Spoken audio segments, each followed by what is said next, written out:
Ladies and gentlemen, thank you for attending the 12th edition of the InnoGrid conference.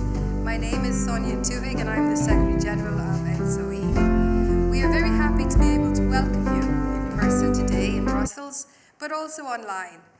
I am delighted to see ENTSO and ENTSO-E partnering again this year for another event dedicated to innovation in power networks. I have the pleasure of sharing this role, Master of Ceremony, with ENTSO Secretary General Roberto Zangrandi. Thank you, Sonia, very kind. We were reckoning this is the third time we do this together, and the 12th time that we convene InnoGrid in Brussels. So it is more than a tradition, I would say. It is obviously a pleasure being here today, being in this theater with all the friends and very well-known faces, and welcome also to those online that are very many. A pity you couldn't be here, and we hope for the next year. Let's say, we have got a roster of very interesting interventions in a series, and why not to start? That's it. This year, InnoGrid edition focuses on the need to speed up innovation and to embrace it as a culture and as a solution to meet 2030 climate objectives, whilst at the same time coping with energy emergency measures. Yes, time for action and time of action is definitely here today. And we all know that the current energy context and the new policy objectives require boosting innovation in particularly three areas: electrification, digitalization, and cooperation. And finally, the role of the grids must be enhanced in a proper way in the next years in order to deliver the transition. Well, these are the main pillars of this event, and also the main pillars of the long-standing cooperation between us, EDSO, and ENTSO-E. Mm-hmm.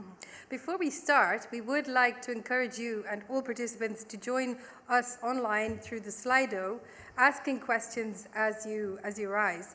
We will be making sure to take as many questions as possible from the audience, present it at this Beaux-Arts here today, but also from people joining remotely. So please do get involved, do participate, and add your questions.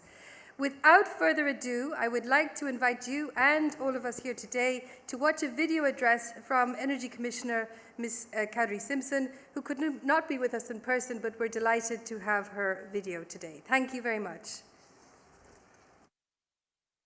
Good morning, everyone. I'm thrilled to address you today at the opening of the 12th InnoGrid conference.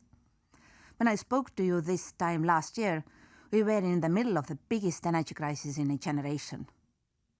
Fast forward now, we are emerging from this acute crisis with cautious optimism. We did what many said could not be done, triggering a profound shift in the EU's energy system.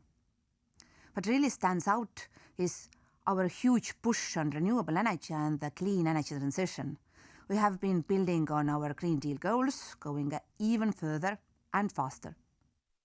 We now have a new binding target of 42.5% of renewable energy in our mix by 2030. And the only way it can be achieved is by upgrading our electricity networks. We must expand and reinforce both the transmission and distribution level of electricity grids. We must ensure European electricity infrastructure is ready to enable the rapid uptake of renewables and electrified energy demand like electric vehicles or heat pumps. You know as well as I do, electricity is set to become our main energy carrier between 2030 and 2040, and it's the most cost-efficient way to decarbonize. This is why the Commission is working at full speed, together with you, towards a more electrified, digitalized, and integrated energy system. Let me mention a few areas of our work. First, we are putting grids at the top of the political agenda. Last winter, in the middle of the energy crisis, we all saw how much we relied on the internal energy market and interconnectors across the Union to secure our energy supply. And as cannot stress enough the importance of grids in the uptake of new offshore wind generation. Second, we have put in place a framework for more effective planning. Decision makers will be better informed of infrastructure needs, taking into account all energy demand, renewables potential and relevant technologies such as storage. The TEN-E regulation, which was revised and strengthened last year, is a real success story in this respect. The EU internal electricity market now provides better incentives to produce renewable energy where it's most cost efficient and transport it where consumption is concentrated. Towards the end of this year, the Commission will host the PCI Energy Days. This will be a good occasion to take stock of progress on EU projects of common interest within the TEN-E framework. Third, we are doing what it takes to boost investment in our grids. By 2030, the EU will need nearly 600 billion euros of investments to cover the needs in electricity grids alone, both transmission and distribution. So, as part of the reform of the electricity market design, the European Commission has proposed that network tariffs reflect such investment needs. We want to encourage investment to be able to upgrade grids fast enough and ensure that they do not become bottlenecks. Fourth, we have made permitting for both renewables and grids easier and faster. Under new legislation recently agreed, planning, construction and operation of renewable plants, their connection to the grid, as well as the related grid itself, and storage assets will be presumed as being of overriding public interest. It's now up to member states to act upon this new framework and streamline it domestically to get grids and renewable deployment faster. Fifth, we are pushing hard to digitalize our energy system. We know how important it is for managing system integration across multiple energy carriers and for electrifying sectors like transport or heating and cooling. We are especially focused on ramping up investment in smart electricity grids. This is a key area of the EU action plan on digitalizing the energy system, which the Commission published last October. A smart grid allows everything else to be smart too. Smart charging of vehicles, smart heating of homes. It also creates new business opportunities, such as flexibility services. Other areas covered by the action plan include strengthening the data exchange framework and support for creating digital twins. And in this respect, I very much welcome the declaration of intent signed in December last year by NSOE and the EU DSO entity. Finally, research and innovation projects also remain pivotal in shaping the future of electricity grids. And you are part of that. It's fantastic how many of the Horizon 2020 and Horizon Europe projects are coming together at this InnoGrid conference. Ladies and gentlemen, despite the severe challenges Europe has experienced over the past year, we have reason for hope. Never has there been such momentum for renewable energy. We have started to put in place the building blocks of a cleaner, more resilient and more affordable energy system. There are some big changes ahead of us, and the role of electricity grids in shaping the energy transition will be crucial. The next big meeting will be a high-level event on grids taking place in September. It's an initiative organized by President von der Leyen with my support, and it's a testament of our political will to drive forward this agenda. Thank you for listening, and I wish you a successful InnoGrid conference. Good morning, everyone. So, well, very inspiring and promising commitments from the Commissioner, and we should all take notes of that line of engagements especially from 1 to 5 she took. It is extremely interesting. Thank you very much to the Commissioner. And now let's open with the two keynote speech. And I would like to invite here Christian Buchel, member of the executive board of Enedis, and my chairman of EDSO. Please, Christian. Thanks, Mr. Secretary General. Dear friends, estimated speakers, colleagues, partners, and I would say all the value chain of the electricity sector in Europe and the electrification of Europe. I would like to welcome you for attending this conference. It has been said both online and here in this room. Thanks to Sonia and Roberto. It's not the first time, but I was impressed. You give together, I think, the right spirit of this event. Yeah? It's together, it's one grid, it's one transformation. We are two actors, of course, yes, but it's for one purpose. So thanks, Sonia and Roberto. Yeah, I noticed some elements from Commissioner Simpson. She concluded, I notice here,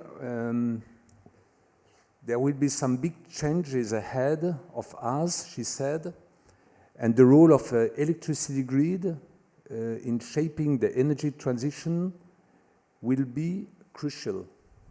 It's right. Maybe we should say it's already the fact, a matter of fact. Things are changing very, very, very quickly. We know it well in our companies, we know it well in our European Association. And I welcome I'm very happy to hear that Commissioner Simpson announced this grid event. If I understood right, it is in September.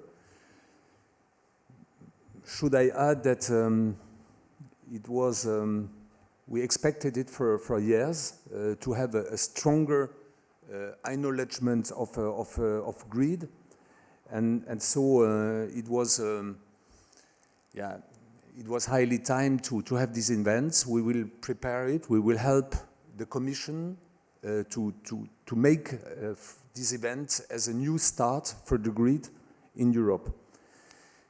On distribution side, you know it, the figures are well known. 70% of renewables are connected to distribution grid, flexibility, the new loads. Commissioner Simpson was speaking about all the new uses of electricity, mobility, etc. I give one figure in France to make it more concrete that only general figures.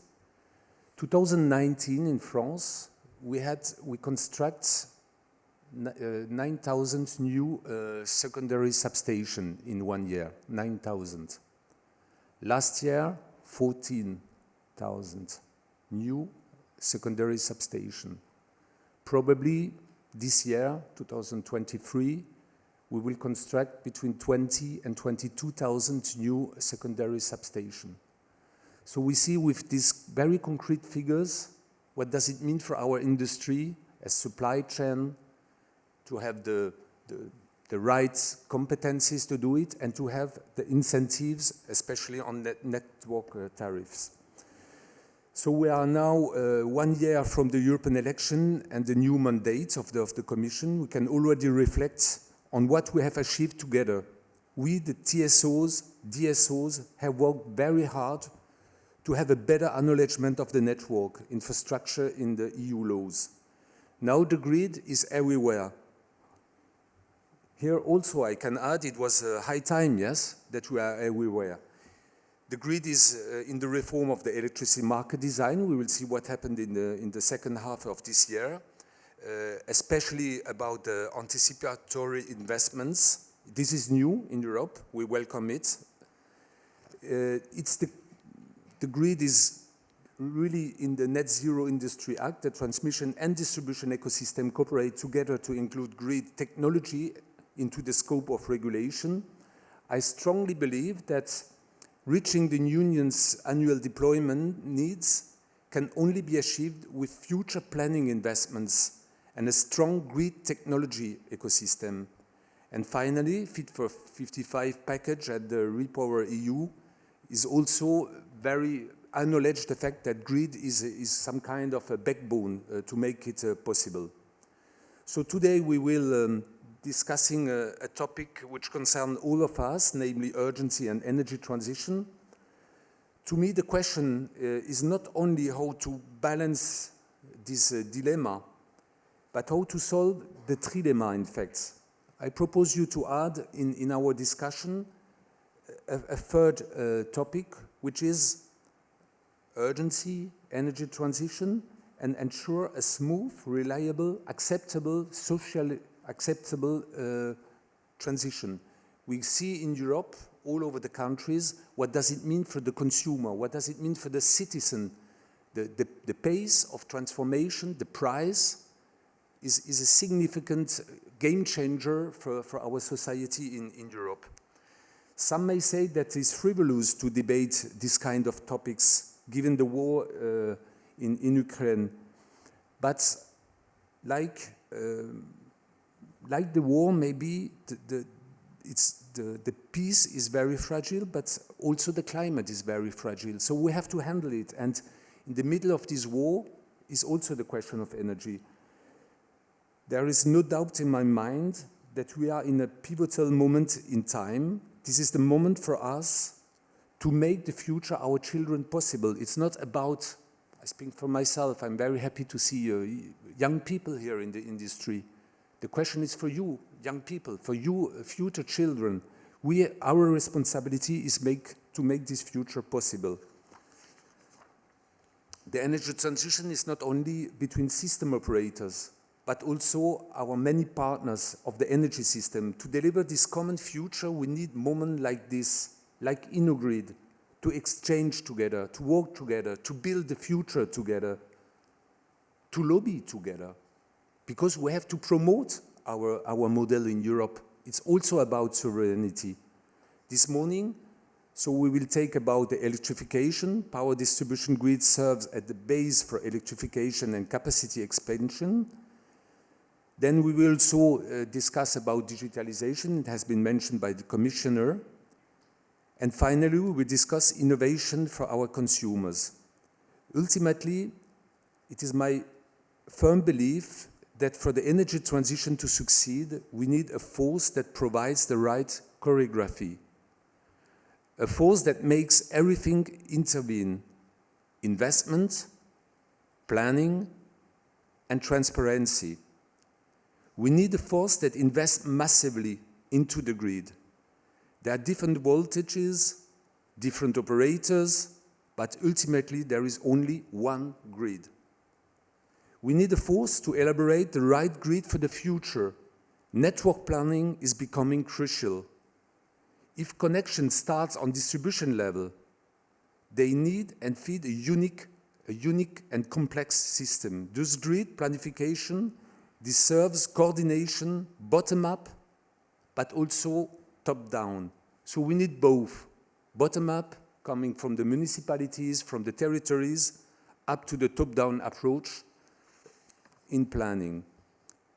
And third, we need a force that gathers all the stakeholders in a transparent way. It is for us in our industry some kind of an evidence to be transparent with the EU stakeholders, especially the Commission and the regulators. I heard also on Quadra Simpson's keynote, I was happy to hear that she said the network tariff should reflect the need of the huge investment. It's a good news. I hope that all the regulators in Europe will hear this message. Yes, we need the network tariffs which reflect the huge amounts of investment. So this 12th edition of InnoGrid is, I think we should be very happy and very proud the wonderful journey we have accomplished together. This edition paves the way for this major grid infrastructure event announced by Commissioner Quadra Simpson. We will prepare it together. Thanks for your attention.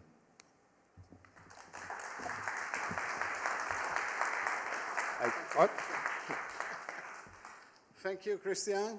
And now is my pleasure and honor to call to the stage the Senior Executive Vice President of RTE, the French TSO, and the President of ENSO-E, Mr. Hervé Lafay. Hervé, please. I was looking for you on this side. Thank you, Roberto, and good morning, everybody. I'm very happy to be with you today. I'll try to not to be too long, okay? But I will start with using an innovation for me, which is a prompter, okay? So thank you first to the European Commissioner for sharing your views on the role of the grid, which, as said by Christian, are at the heart of the energy transition. And as Christian, I applaud the initiative led by the EU Commissioner President with the support of Commissioner Simpson to organize a high-level event on grids in September. That will certainly help to drive forward the agenda for grid and technology development. I can ensure here that ENTSO-E will fully support this event. Thank you as well to Christian Büchel, for the opening remarks on behalf of EDSO, our partner today for, as already said, the 12th edition of InnoGrid. This event is a long-lasting example of our cooperation between TSOs and DSOs, and we have many fields for collaboration. We work together on areas covering cybersecurity, flexibility, innovation, digitalization, as already mentioned by Mrs. Simpson with the recent signature of the Declaration of Intent.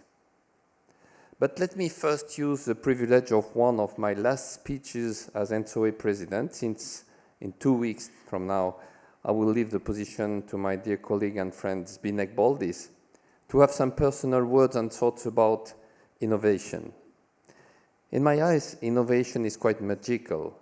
It is something, be it an idea, a concept, a process, a material, perfectly new, and that becomes immediately obvious as soon as it has been presented. And it provokes a mixture of wonderment, like the childish one you can have when a magician reveals a trick, and frustration. How did I not see that myself?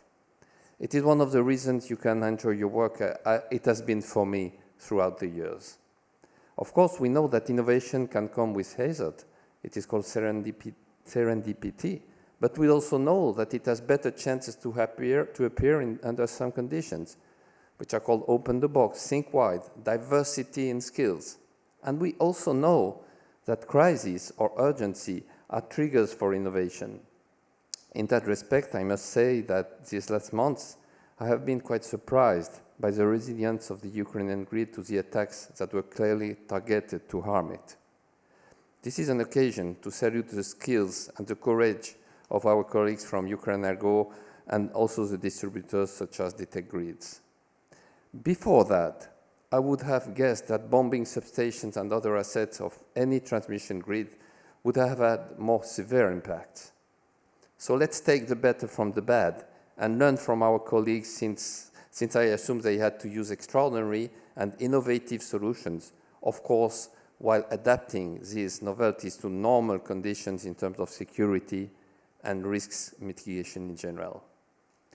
And their experience could be of great value in the context of global warming, where it is expected to have an increase of the frequency and the magnitude of severe weather events, be it storms, droughts, floods, fires, etc., still with an infrastructure which cannot be upgraded in terms of dimensioning to resist such events. So this could inspire the development of fast recovery methods and tools together with the associated skills. So as a first conclusion and statement, I am convinced that one of the keys to face the urgent challenge we have is certainly this innovative spirit. And we have not been short of new challenges during that year. They were mentioned already. Ukraine. I want also here to pay a tribute to the whole electricity community with a trigger which was called solidarity, which, by the way, is what is the original cement of our community, in order to firstly connect them and then provide all possible support in terms of exchange capacity and emergency support contracts. And I am proud of what we TSOs have done here in record delays. The other crisis, it was also mentioned, was on the energy market supply, which, if necessary, showed the link between energies and particularly with gas. This year, In response to this event, new proposals were put forward, such as market design, European industrialization policy, which adds to previous proposals requiring more ambitious targets in terms of renewables deployment and integration, and the fast electrification of end uses, such as heating and transport. TSOs are fully committed to adapt themselves while guaranteeing security of supply. This requires a balanced approach between urgent implementation and moving towards the ambition objectives. In that respect, ENTSO has published its vision in last October, initially called Vision 2050, but we wiped out the 2050 because we realized soon that we have to go faster to get the system ready to integrate this high penetration of renewable, to handle the challenge of electrification, and to capitalize on digitalization. All this is perhaps more for 2030 than 2050. The vision outlines that in a fully clean energy economy, electricity will be the main and most efficient carrier, and it will need to be coupled with other energy sectors. The system of the future will be based on 3 key elements, all essential for a sustainable, resilient, and affordable power system. First one, of course, carbon-neutral energy sources, which will provide the bulk of the power generation, and which are, for the most part, weather-dependent. The second is the system's flexibility resources, to efficiently respond to the variability of generation and consumption, and to address the increase in overall system complexity. And that's, of course, the power grid, connecting generator, consumers, and flexibility resources, and enabling a fully interconnected pan-European energy market. This future power system in Europe will be first a system of systems, which will need strong cooperation between transmission and distribution and amongst different energy systems. All operators will be key enablers and facilitators to make it work. At the same time, more pan-European and more local, with TSOs providing a critical interface in both dimensions. For that, the proposed revision of the electricity market design is an opportunity to adjust market rules to provide investment signals for the new generation capacity, but also for the flexibility assets needed and that ENTSO will assess.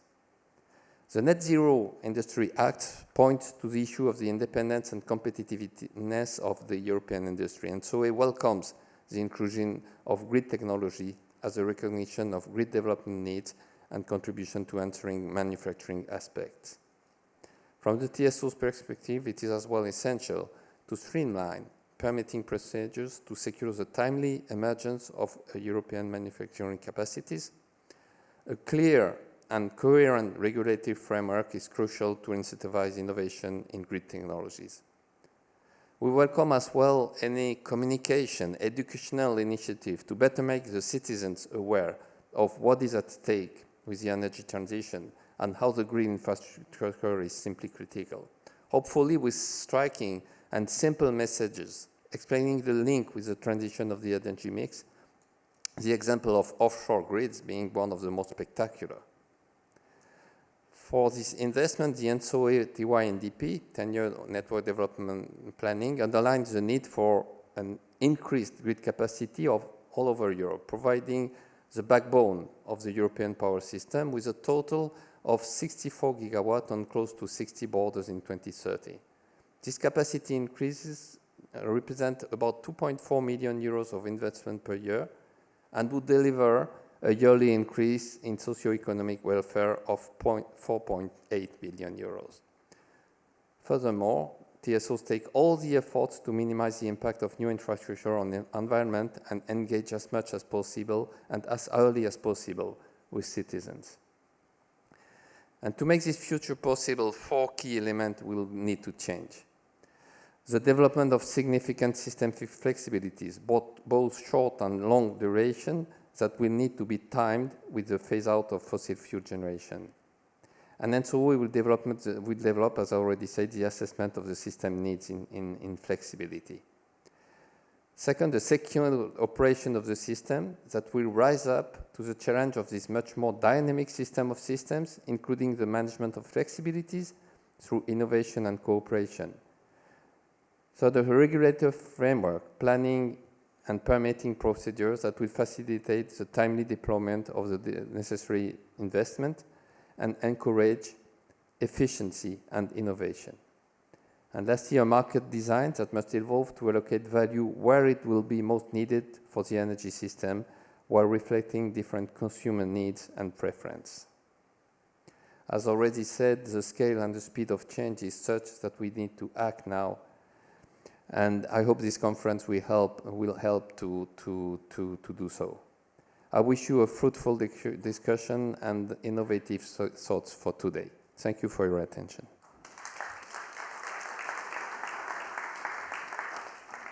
Thank you very much, Hervé. Very important figures you brought and consideration you brought to the future panel that shall be introduced, that will be introduced by Norela Constantinescu, an old friend, but especially the head of section Innovation at ENSOE and the chairperson of ETIPSNet. Norela, please.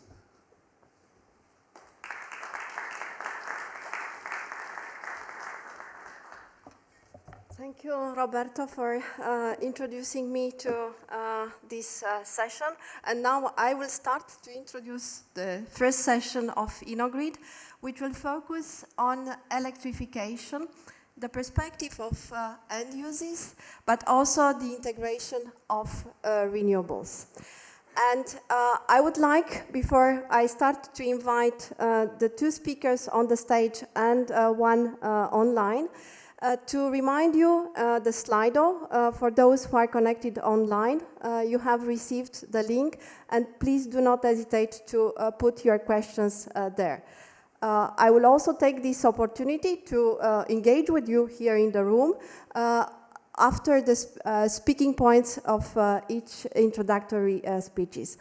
And I will start by inviting first Sabine Kron, Policy Officer with Internal Energy Market, DG Energy, European Commission. Welcome, Sabine, and please take a seat.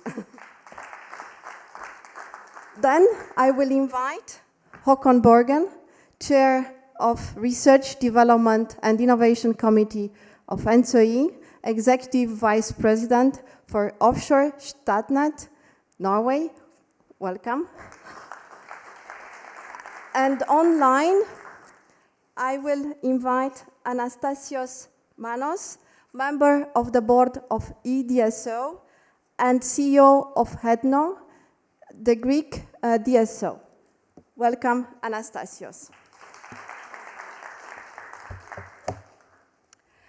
And now, Sabine, you will be the first speaker of today. You will speak from here. I will move in on the chair, and please introduce the European perspective on electricity, on electrification. Apologies. Yes, hello everybody. Maybe also to see on the on the agenda, probably you've seen the name of Katarina Siglov-Magni, which was planned to give this little speech today. It's my director, and she apologies. She would really have liked to come, but she's at the council today, so this was not possible to miss. Do I need both micros? No. Both? Oh, because I also have my notes. So would be good to see them. Yeah, thanks a lot, but to give us the opportunity to present a bit the European perspective on the issues we will discuss today. So some I see also they have already mentioned by Mr. Lafay before, but which was also reassuring to see where we are on the same line. So as we all are aware, the energy transition will change how we produce energy, how we transport energy, and how we consume energy. So there are two developments, I think, on which we will focus today, or developments or policy objectives, you may also want to call them. So one is that with the acceleration in the deployment of renewables, we will also see a decentralization of the generation. compared to what we have now or which we have with the fossil fuels. And the second important development, also already mentioned today, is the electrification of end users such as transport, heating and cooling, and industry. Because electrification in the context of the energy transition and the decarbonization, if seen where it's possible, is a very cost-efficient way to decarbonize an activity or a sector. So these developments were already present over the last years with the decarbonization and the climate objectives that were set at EU level. But the geopolitical events marked by Russia's invasion in Ukraine and the energy crisis we saw over the last 1.5 years have given a further tremendous push to these developments in order to rapidly decrease the dependence on fossil fuels and also the dependence, of course, from gas imports. So coming back to electrification and to give you some figures, so as already mentioned with the precedent speaker, we expect that electricity will become the main carrier by 2040. And for example, for heating and cooling, the Repower EU plan, which the Commission adopted last year in May, has put forward an ambition target for the deployment of heat pumps with 10 million units by 2027 already and 30 million heat pumps by 2030. Electrification of vehicle transport is also seen as a very efficient way to decarbonize transport. So while first this was more limited to light-duty vehicle, we also see this now more for a heavy-duty vehicle coming. And so the number of EVs are expected to increase from the currently 2 million to 37 million in 2030. And I think there are other projections which even see a stronger increase of EVs. And there are several Commission initiatives also supporting this electrification, like the vehicle emission standards, the alternative fuel infrastructure regulation, which has recently been proposed by the Commission and where an agreement has been reached by co-legislators. And also the recent proposal from the Commission to revise the CO2 emission standards for heavy-duty vehicles in the EU. Then coming to the deployment of renewable energy sources, the Commission had tabled, now I don't have the date, a proposal to revise the Renewable Energy Directive, and in line with the increased ambition for decarbonization and reducing dependence on fossil fuels, the Renewable Energy Directive contains an increased EU renewable energy target. So in fact, the provisional agreement reached between the co-legislators, Council and Parliament provides for a target of 42.5 of EU gross final energy consumption in 2030 that should come from renewables, and with the aspiration of reaching even 45%. So of course, the achievement of this more ambitious target, which also means that we need to front-load investments into renewable energy. So for this, the Renewable Energy Directive also tries to provide a brighter framework and intends to send positive signals to investors. Already mentioned today, of course, we also have to tackle barriers which we currently see in the rollout for renewables. I think one barrier which had really been identified were permitting procedures. So the revised Renewable Energy Directives provides also for easier and faster permitting procedures, both for the renewable energy projects as such, but also for the necessary infrastructure projects to integrate the additional renewable energy into the electricity system. So by turning a bit on what this means for the grids, of course, both these developments will and already do have a strong effect on grids. So loads will increase significantly, and we will see more generation from variable and distributed resources. So while we see this will be challenging for both the transmission level and the distribution level, we also consider that it will be even more a challenge at distribution level, because 80% of the renewable project is expected to be connected and hosted by the distribution grids. So all this means if we want to reach our decarbonization objectives and to reduce our dependence on fossil fuels, we have to make the grids fit for the future. So we have to tackle, or at best even prevent, any bottlenecks in the grids, so that the grids will not become a barrier to rolling out renewables or to the electrification of end users. And already now, in fact, we can see these bottlenecks. In some member states, there are capacity issues related to the connection of renewables, But we also see in some membranes grid capacity issues for the connection of recharging points, for example, for large bus depots, which require quite a high capacity often. So how could we tackle this challenge? So first, and I think was also already mentioned today, and foremost, of course, investments in grid infrastructure will be key, and we also know that they will be significant. So also the Repower plan adopted last year provides a figure of euro 484 billion of investments in the transmission and electricity grid between 2020 and 2030. But in addition to the investments, we also think that we need a smarter and more flexible electricity grid to limit the investments, really. We see there is a huge need, but still, if we accompany it by a more flexible grid and a smarter grid, we should try to limit it to what is really necessary. So as an example for flexibility, demand-side flexibility, such as demand response and storage, can, for example, play an important role for managing congestion, in particular at the distribution grids, and like this, limit the expansion of the grids there, which are also, apart from being costly, sometimes it's very unpopular, and of course you have also the whole process going around with permitting and so on. In line with this, also the electrification of end users and the new loads coming from there also gives a new opportunity for this demand-side flexibility. So the new loads coming from the uptake of electric vehicles or also from the installation of heat pumps. For example, electric vehicles should be able to participate in the electricity markets and provide balancing services, but also other flexibility services like for congestion management through smart charging or through their batteries even feeding back into the grid. So they could just, for example, also adjust their charging pattern to times with low usage of the grid, because usually there is some flexibility on when EV users need to charge or would want to charge their vehicles. So the key principles of demand-side flexibility are already included in the existing electricity market design, but we see that the legislation of the directive is unfortunately patchy, in particular as regards this provisions, and we also, and I would like to stress there, we think everybody and the member states in particular should make more efforts to ensure the provision, to ensure the transposition of the electricity directive. As for smartening, in the interest of time, I would just like to mention the adoption of the digitalization of energy action plan by the Commission in October last year. And one of the key actions in this digitalization of energy action is like to promote investments in digital electricity infrastructure, because really for demand-side flexibility, we will need this digital infrastructure and the smart infrastructure.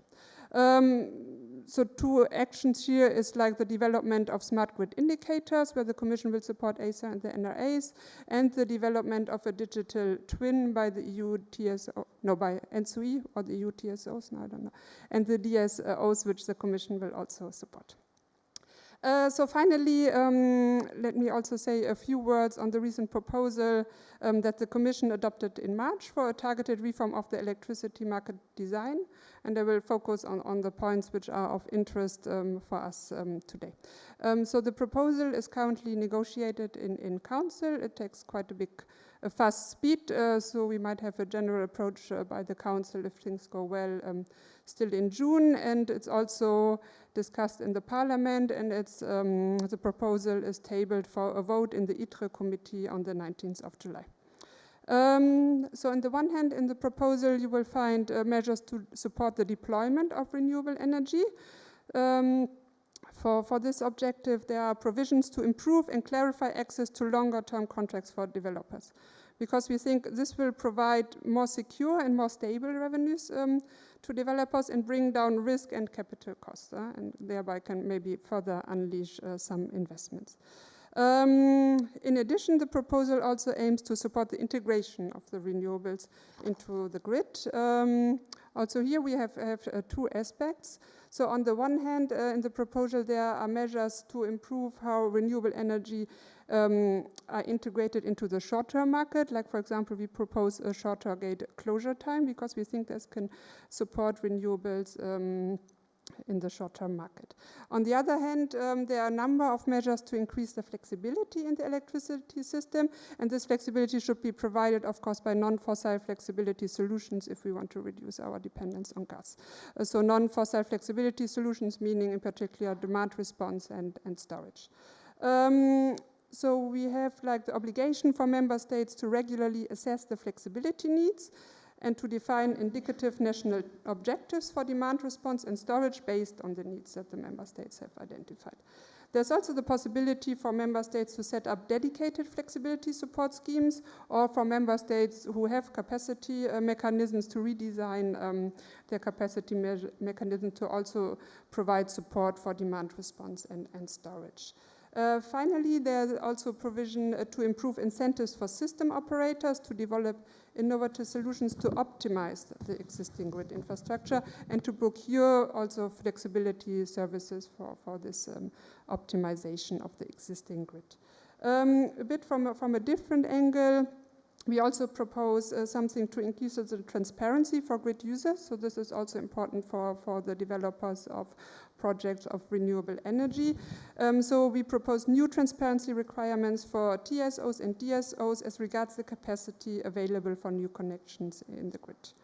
And finally, together with the proposal on the electricity market design, the Commission has also put forward a dedicated recommendation on energy storage to ensure that member states also exploit further the potential of energy storage, which we all know will also play a very important role in the future. And I will stop here. Thank you very much. So I think a lot to discuss today, and I'm looking forward to a fruitful discussion. Thank you. Thank you very much, Sabine. So I will move forward now, and maybe at the end, if we will have time, a question for you, Sabine. But I will pass now to Håkon Bergen to give the perspective of TSOs.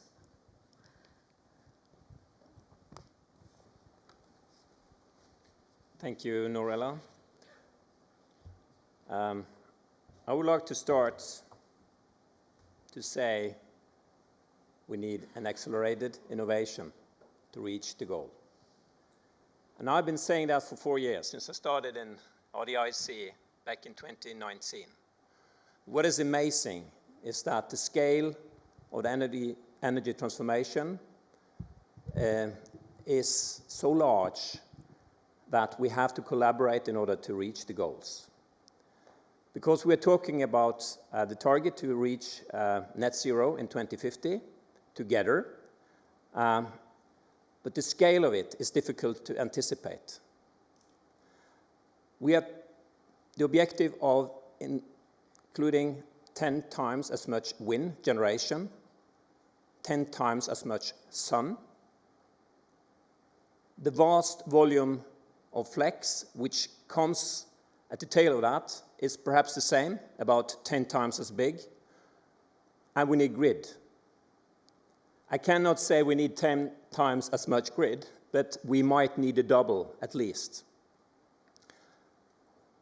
And that means that we need to collaborate, and we need to have cooperation between countries, between sectors, between all disciplines, all technologies, and that leads to the accelerated innovation, because innovation is at the bottom of this. It's the fast deployment, of course, which is needed because it's urgent, but we have to take into account that the solutions are mostly there. We can use them, put them in service, so it's also the mindset. And on the long term, we have to take into account the sustainability dimension. And we have to cope with that in all solutions we are integrating. The sustainability aspect is so crucial. So all in all, this is what we have to do. And in NSOE, we have the RDI roadmap, which has been launched in 2020.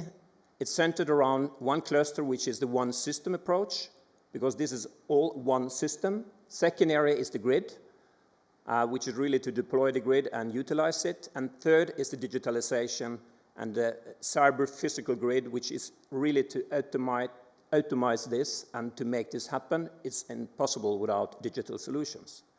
And it's also very good to see that NSOE and EDSO signed an agreement in December on the Digital Action Plan. So, this shift is really happening. As I said, I have to ask for this one. Now, and to account to this great shift in renewables feeding into the system, we have to face that we need flexibility. 2 weeks ago, we saw this. Take a look at the picture. It shows the prices in certain part of Norway. As you might know, Norway is a very hydro-dominated system. We have 50% of reservoirs in Europe, in Norway. It's really a good place to be if you would like to add flexibility. But even in Norway, we went to negative prices. So this is really a message of what is about to come. And as you can see, we utilize, of course, the dams we have in Norway, but also in Norway we have more wind coming in and also unregulated power. And I think one takeaway from this is that we can see that the RES integration leads to the need for much more flexibility. And on the demand side, we need to have a shift where the demand is more following the production than the opposite. But then we need price signals. Because as you can see here, the market didn't respond. And one reason for not responding for the low prices is the lack of any exposure to the spot prices, lack of flexibility, like storage, and also lack of consumer behavior to adapt to this change. So markets and incentives to provide signals to react to system needs is very crucial in order to cope with energy transition. But the point to make here is that this is really now.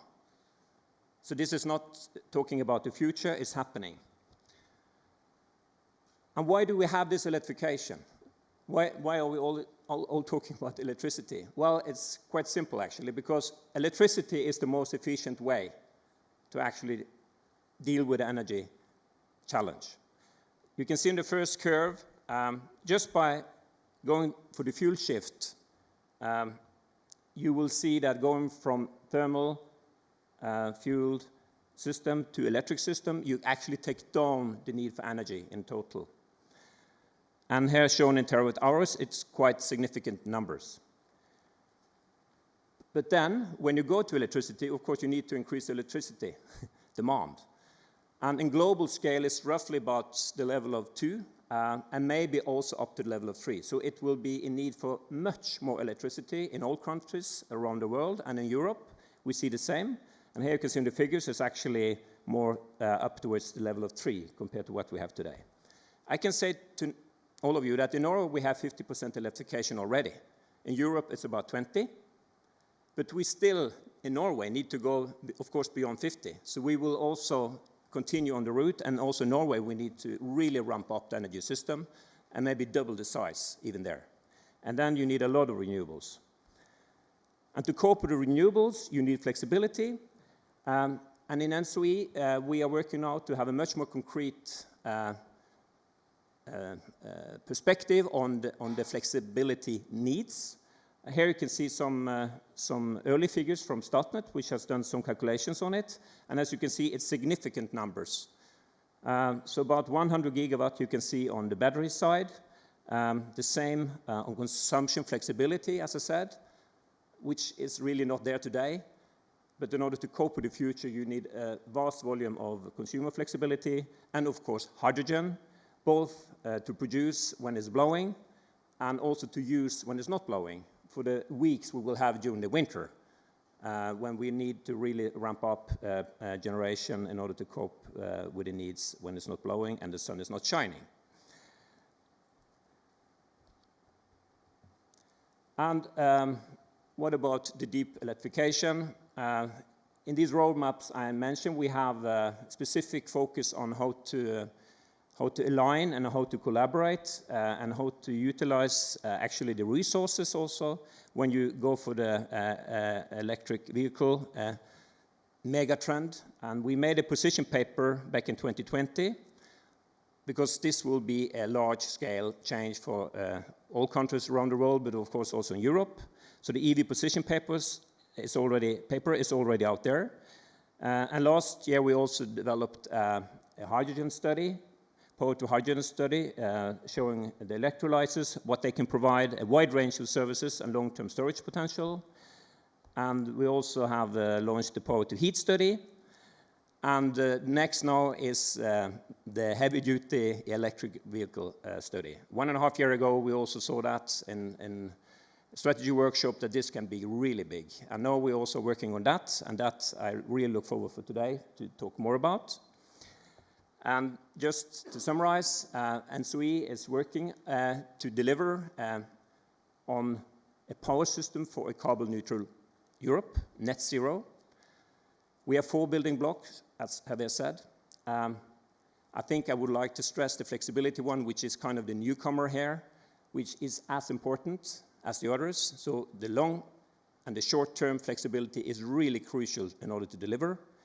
And second is, of course, the infrastructure, the need for grid permits, innovative solutions in order to cope with that, operations of the grid to make the renewable system running in a way is not challenging in itself. What is challenging is to make it resilient.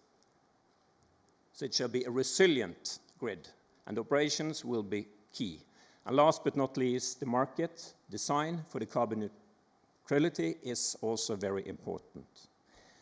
So we shall deliver together by doing what we do today, collaborate, and focus on innovation for the target net zero. Thank you. Thank you very much, Håkon. As we have a little bit of time now, I will ask in the room if there are any questions first in the room and then on Slido. I don't see anybody. I think there is a question in the Slido. It was actually for Kadri Simpson, the Commissioner for Energy. Håkon, from what we said today, what you mentioned today, which is the balance between investment in the grid and flexibility? Where do you think we will strive this balance?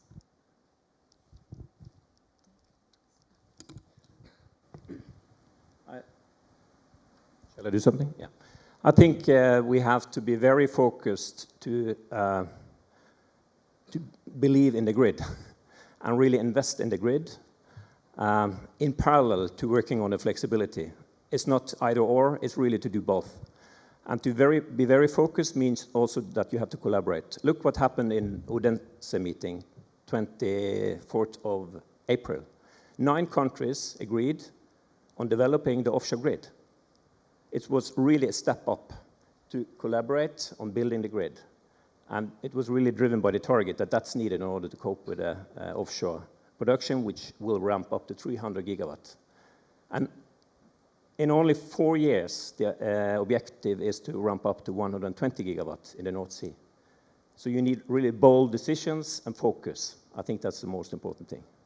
Thank you very much, Håkon, for this answer. So we answer also to the online question. Now, I would like to invite online Anastasios to give the perspective of DSOs. Hello, good afternoon, good morning, and apologies for not being there today with you. Before I start the slides, I'm glad that we all recognize the need. And although we may start from a different starting point, we converge to the same directions. And the basics are that we need to change, that we need to accelerate, and we need to think out of the box, and we need the capital to do a lot of investment. So I'm sharing the slide from my side. The setup of the grids has been changing and is led by the entry of the new distributed energy resources. And while before we had the waterfall approach, right now already, and in the future is going to be even more accelerated, we will have this new flexible situation where to the distribution grid and network will need to have active management, because we will have all this distributed generation, the distributed storage, the heat pumps, the DSR, the EV chargers, and a whole of new reality. So we need to ensure that all these things are managed correctly by the DSOs to keep ensuring the security of the system and the quality of the supply. As it was already mentioned by the previous speakers, this needs to be supported by huge investments, and especially in the distribution grid infrastructure, which is estimated at 400 billion euros by 2030. And 2030, I mean, being already in the middle of 2023, it's right in the corner. And we see the big buckets with low voltage grids or renewables to be connected, or the electrification of building and industry, the smart meters to ramp up and be implemented across Europe. But there are a lot of things coming up, and the total envelope is significant. So we all again converge to the same item, that a lot of capital needs to be distributed to the grid infrastructure. Now, since all this has already been discussed, I'm moving a bit faster. In addition to this, a number of new policy measures is impacting our business, the DSO business. So it is really important to work on the simplification of the permitting process. It is an accelerator point in order to make it possible to realize these investments, which, as we've discussed, is right to the corner. We need to have flexible markets and incentive regimes in order, because right now we see member states that do not have those kind of flex markets, and we need to implement those regimes. We need to work. Can you see the slides, or is it stacked? Apologies. Anastasios, you can continue. We see the third slide. Okay, great. So we need to review the targets on the zero emission buildings, and to see how we can work on firmer obligations for the rooftop EVs, for the EV charging stations, etc. So on the zero emission mobility, because DSOs will have to cope with the expected increase of demand for the connections by EVs, as well the increase of electric demand due to the switch from fossil to electric fuels. And of course, we should not forget the smart meters and the sub-meter, which is gonna act also as an accelerator, not only, first of all, for managing and having a better view, but also to support complementary or other industries as well. So to wrap it up in, let's say, three main priorities, and the actions that we need for DSOs towards this accelerated new electrification era, is the connection of the incoming DER. So the long permitting process and the lead times, which we need to tackle. And we need to address also the regulatory frameworks to be revised in order to stimulate, in reality, the quick reinforcement of the grid infrastructure. We need to work on the OPEX-based incentive regime in order to guarantee the efficient expenditure of OPEX, as well as the traditional investments in grid CAPEX. And right after I finish those three buckets, I will provide some additional information, and to provide incentives regimes which will also promote this flexibility. And to make this happen and be in position to efficiently do it within this regulated environment, the network codes should be reviewed, revamped, develop new codes in order to cope with the new challenges brought by this electrification. Now, in order to understand some of the items that I have mentioned, is that the traditional approach of building the new network capacity is no longer the most effective or cost-efficient solution. Again, because we are also pressed by time due to the speed, the cost, and the nature of the new energy sources. So we really also need to bear continuously in mind that we need new digital tools to control and enable dynamic management. We need to consider very actively that we need to shift from the traditional capex approach of low risk to trading it to high capex to high risk, high technology capex, which is not that usual for our industry. And we need to cope with managing in general all these new requests and demands and the risk associated with that, and have a safe environment along with the regulator to work towards this direction. So we need to balance the financial application and explore alternative approach. So this is one of the reasons that I've mentioned that we need to work on the regulatory, on the network codes, on the incentive regimes in order to make, I close let's say the three buckets reversely in order to be in position to address in a very fast manner the connection of those incoming DRs. Thank you from my side, and I'm open to questions. Very much, Anastasios. Actually, if I don't see a hand raised, then I will go to the Slido because there are more questions. So I don't see for the moment any hand raised in the room. So it will be a question for you, Anastasios. If you would mention, so you mentioned different measures, investments, network codes, and so on. In terms of research and innovation, what will be the key topic which we should focus in the next years, from your perspective?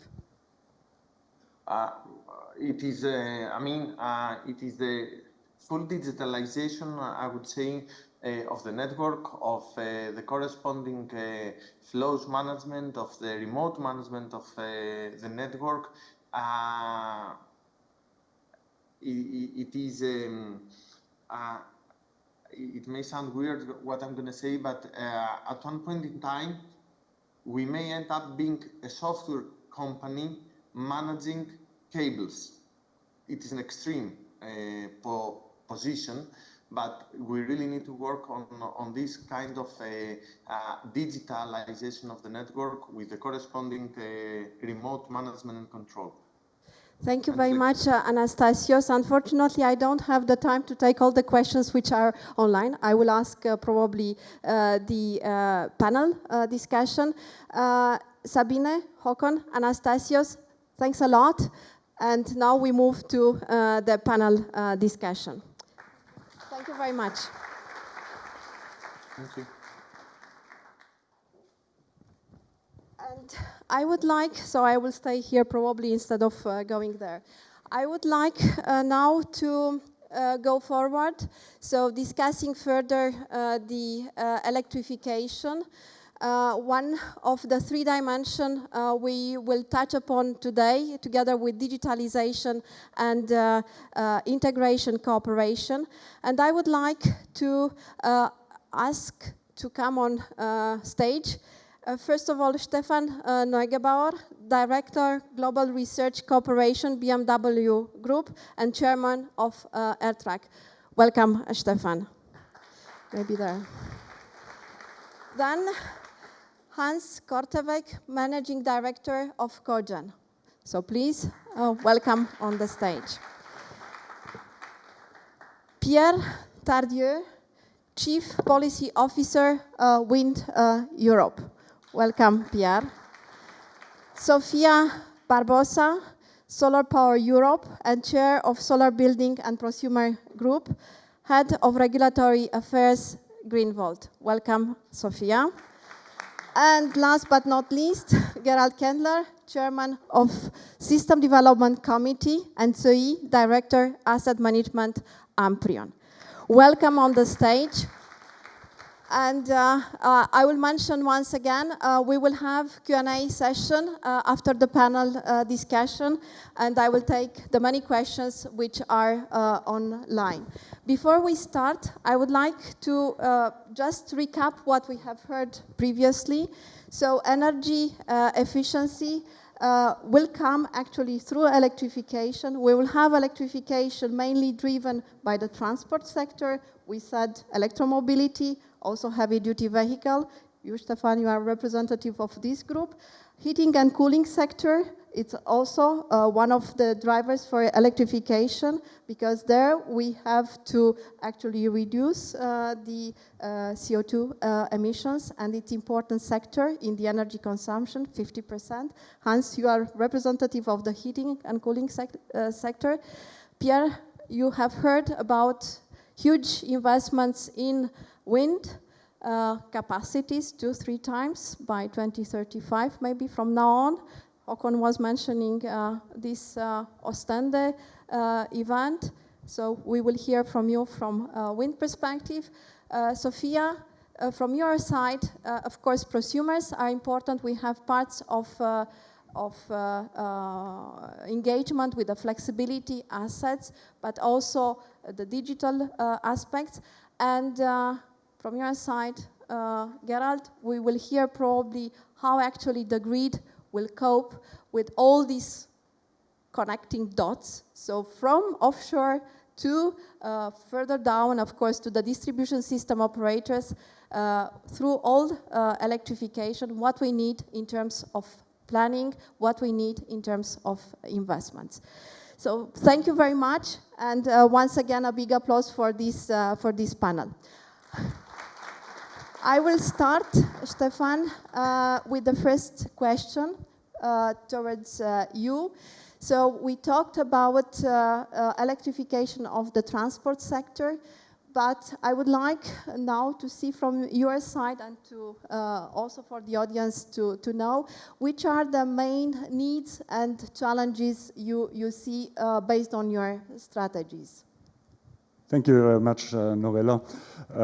First of all, I'm from BMW, but I have the honor here on this panel to represent the European Technology Platform for Road Transport and also the 2.0 Public-Private Partnership. I think we are on the same side. We are all on the same side. We want to defossilize our society, to get rid of the fossil energy carriers. We call it decarbonization. I think it's the wrong word. It is a defossilization at the end, and electrification is a key element for this. So we are working on the electrification of road transport. The main question is, how much electricity do we need for the electrification of road transport? And here we prepared a study. It's published with very good experts all around Europe. How much electricity do we need for the electrification or defossilization of road transport? It depends on the scenarios, but I would like to say to you as an orientation factor, for 100% defossilized road transport system, we need around 50% of the electricity which is produced today in Europe in addition. And we want to have it in a renewable way. So that's the challenge. I'm talking about road transport. I'm not talking about transport in all modes. I'm not talking about heating. I'm not talking about chemistry. I'm not talking about all the other sectors. Only road transport, around 50% in addition. That's the challenge. The second challenge is the charging infrastructure. For passenger cars, we are now more or less going into the right direction, not with enough speed, but we can see that charging stations, they are coming on the private side, a little bit on the public side. It's still a bottleneck for the passenger cars, for the private use. It is the most important bottleneck which we have, but there is something going on. When we think about long-distance freight transport, and we saw this in one of the last slides, long distance transport and freight, there is at the moment, in terms of electrification, nothing. Nothing.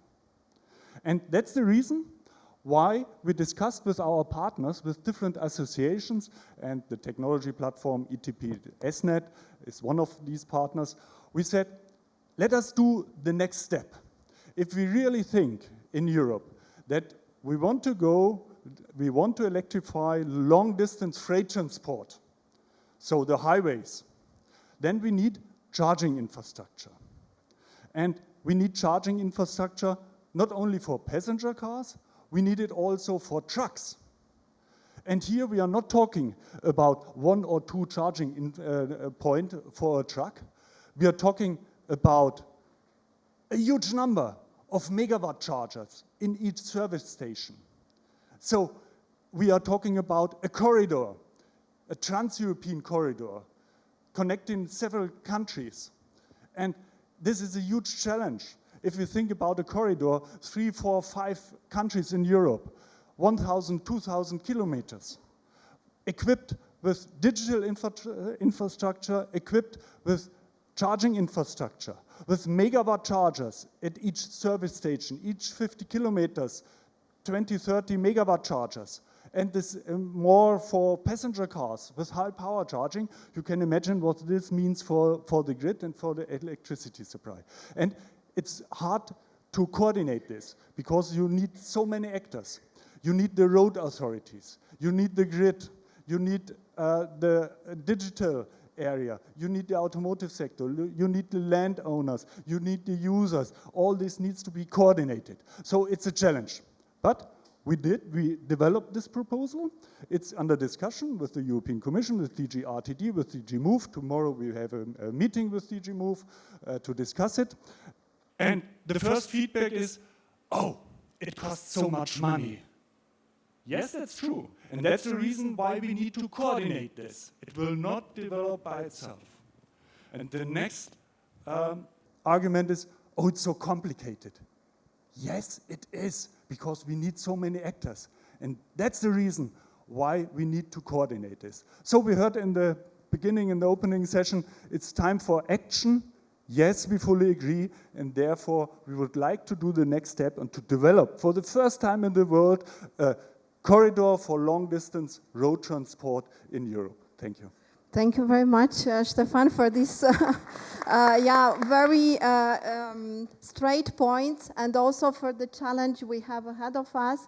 But we have put, I think, the means a little bit to solve it, to coordinate these efforts, to have this electrification, which is going to raise, from your perspective, by 50%. Now I turn to another end use, so heating and cooling sector. Hans, from your perspective, which are the technologies you see in the heating sector going forward? Of course, heat pumps, it's one of the main measures which was put by Repower EU. And how do you see actually the electrification of the heating sector? Certainly, and thank you for the invitation. And I think thank you for allowing us to share our unique perspective. I mean, we're not here to promote any particular technology. I mean, at Cogen Europe, we represent obviously the cogeneration sector, the entire value chain, the manufacturers, but also the ESCOs, the utilities, and as important, the industrial consumers and end users.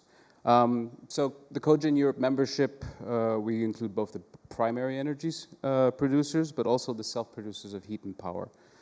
So we think we're in a unique position to view electrification and renewable integration from both an end user's perspective, but also from the standpoint of a heat and power supplier. So our members rely heavily on the electricity grids for both dispatch, the electricity they produce, but also consume electricity when they need it. Just to give you a little bit of a better perspective of the cogeneration industry, it's an energy efficiency solution It uses one fuel to produce both heat and electricity. So a unique technology in that respect. Today, the sector produces about 12% of the electricity across the EU. In some countries, it delivers up to 25% of the electricity consumed in the Netherlands, Finland, Lithuania, Latvia, Denmark. Half of the cogeneration installed is in district heating, supplying electricity to local distribution grids, but also 70% of the district heating and cooling in Europe. The other half, which is also unique, is industrial CHP, and it's generating heat and electricity processes for self-consumption and in some cases delivering that excess electricity to the grids. What's interesting, and maybe many people don't know this, but often most of this production is behind the meter. Electricity is not visible to the grid operators, but is critical for system stability, as it accounts for roughly 8% of the electricity consumed.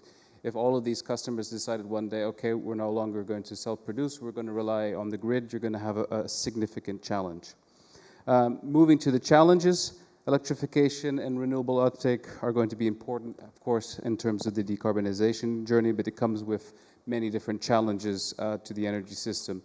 A significant increase in electricity demand due to end-use electrification. This will manifest more dramatically at very high peak demands during specific periods of the day, when you come home, when you go to work during the week, and more important, seasonally. Heat and seasonality is a huge issue.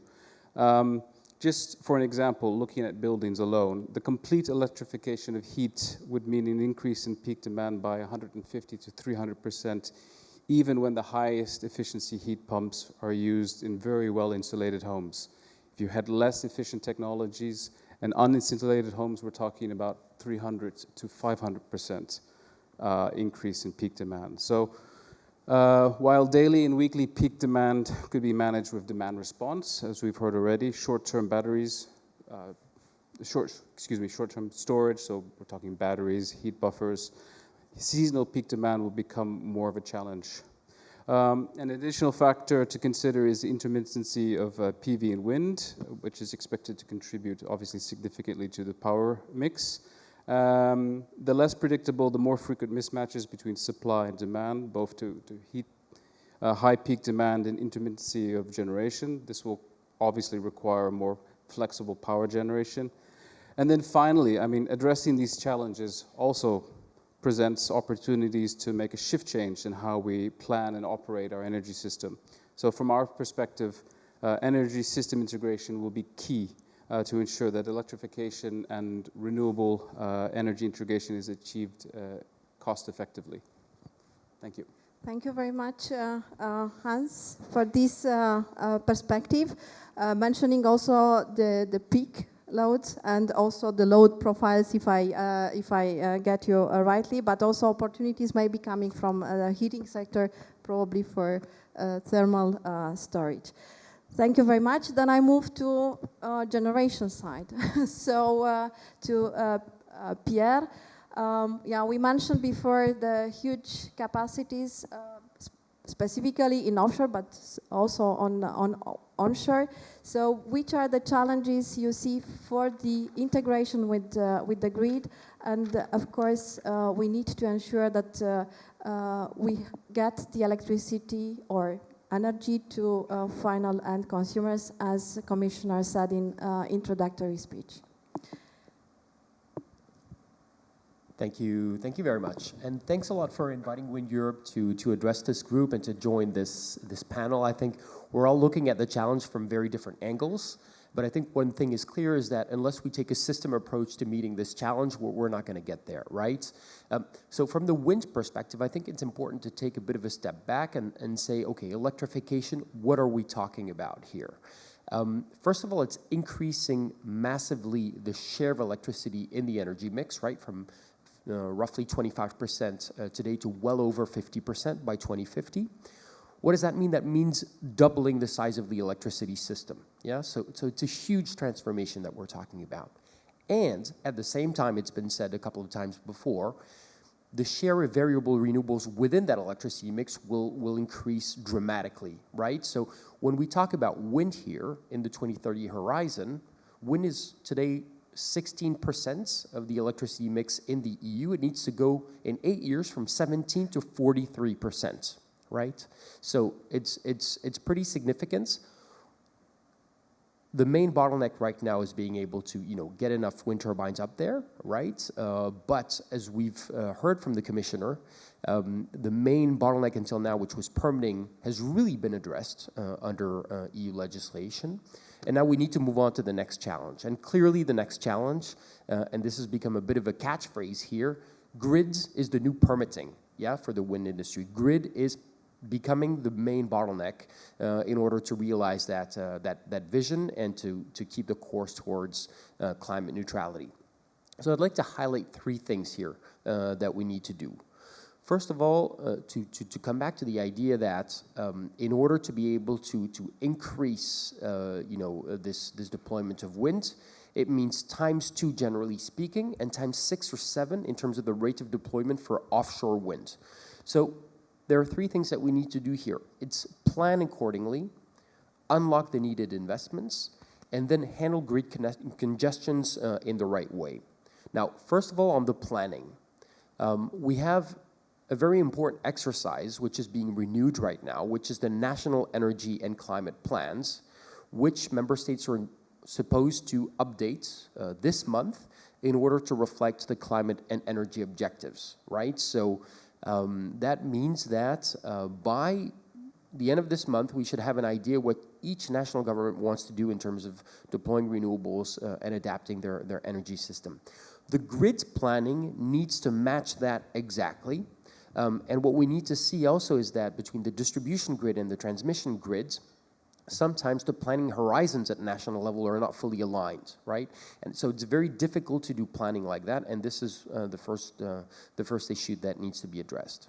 Second, investments. And we heard, and this has been applauded many times before today, and we fully support that, anticipatory investments as part of the market design reform. This needs to be on CapEx and OpEx. And what we call here is, first of all, the approval of this great measure as part of the electricity market design reform, but also for the right framework at national level from the national regulatory authorities to make sure that there's a proper cost-benefit analysis done on each type of investment so that we have the right CapEx, OpEx investments that are most efficient to run the grid efficiently and that accelerate the grid build-out.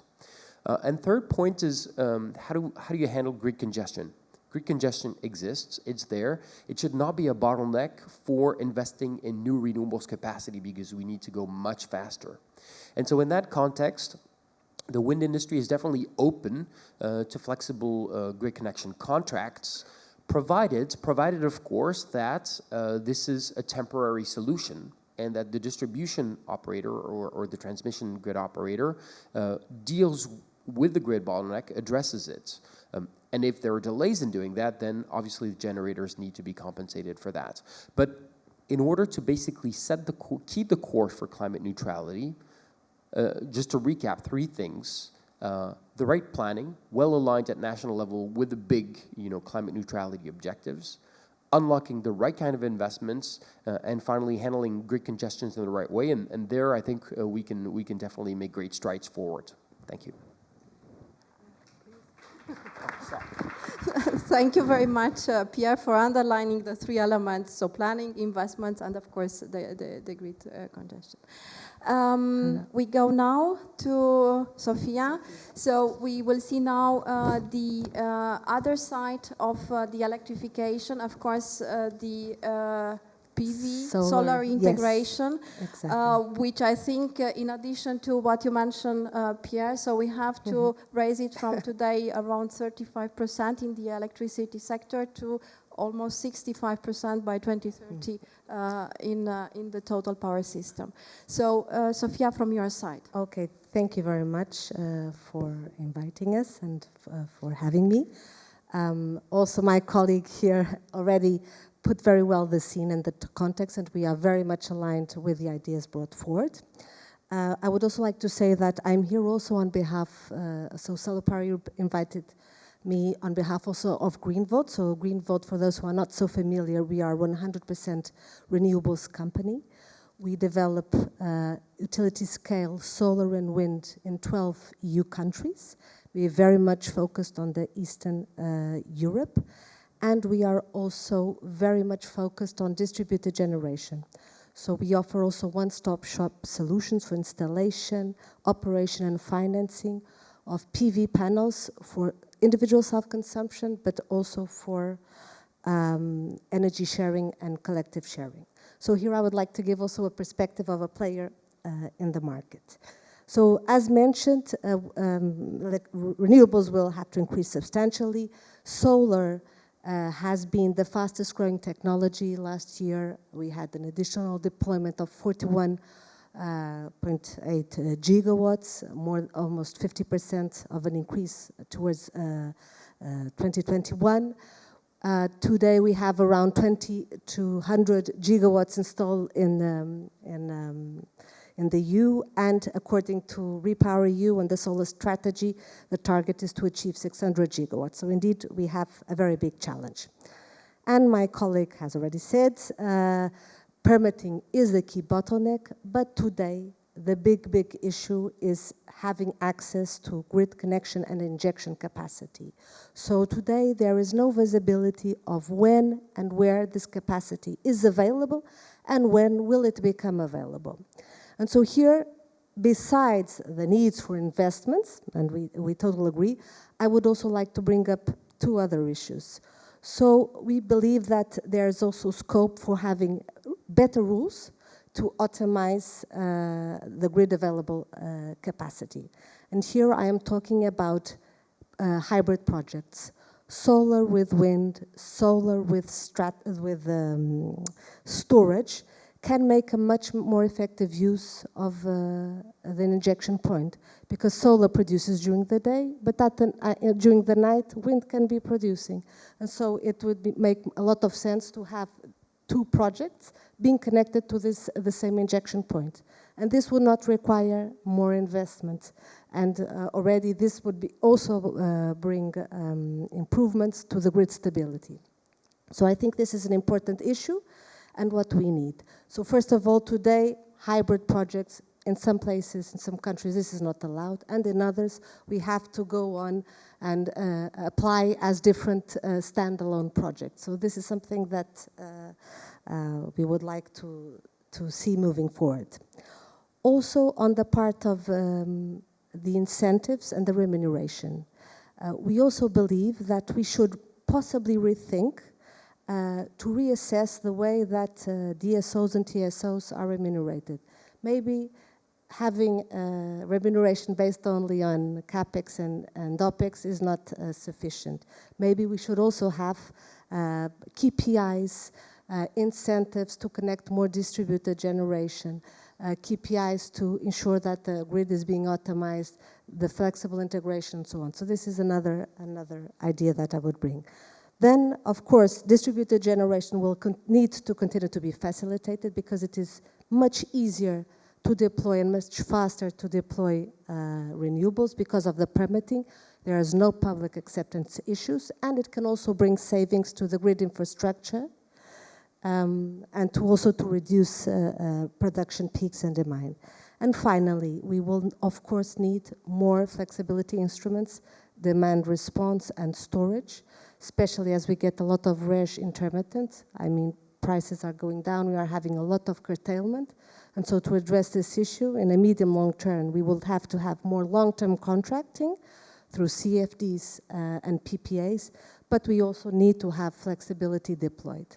And for this, we need to have adequate remuneration. Okay, thank you. Thank you very much, Sophia, and applause for you, of course, for this overview on challenges, but also the solutions which you proposed actually from solar sector perspective. Now I turn to Gerald. We have heard planning, we have heard permitting, we have heard grid connection capacity, also flexibility, solutions, and market design. From your perspective, Gerald, what you will put as representative of a TSO, and we have heard about the offshore plans, what you will put forward as a challenge and a need from a perspective of the TSOs? Thank you very much, Norella. Thank you for setting the stage, especially Stefan. You said, okay, we just need lots and lots of more renewable power to be fed into the grid. And this is actually what we need. And so today I will focus on the offshore network development plans. And Haakon also said, well, we have about 30 gigawatts and we have to go to upgrade it to a factor by 10. And that's exactly the ambition of the Commission, to have about 300 gigawatts of offshore wind by 2050. And please add to this 150 gigawatts from the UK. So this is a huge amount of work that needs to be done. And here I would just reflect the NSOE system development's thoughts and ideas on this. And here our contribution are the offshore network development plans. And they're really innovative because it's the first time they are going to be done, and they are going to be published on the 24th of January 2024. And what are we going to do there? We are going to show the need for radial connections, for hybrid connections. Hybrid means from one country to wind parks, to maybe another wind park, to another country. So to integrate renewables and also connect countries. And also, with a long-term perspective, show the need for a meshed grid. And this we all do to bring the electricity to the end customer. It's not sufficient to bring it onshore. We need to bring it to the load centers, and we need to integrate it into the system. And this we do in very close cooperation with the member states, of course, wind farm developers, with Wind Europe, with the industry, with the manufacturers, because we need this collaboration. Also, Stefan said this, because costs are high, and we can only bring the cost down through collaboration, and we need to speed up, and this can also be done together. So what we say, we like to say, we like to plan across time, space, sectors, and I would like to add communities. Time, you know, it's just, we need speed, nothing to add there. We have excellent cooperation here with the wind farm developers because timing is essential for them. Space, we need lots of space, offshore, onshore, for the generation, for the infrastructure. I think this is clear. Sectors, we need the flexibility already set from my panelists before me, and it's a big part of the vision, as Hervé pointed out at the very beginning. And it's also, as Haakon showed, even in Norway, it's not there yet, so we need an improvement in the framework to provide the flexibility. And then I would like to add communities. Why communities? Because first of all, we need the acceptance of the new generation and the new infrastructure that needs to be built. But also in the communities live the people who we want to actively engage in using the electricity in a smart way. Of course, this will be done with the colleagues of the DSOs to actually make it happen. But DSOs and TSOs together have to provide the mindset and a positive view on this new future so that actually people want to engage. And at the end, we have to do it together. We want and have to integrate all the people because it is the people who make actually change happen. Thank you.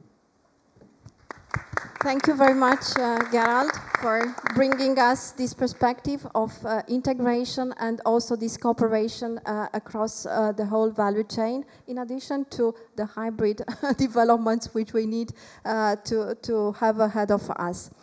Now, I will turn to the second round of questions, and apologizes, I will ask you to just speak for 3 minutes in order to be in time for the question and answer session.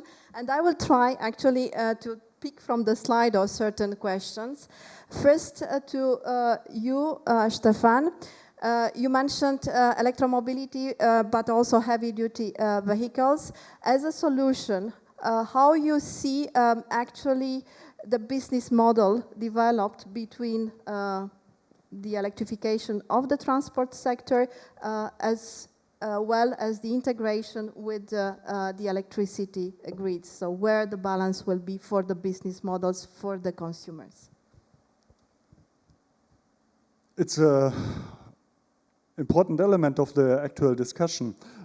I think your question goes into the direction, the balance of the grid by using the batteries of electric vehicles as an example.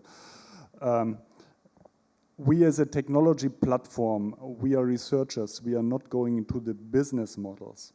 So I can only be at the surface and to say, if the owner of the battery gives a service to the grid or to the society by his own property, then there must be a fair price for this. How this fair price looks like, nobody knows at the moment. And this is an element which is not solved. And the other issue is, and it was mentioned several times, the smart charging. Smart charging is a tool to manage times of shortages. It mitigates a problem, but it does not solve a problem. And therefore, for smart charging, it's a good element, but there must be a price incentive for the users. Otherwise, I can tell you, I'm from automotive sector. We know many customers. The price is the element which works. That's it. I stop here. Thank you very much, Stefan, for this clear answer. And I think you answered to one of the questions on Slido. Now I turn to you again, Hans. You mentioned, of course, cogeneration. It's a very efficient use of energy in general. But if we go to further solutions, you will see for the heating and cooling sector, but also for the power system as such. And you mentioned, I think, the thermal storage. So I don't want to guide you, but just to underline future solutions you see for this integration between the two sectors. Certainly. So I think the future is obviously decentralized distributed generation. And a key solution to a lot of the challenges we face is local and regional planning. Planning is key. And why do I say that? Because in our view, we see energy system integration a key element in maximizing the use of limited resources in the most efficient and cost-effective way possible. So that means using coherently electrons, electricity, molecules, and heat in the best way possible.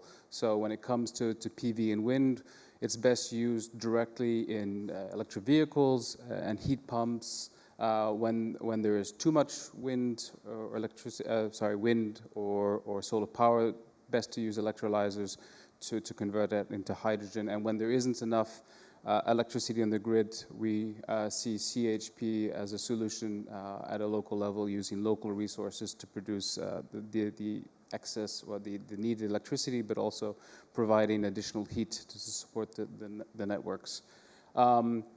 So there are many solutions, and I think in terms of innovation, there have been lots of innovations. We look to cities in particular. Haßfurt in Germany is a good example. There they have almost 200% electricity generation coming from solar panels and from wind. When obviously there's too much, it's curtailed, that is used in an electrolyzer to produce hydrogen. That hydrogen is then fed into a cogeneration unit producing very efficient electricity and heat. And that heat is also fed into the district heating network.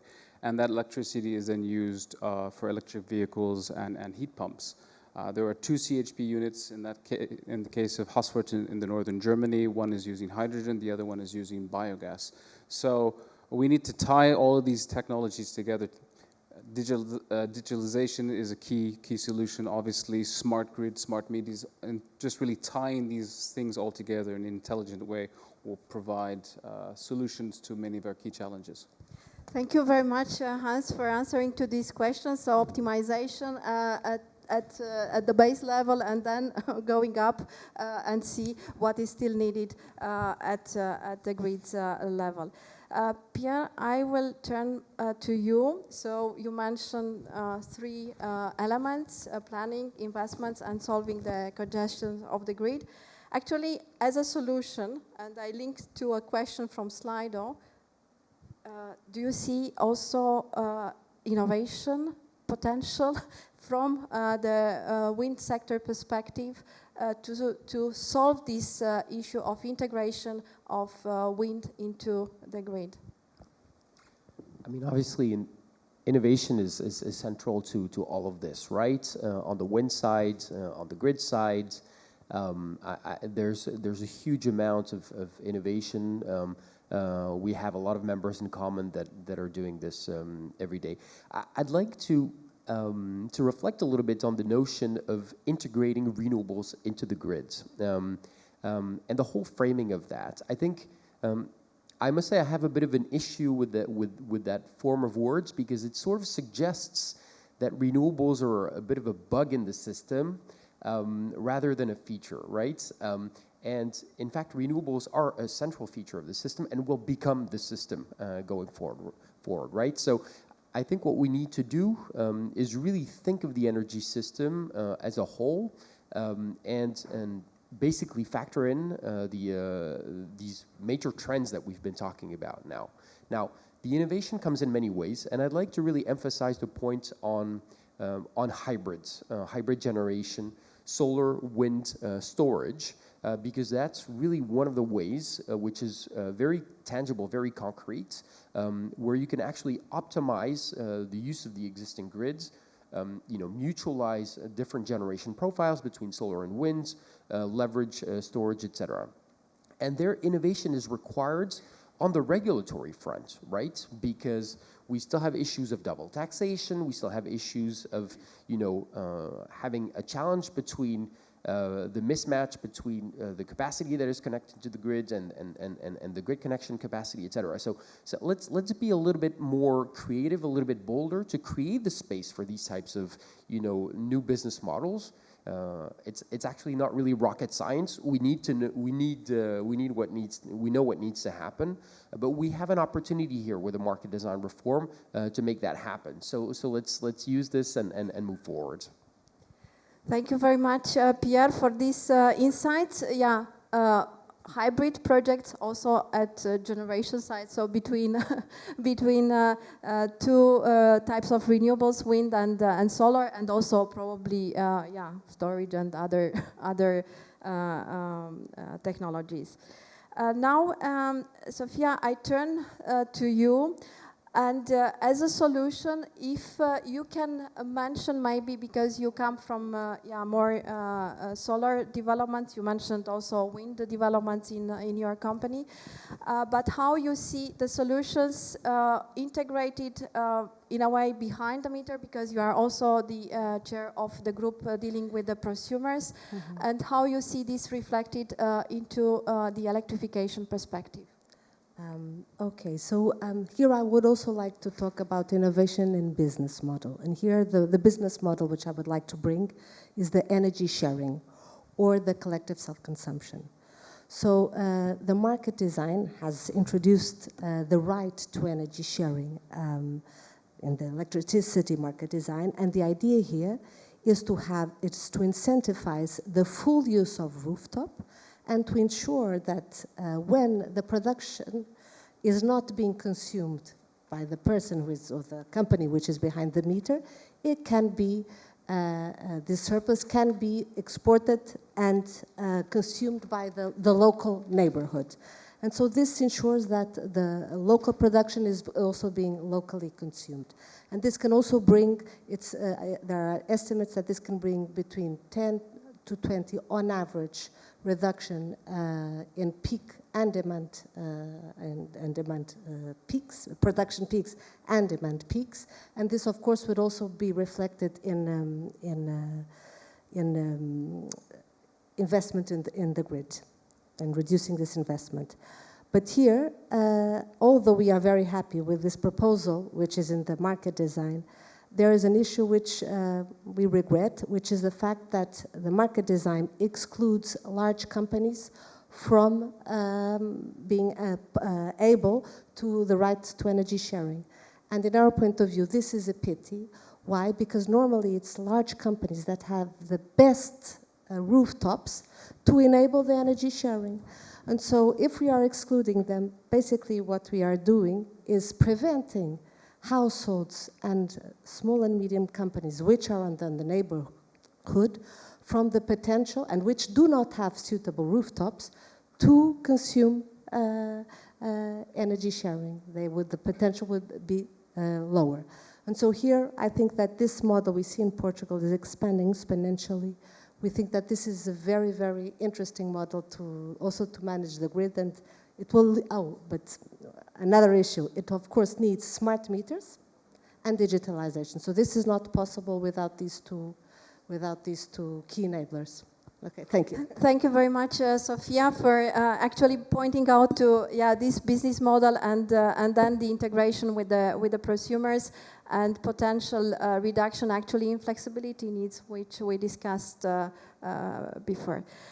Gerald, you have heard solutions from end users, also from generation side. So as the grid representative here, electricity grid representative, which will be the solution we propose actually to manage all these transformation which are ahead of us. We have heard Håkon saying the big investments we need, the big capacities in terms of cables, in terms of overhead lines, in terms of different components of the grids. So which will be the solution you will propose? Thank you, Norella. First, feature not a bug. I really like this. And I would really like to say this feature triggers many new features. And this is why we had InnoGrid talking about it. Let me just give you an example that I thought fascinating. We will have floating offshore wind generation. Are we going to have floating substations? No, I learned most likely subsea substations. I thought, oh, this is new. This is only one example. Also, we talk about HVDC. We will need much more HVDC. We talk about interoperability. There's a very good project going on, Interopera. And we need grid forming technology. So I think because some features that the traditional power plants like inertia provided for free are not there in the system. So we need new ways, new innovative ways to provide them with the new generation technologies. And I think I said with the offshore network development plans, we'll show a way forward. And if we look at it precisely, we see a lot of the technology is not there, or a lot of the technology is not there at a good price. And many features that we need altogether are also not implemented from market to technology. And I think what you are triggering, or what this change is triggering, is new features everywhere in the system. And this we can only do with innovation. Thank you very much, Gerald, for giving these insights also into innovation, the components, the future development, grid forming capabilities, and so on. Thanks a lot. And a big applause to the answers to my questions for the panelists. Now we will move, and I think we are just in time, to the question and answer session. I still have questions on Slido, but now I would like to see also questions maybe from the room. Please don't be shy and ask your question. I see a hand raised. I don't see the face because I have the light in my eyes, but yeah. It's working, yes. So, Andrzej Czerny from EDSO. So this discussion has showed all the challenges to meet the future electricity demand that is projected to rise sharply, right? It's gonna cost so much money, and I'm just wondering, we've seen so many proposed solutions, but if I look at the other side of the equation, so on the demand, maybe the easiest solution would be actually to reduce the demand, right? And in the context of this panel, one of the easiest targets is obviously the transport sector. So if we would think about maybe a more radical change in the modes of transportation that the society is using, so that would probably also help a lot, right, to integrate all the renewable electricity in the grid. So this would mean in the end, way less cars sold, even though if they are electric, and more bikes in the streets, more pedestrians, more public transportation, and also investment in alternative freight transport, right? And I'm just wondering if Stefan could say if the car industry is ready to support this transition, if you see all the challenges that are awaiting us. Thank you very much for your question. So, Stefan, please go ahead. And I will ask that the next raised question is shorter. Okay. I'm for road transport, but at the end, I'm for mobility. And mobility is in the heart of our society. It's in the heart of our social life and of our economy life. And now I'm in the business for 25 or 30 years, and I always hear that mobility should go down. The reality is quite the opposite. It's quite the opposite. And all the projections say that in the future we will have more transport of goods, more transport of people. We can say this is bad or good. The reality is we will have more transport. And how can we do it? Actual prognosis say that if you're talking about rail, the increase of transport, which we will see in the next years in transportation of goods, the rail industry, even if they double the actual capacity, we will not be able to compensate this increase in transport by the doubling of the rail. So you can see the dimension. Therefore, we need to work how we shape the system and how we make it in the best way. And it's absolutely clear that road transport is needed. It's absolutely clear. You can say we need 20% more or 20% less, independent. Electrification is needed, and even if it is 20% less, we need the electrification, and we have to solve all the problems we discussed today. Thank you very much, Hans, for this question. Another raised hand there. Mart van der Meijden, Ternet Innovation. I have a provocative question, I think. Pierre Tardieu was talking about anticipatory investments, and also I think we need to do more proactive planning. And I'm very pleased also with Sofia Barbosa, her plea for having more hybrid projects.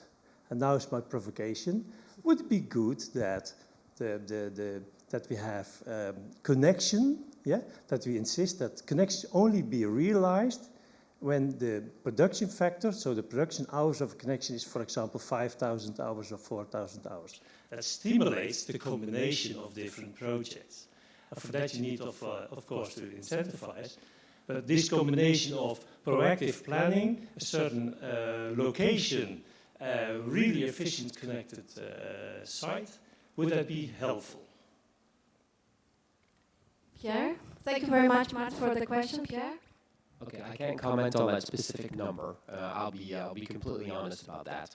What's very clear is that we need to tap into our renewables resources across Europe.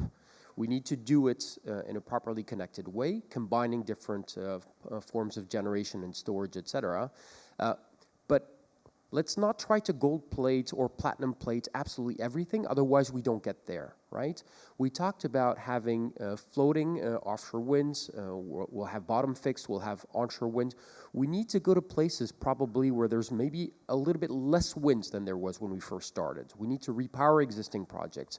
We need to put, solar, large scale and rooftop. We need all of the above, otherwise we just simply don't get there. Thank you. Maybe Sofia, also from your side, if you want to comment on the question. Well, yes, I agree with my colleague. We need all technologies. We need large and small projects. But of course, again, the hybridization, I think, is a quick win in the short run, because investments in the grid and so on, they also take a long time. Okay, thank you. Thank you. So once again, the hybrid. Yes, Gerald. Two thoughts. First, we are in a kick-off phase right now. We really have to make things going. If we already put too many restrictions, then this might hamper developments. On the other hand, the more mature technologies get, and we have, for example, the ONDP as a 2-year cycle, then we can integrate those thoughts, and I would really see this as 2 steps. Thank you very much, Gerald. I see another question here in the row.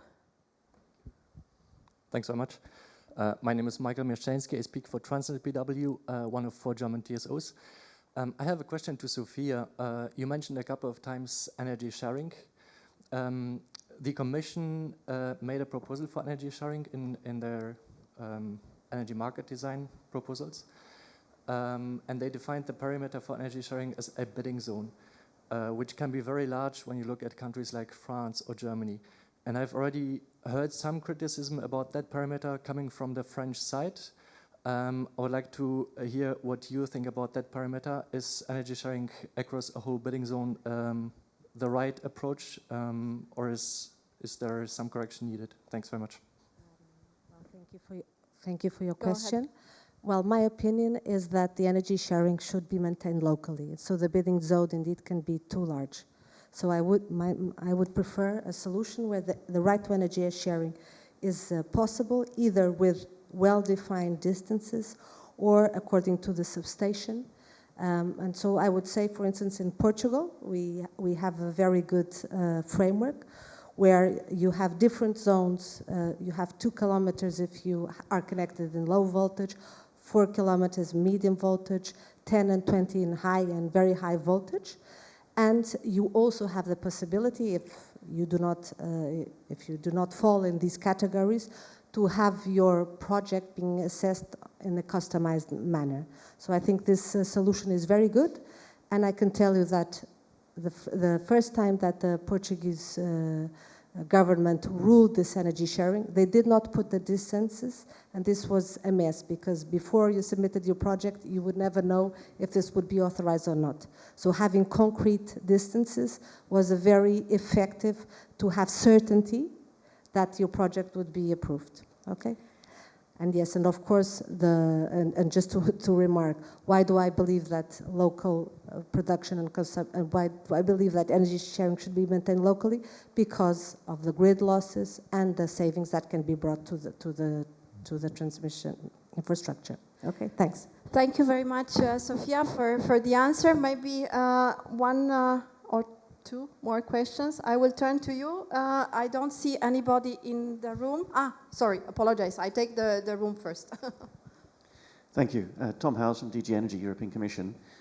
Just to give us a sense of real concrete progress, could you, each of the panelists, give us your favorite example, whether it's flexibility or innovative grid integration, your favorite example of something that's happened in the last 12 months, something concrete that's actually happened?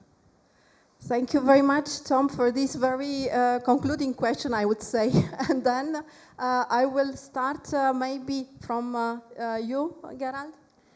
Thank you. In the offshore, we saw the Esbjerg Declaration, and as a follow-up, we saw concrete projects for hybrid projects between Germany and Denmark, for example, and many other projects in this regard picking on. I will bring a project from Greenvolt. So we had the first hybrid project, wind, solar, and batteries deployed in Poland for the first time, the first ever hybrid project in Poland. Okay, thanks. Thank you very much, Sophia. You, Pierre? I'd like to point out also a business approach, which is the strategy by TSO TenneT to procure gigawatts and gigawatts of offshore substations over the several-year horizon in order to give visibility to the supply chain and to make sure that we get there. Thank you. Pierre, from your side, Hans? Well, I already mentioned the project in Hasford, which is a living, breathing project. I think the innovation there is hydrogen-driven engines, and you see more and more of that in Europe. Engines, turbines, fuel cells, all running on hydrogen or different levels of hydrogen as gases become more decarbonized. Thank you very much, Hans. You answered also to a question on the chat. Very good. So from your side, Stefan. You can get from each European OEM, car manufacturer, vehicle manufacturer, in each category, an electrified vehicle. You just have to go out and buy them. So we are ready. Thank you very much, Stefan. And with this, I will close this panel session, question and answer point. And a big applause to the panelists. Thank you very much.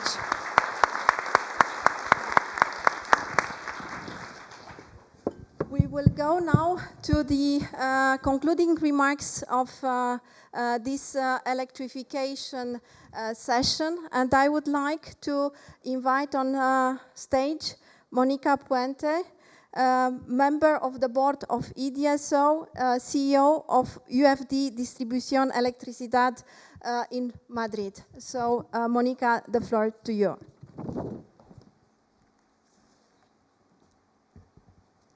Thank you very much, Norella. First of all, I would like to thank you all the speakers for the knowledge sharing today.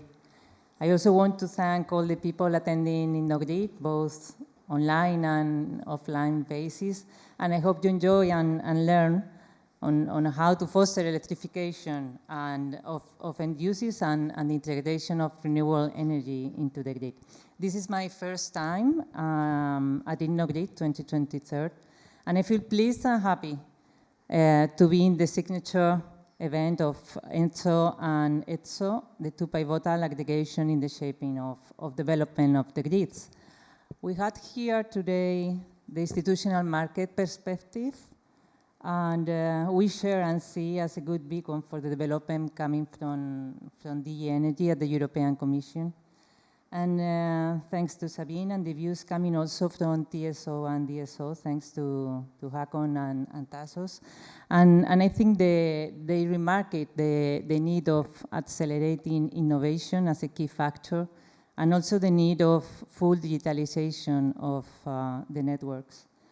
We also concentrated on the use of renewable and to sustain electrification, and also the need from the automotive sector, maybe the quickest to pick up the great opportunities coming from electric power. In fact, I think Stefan put the focus on the electric charging and the infrastructure needed for road transport. I think in the past it was seen as an issue for DSO, for light vehicle, but with electrification of heavy-duty transportation, long distance, I think we have a real challenge in the TSO and DSO infrastructure.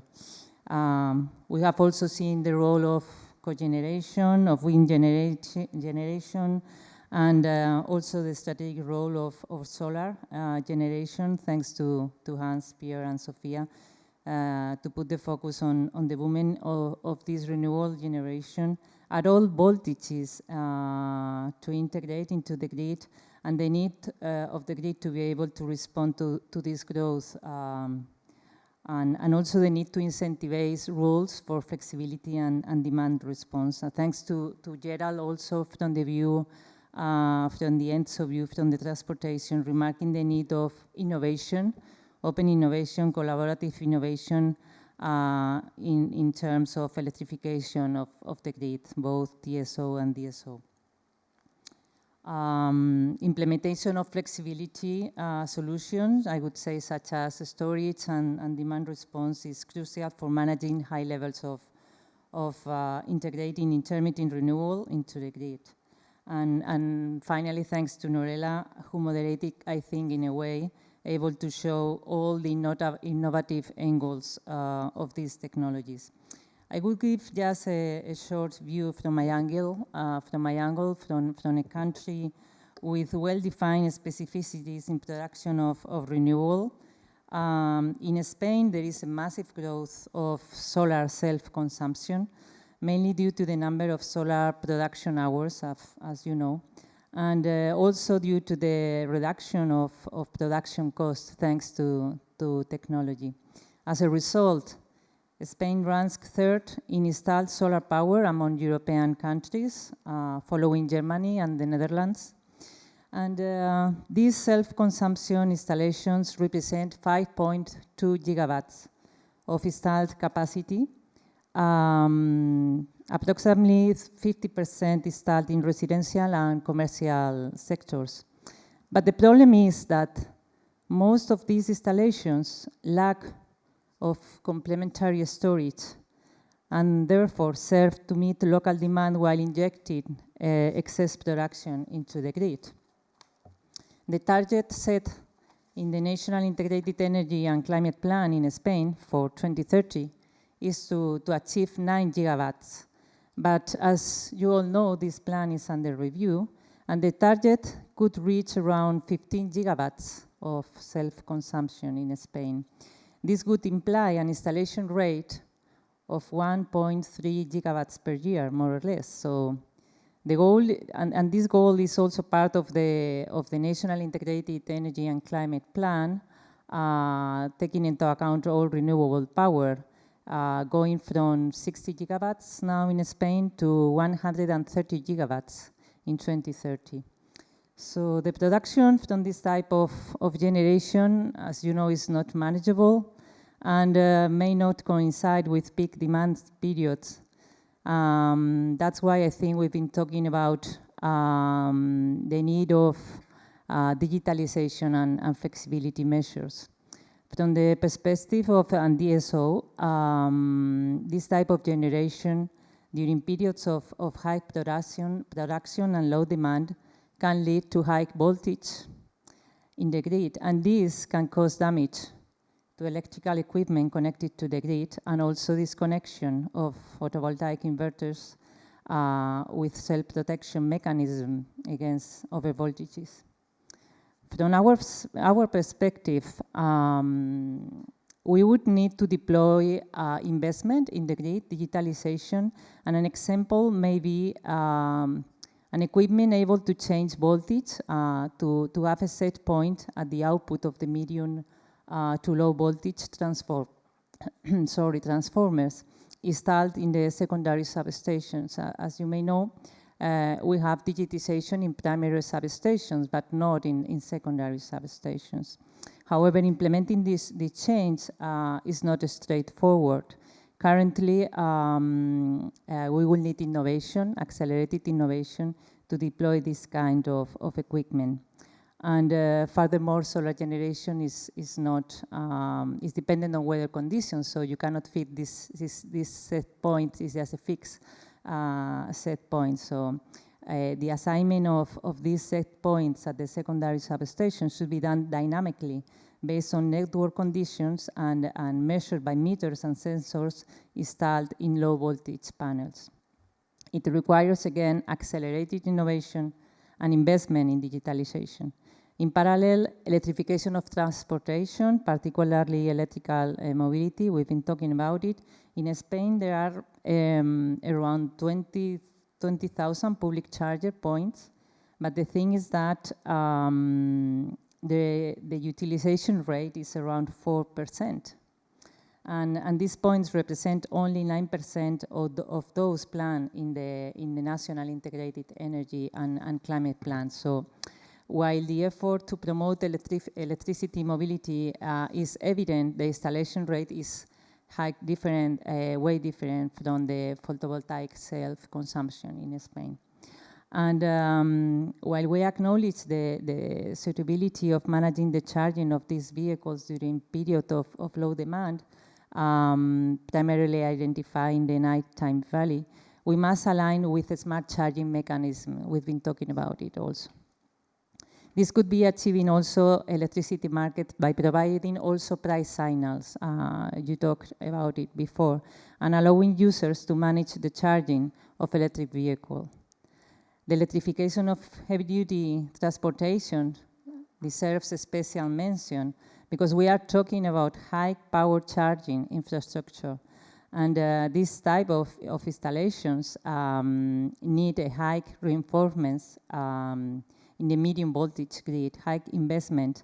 This type of chargings may be of powers up to 4 megawatts, which is significantly higher than the current level of ultra-fast charging for light vehicles. In addition, the evolution toward new business model, you talked about it also, can help improve these issues through the participation of aggregators, renewable energy communities, and energy storage, for sure. all these entities can offer flexibility mechanism to align and to adjust the balance between generation and demand. And also in accordance with Directive 2019-944, local flexibility markets are being developed in Europe. So these markets emerge from the need to address these challenges arising from the high penetration of renewable energy into the grid. And also, well, this flexibility should complement and be compatible with all the reinforcements and extension needed in the grid to increase capacity, to integrate renewable, and also to foster digitalization. And just to conclude, well, we are now in the discussion of the electricity market design, tackling all aspects of the industry and setting the framework for the next years of rapid and irreversible evolution of our industry. We think that the underestimation of the role played by the distribution grids in the wide-ranging development of electrification should not be limited just to their role in designing network codes, for instance. The investments that are needed on the grids altogether to deliver this transition are huge and will shape the planning and strategic templates for all of us. TSOs and DSOs have already increased the percentage of investments around 50% from previous years. And this implies a huge entrepreneurial effort and must be supported by a profound industrial view that must become and must be among all ingredients. I think we said we were all together in the same ground. So we need clearness, we need ability to be flexible in welcoming technologies, accelerating innovation, and all along with a certainty in the regulatory framework. Indeed, what we DSO as an industry need and require. And thank you very much.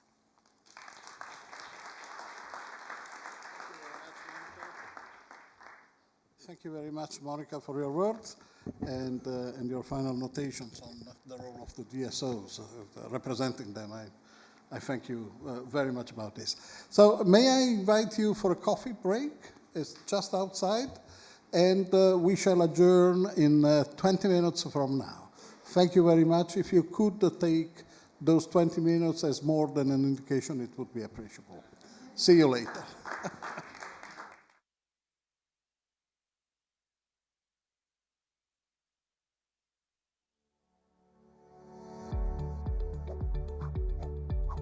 Distribution grids were originally designed to unidirectionally distribute electricity supplied by large generation plants, based on predictable, manageable sources.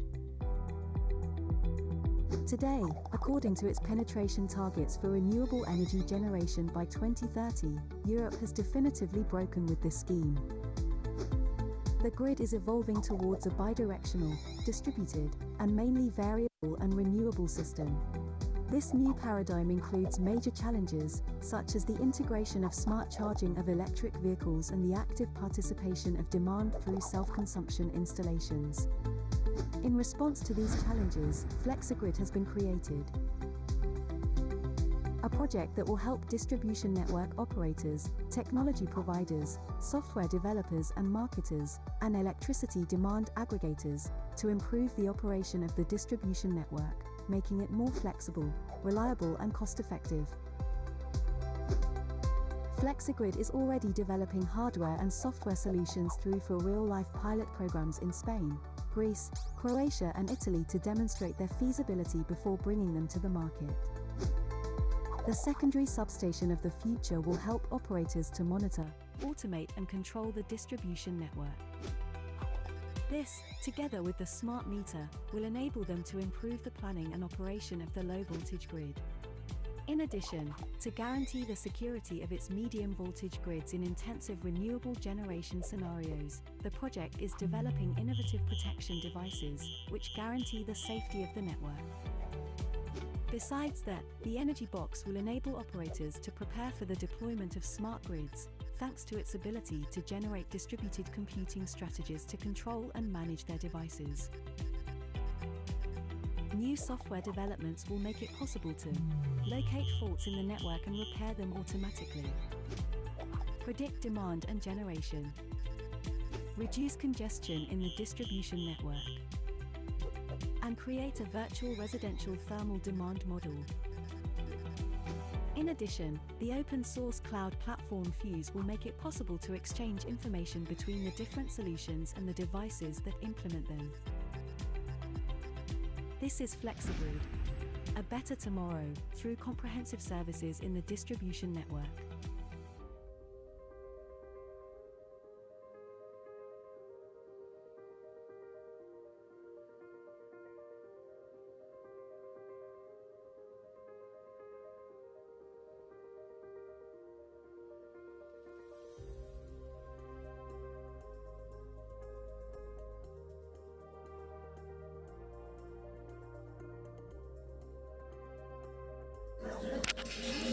Hello, Mr.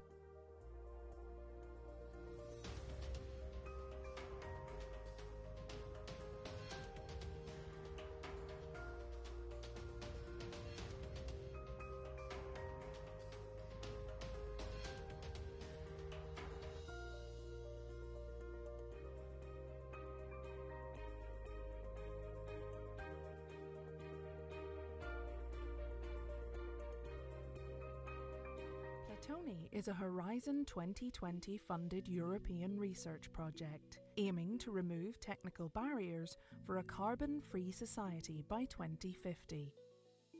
Project Platone provides concrete answer to distribution system operators that are facing the modern challenges related to energy transition and digitalization. We all know how the distribution grid is currently all across Europe under stress for the growing presence of renewables. This change is calling for more automation, digitalization, that is allowing the grid operator to make the best use of their infrastructure. Platone offers a new generation of software solution which has several key ingredients that make the overall architecture. At the center, there is the DSO technical platform. The DSO technical platform is based on the Sonio platform, an open source microservice solutions that offers DSO the possibility to include services in a modular way. Our partners build all the platform, the mechanism and the equipment foreseen into the Platone standard architecture. The Platone architecture is characterized by a dual-layer blockchain structure, and both layers are interoperable and pluggable in different market or distribution systems. The platform is then enriched by a set of interfaces to the customers, because we want to bring customers at the center of the future power systems, and this interface is based on blockchain technology. Interface to the market, because flexibility is the key element for future power system to cope with the volatility of renewables. And last but not least, an interface to what we define in the project as legacy systems. All the DSOs have already in place something in their control room. We are not saying just change and run fully on our solution, but we want to seamlessly integrate in the existing infrastructure. Comprehensive testing of the Platoni outputs is of utmost importance for the future development of the electricity market.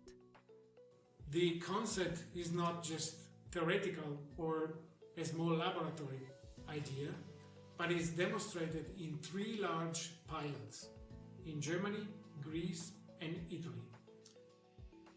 Thanks to the 3 different pilots, all the components of the platform are under test and the architecture is fully validated, so that from the real experience we also have the possibility to learn, and within the project we have 2 iterations of release of the platform that will allow us at the end to have something mature and ready, close to be ready to market. The open source solutions will be released as part of the Sonio project in the Linux Foundation Energy, which also means that the plans for exploitation are very simple, which means We need to build synergies among the distribution system operators to go for standardized solutions that are widely applicable. We could say a lot of words on that, but probably the answer is all in the motto of the Platone Italian demonstrator: cutting barriers, unlocking flexibility.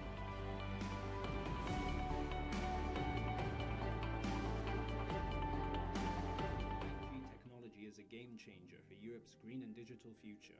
The Smart 5Grid Horizon 2020 project, funded by the European Union, provides an innovative and fully featured 5G platform for the energy sector, for experimentation of novel network applications and smooth integration with the current communication networks of the power grids. Within the framework, 4 pilots have been developed. The Italian pilot exploits edge computing and ultra-reliable low-latency features of the 5G needed by an advanced grid automation system with self-healing capabilities. The Spanish pilot uses 5G private network communication and edge processing power for real-time sensor data analysis to enhance the safety procedures for maintenance workers in high-voltage power substations. The Bulgarian pilot facilitates fast and reliable integration of IoT-based sensors and measurement units into monitoring and control of distributed renewables. The Greek-Bulgarian pilot demonstrates cooperation of telco providers for cross-border 5G network, fulfilling the reliability and latency constraints of a virtual phaser data concentrator. The GEOS Research and Innovation Center of Excellence at the University of Cyprus led the pre-piloting, testing and validation process of the 4 pilots of the Smart 5Grid project.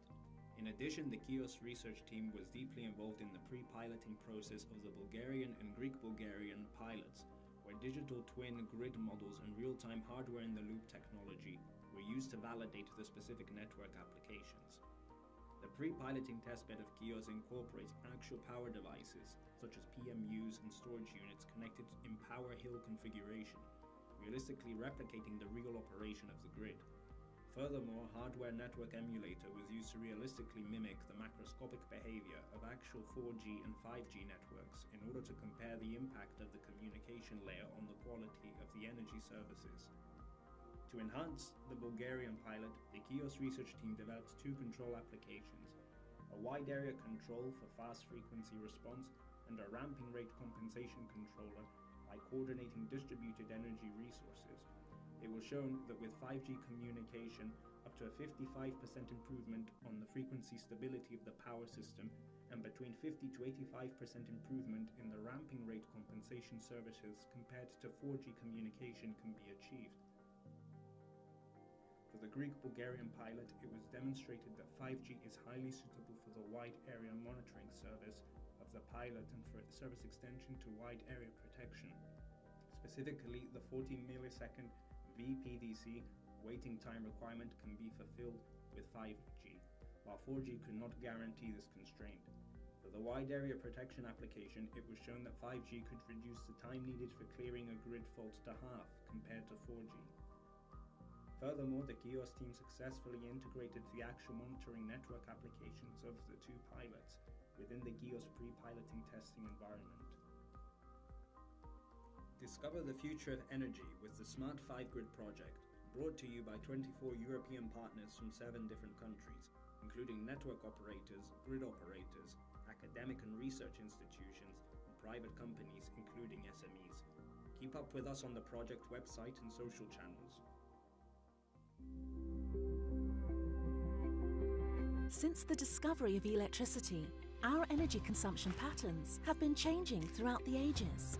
The rise of distributed renewable energy sources is introducing additional challenges to match energy production and its consumption. That is why eUniversal wants to develop a new approach to make the system more flexible, integrating the fluctuations of the supply-demand curve, meeting a more consumer-centric and sustainable future. Let us introduce the Universal Market Enabling Interface, an eUniversal project. This new and innovative approach aims to ensure interoperability between distribution system operators and new flexibility markets, enabled through the development of universal solutions and real mechanisms for active consumer, prosumer and energy communities engagement. and active participation in the energy transition must be available for everyone, such as distribution system operators, aggregators, market agents, consumers, or even transmission system operators. For such an ambitious project, a multi-stakeholder international team was gathered. In fact, the e-Universal Consortium brings together 19 partners from 8 different European countries that will contribute with their specific skills.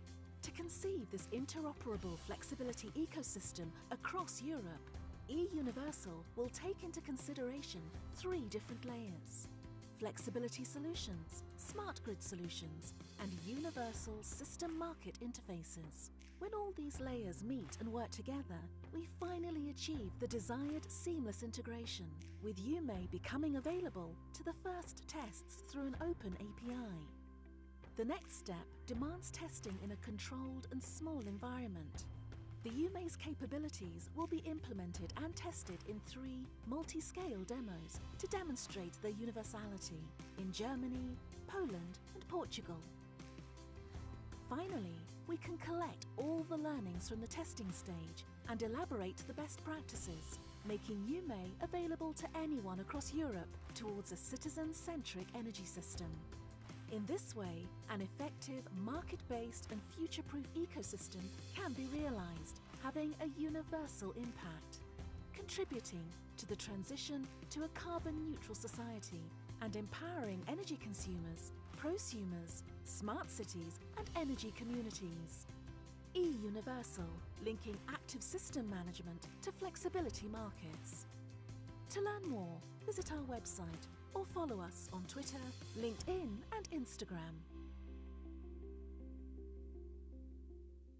The demand and production of electric energy varies greatly, both through the day and the seasons. Increasing peak load when everyone needs electricity and the variable nature of that peak force us to add hardware to the grid or find a smarter way of operating the load and the production in the distribution grid.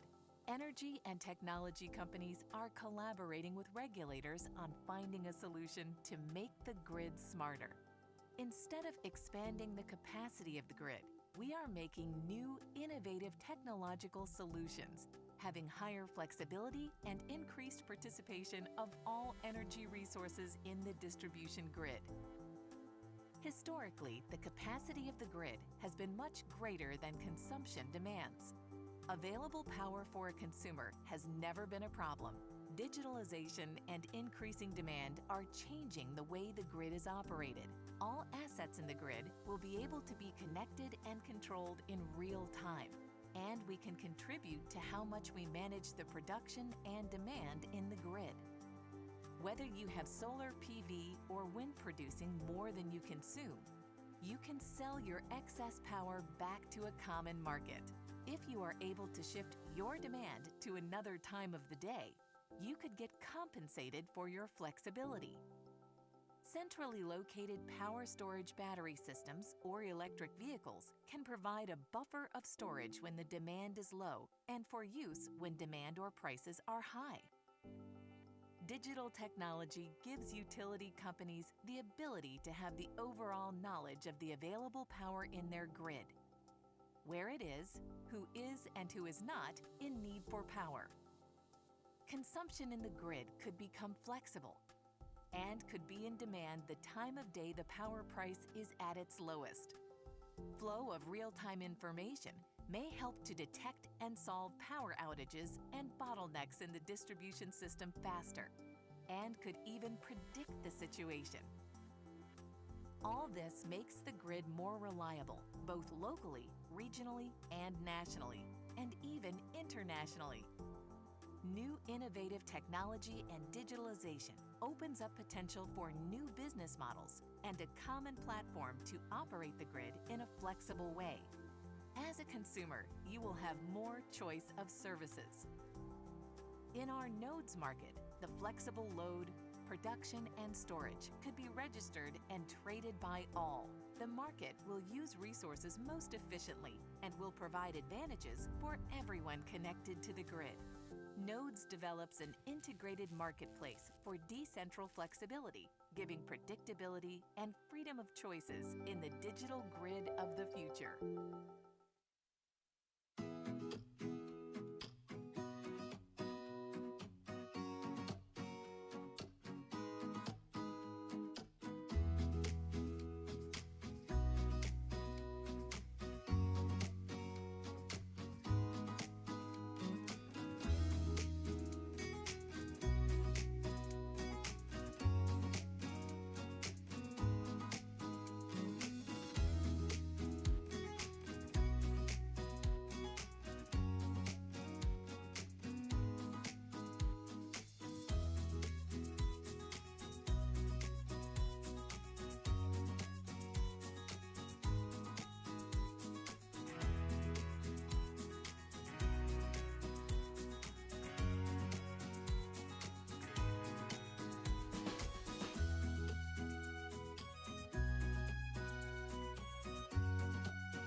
So thank you for coming back. This is an old gag that I always use, but it is really so. So very good to see you back again, and we have got an exceptional guest delivering the next speech.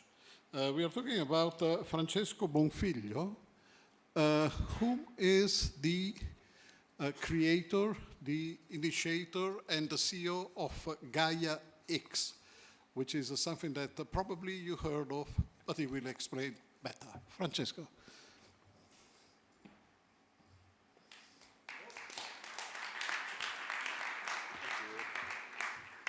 So, good afternoon, everybody, and it's always a good thing to welcome back people because it's not easy to come back after a coffee break or a lunch. So I think I'm in between you and the lunch, possibly, so we'll try not to bore you. I'm supposed to give a very short keynote, but you have a chance to reach out to me anytime whilst I'm here, and we're going to have a panel after that. Don't be shy asking very tough questions, because unfortunately that's what everybody does with me, and I spend my whole week trying to give answers if I can. First of all, a correction, so I'm not the, let me say, initiator, but for sure I'm the CEO, and I will give you a little bit of an overview of what GaiaX is. First of all, very simple statements that maybe you want to go home with one takeaway. What GaiaX is, this is it. GaiaX provides for a new standard to qualify and verify, and the combination of these two words means trust, if you want, participants and resources in a digital collaboration. It's the best abstraction I could make, because people keep asking me, what is GaiaX in one sentence? Here you go. And of course, it's much more complicated than that. But in terms of constitutions and constituency, GaiaX was founded in 2021 as an AISBL, Association Internationale Sans But Lucratif, and it's a private non-for-profit organization. We don't get any subsidies or grants from any public institutions because we want to be the voice of the market. And our objective is to basically enable the creation of common data spaces. And common data spaces, I will tell you in a while, to me are the most important thing happening because they are the enabler of data economy. And to do that, we are defining a new standard for transparent, controllable, and interoperable data infrastructures. Basically, we're kind of designing the streets where data should run in a safe, secure, transparent, controllable, and interoperable way. We are open to anyone. So we have been born in Europe, but we are open to anyone. And in our constituency, we have everybody. Yes, even those big, large American players that are dominating the market of technology. And somebody complains, well, maybe you should not have them. But digital is a global business. So if we want to be big, we cannot be big in Japan or in Europe. We need to be big in the world. And GaiaX is addressing a problem that exists. It's known by everybody. There is no solutions there. And maybe once in a lifetime, Europe has been the first trying to develop a solution. I'll try to convince you the next minutes. But first, let's go to what Europe is doing about it. This is the European data strategy in a nutshell. So if you want to know what Europe is doing about data economy, basically remember two pillars. There's two pillars in the European data strategy. On the one side, on your right side, the need for create a common market of data. This follows along the theme of free goods circulation, free citizen circulations, and freedom in Europe as we know it very well. But when it gets to data, we need to enable the access and usage and leverage of data as a common good in order to create data economy. And data economy is necessary to survive the next decades because the economy is changing and is becoming data-centric. On the left side, Europe needs to build or envisage the need to create a so-called computing continuum. Computing continuum is the convergence between the central cloud and the edge computing. Everybody knows we are moving to the edge computing, but the reality is there's no edge computing in place yet. So all the large dominant technologies are hyper-concentrated, hyper-scalable, yes, that's why we call them the hyperscalers. But it's like, concentrating the ocean into your big swimming pool. You can have the biggest swimming pool in the world. It doesn't work anymore because data is everywhere. You know very well because you're talking about grids, and grids is a physical expression of distribution. So nowadays, we need a computing continuum, and we need a common market of data. GaiaX was born actually before the European strategy was announced, and it follows along the line doing two things. On one side, we enable the creation of common data spaces in different domains, including energy, of course, you name it, automotive, tourism, mobility, manufacturing, energy, smart cities, etc., and on and on.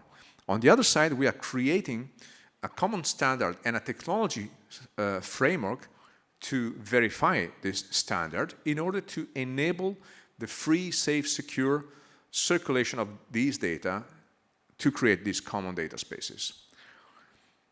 So, in a nutshell, do we really need GaiaX?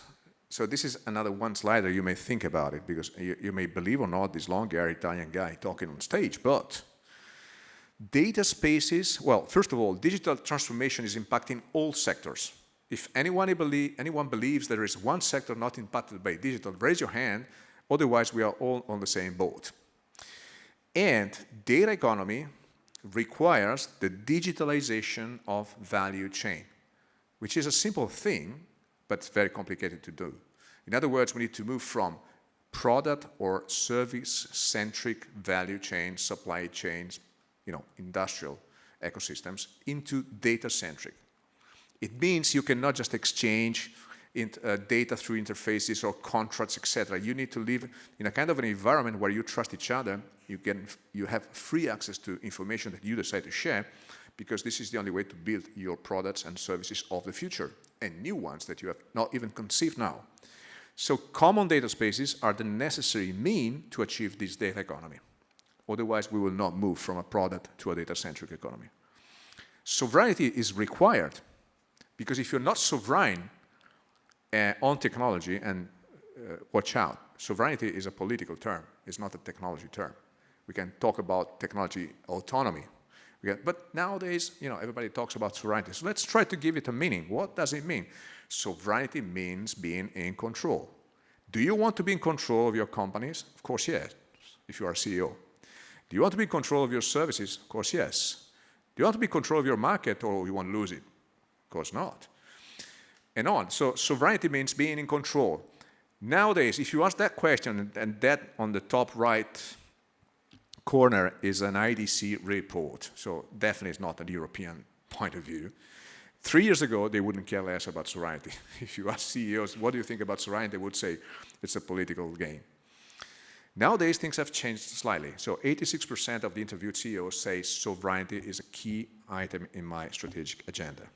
76% say sovereign solutions are going to enable real global markets.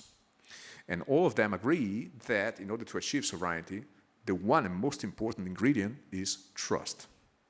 And I'll be even stronger. I think in the next decades, digital trust is going to be the main human right, because technology and digital is inside of us. It's no more outside, and is ruling our lives, our society, our economy, our future for us and for our loved ones.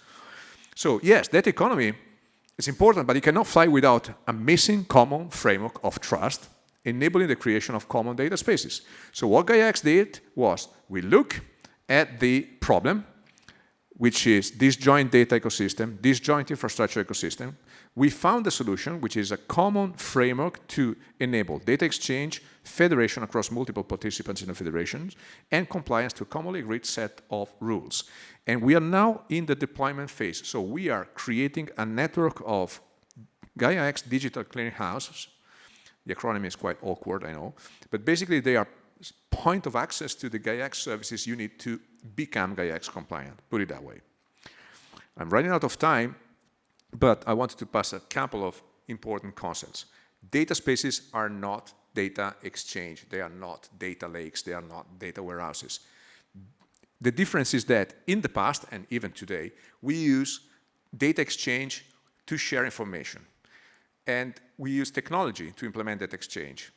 In the era of data spaces, technology is used to achieve trust.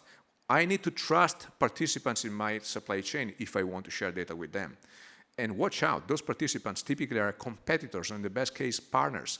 So the data economy imposes a completely new economical model of trust between parties. That technology must help. It's a business problem before than a technical problem. It's so much a business problem that, think about it. Why should I share my data with someone else? Why should Enel share data with EDF, or Terna with the equivalent in Germany or France, or etc.? Why? Because there is some use cases, some business cases that make common good, that produce common good value for both of us. So the business analysis is paramount. Can we survive alone? No. Can we work together? Yes. Where can we work together? And what can we achieve? And what data we need to share in order to achieve those objectives? And from that point on, when the business problem is made, which is the most important thing, what is the technical problem? Think about it. I need to trust the others. I need to trust their identities. I need to trust their data sources. I need to trust the way they use my data. I need to trust the way I use their data. And I need to give evidence. I need to trust the federation mechanisms. I need to trust the actor that is acting as a federator, which, by the way, the Data Governance Act introduces the concept of intermediary. In other words, I need trust. So in that case, if building data economy means creating cooperative model across multiple actors that in nature are competitors, we better have a common trust framework and possibly common trust engine that helps us making it possible. This is what GaiaX is doing. And like I said, problem, solution, deployment of the solution. In concrete terms, we are totally independent and private. So we can claim we are the voice of the market, but then we need this standard to be adopted. In other words, the only way to be successful is having real projects in the market, adopting the standard, implementing real digital value chains. These 11 projects, and Omega X is one in the energy domain, they are, we call them lighthouse projects, implementing with their own money the Gaia X standard to share data across them and build new products or improve their processes or their products and services based on this new concept of common data spaces. On the energy side, as you read here, this is an example. We have different working groups, and I can't read them from here. I can't remember by heart, but you can read there better than me. Yes, you can. Let me just turn back. So we have 60 participants from 23 organizations, 10 countries working together, 25 energy business use cases, 3 projects funded, so quite a lot of activities. And one monumental goal is reducing carbon neutrality before 2050. Everybody knows that.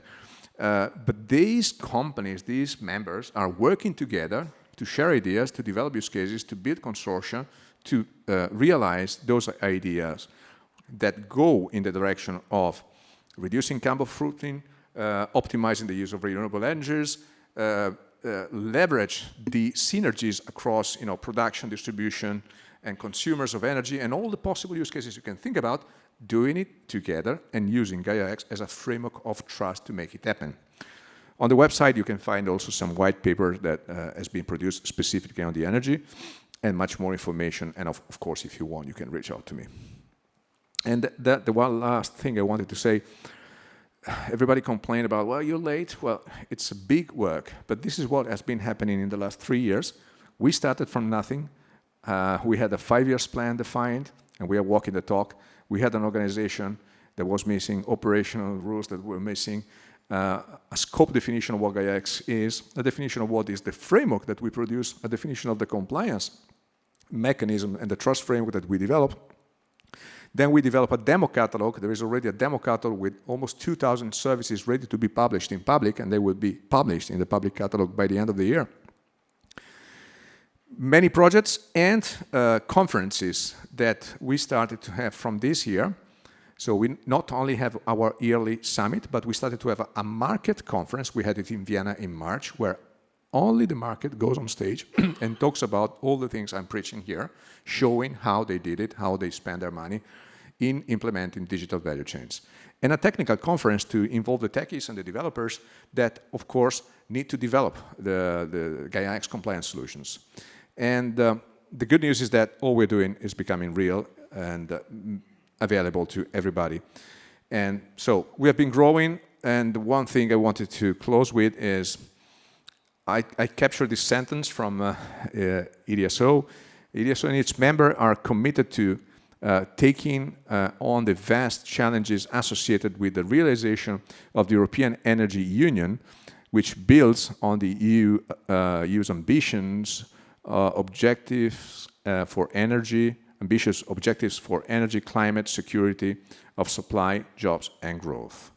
Well, when I think about Gaia X, I think it's a kind of European Union for data economy, very much in line with what EDSO mission is, because we combine together the regulation, the economy needs, the users of technologies, the providers of technologies, in one single endeavor and mission. We work together to recreate, to really create the future for European data economy and European real economy in general. I will pause here, and thank you very much for your attention.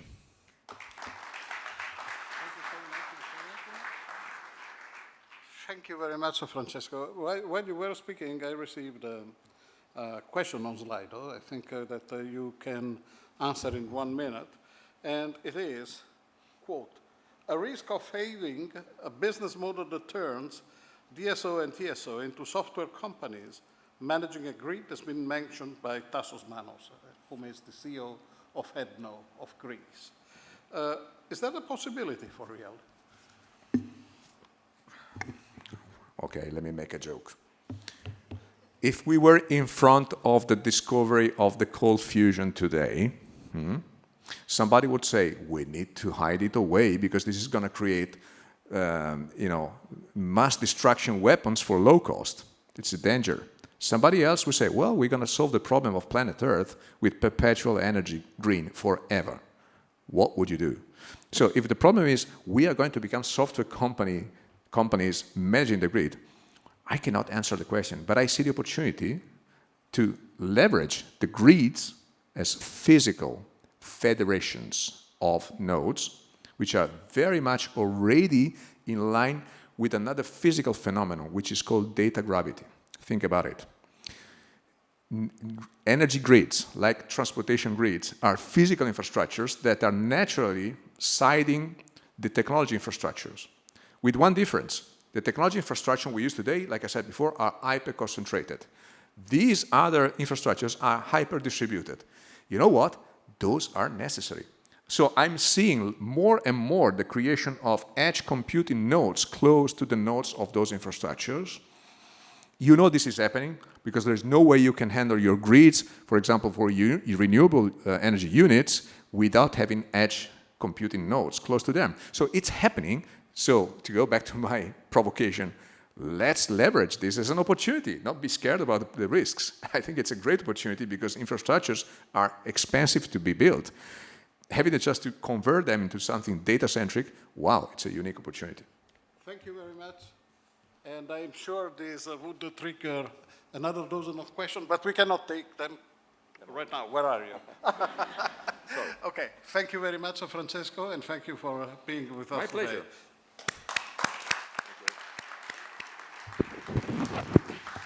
Yes, and now we move on to the next panel, and it is my pleasure to call on the stage David Peters. David Peters is Vice Chair of EDSO, but he is also, as a main job, the CTO of Stedin. CTO is not Chief Technology Officer. In this case, is Chief Transition Officer. And this says a lot about his daily job. And David is a moderator of a panel with Mark von Stiphout. There you are. Please, you are asked on the stage.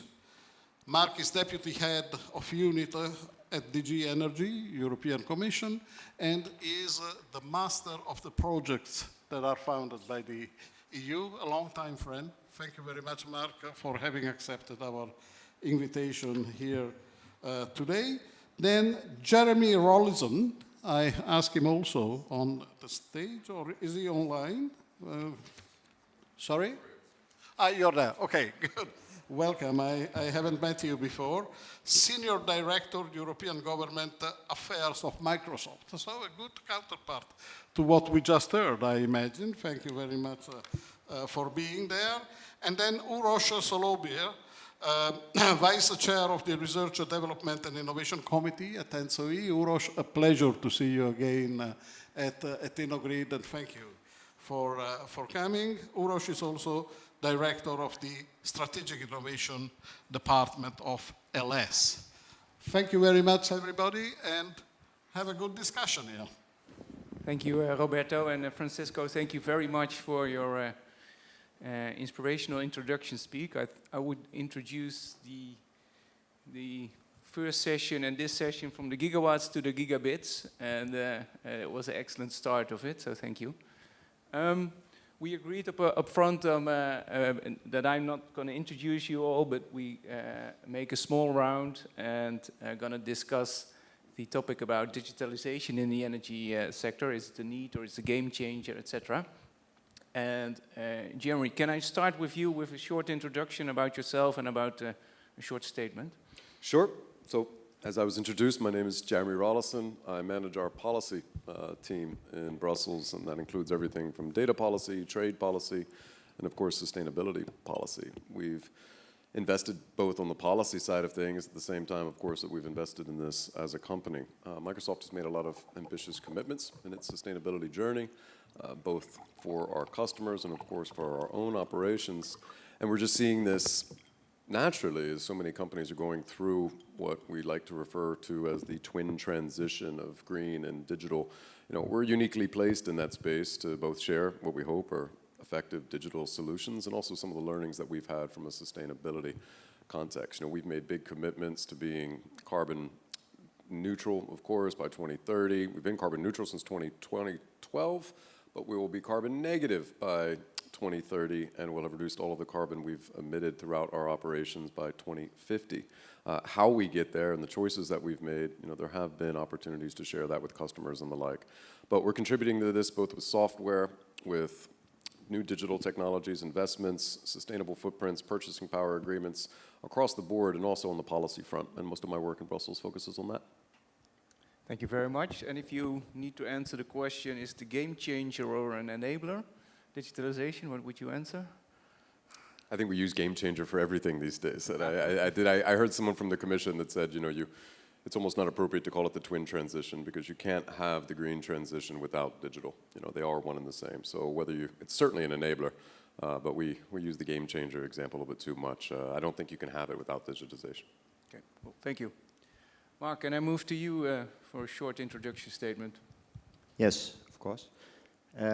So thank you for having me, first of all, at the InnoGrid conference. My name is Mark van Stiphout, working at the European Commission and mostly spending my time in the last years on how can we help innovation in the grids, in changing the way the grids work to make sure that they are ready to meet all the requirements that we are putting on them.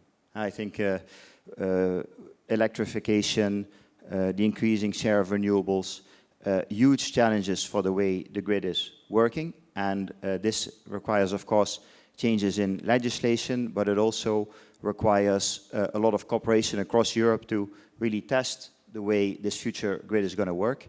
And in my unit, with a few colleagues, what we have done a lot of is basically carve out funding support for projects that really test what is the future of the grid going to look like.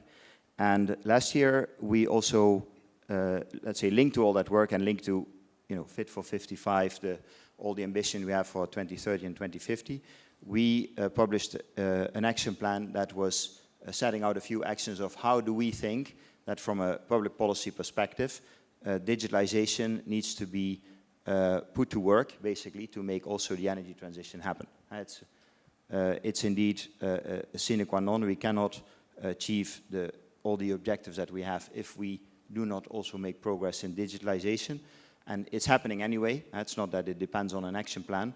But I think there are some key issues where we also need, let's say, public authorities to guide the way that digitalization is going to happen. And I think one of them is linked to, of course, the grids and supporting the digitalization of them, because this, say, by definition almost goes too slow. And we want to make sure that within Europe, this is also a coordinated effort. And so that's why one of the things that we have proposed, and what a challenge that NSOE and the DSOs have gladly taken up, is to create a digital twin of the European electricity grid. And another one is create a European energy data space, basically by next year. Not just, in general for exchange of data for whatever, but really focused on a few key priority use cases. I think the most relevant here today of them is flexibility. Make sure that flexibility can work, that all this untapped potential of energy consuming or producing assets that are everywhere connected to the grid, that can be used for flexibility, that can help the integration of renewables, that it's easy to tap into that, because data exchange to make them work for the grid, for the system, is easy. Thank you. Thank you. We will come back to this a bit later, but Ulrich, I want to first move to you to introduce yourself and give a first statement here. Thank you. I serve in SOE as a vice chair of RDIC. And in addition, I also lead a very strong department for innovation in ELES. This is Slovenian transmission system operator. But let me say that if I would describe myself, I think I try to help bring stuff together so that we get the value out for consumers, and that we get into projects, that we really try to reach the targets. And the targets are set. We have to do something by 2030. And this goes very much in line with to deliver, you know, to have something to show in a few years. And it was rough times. I think we have been trying many directions, and we were searching for solutions for quite a long. But I think now the time is running up. We have to decide. We have to go to the consumers. We have to bring this value for the consumers immediately.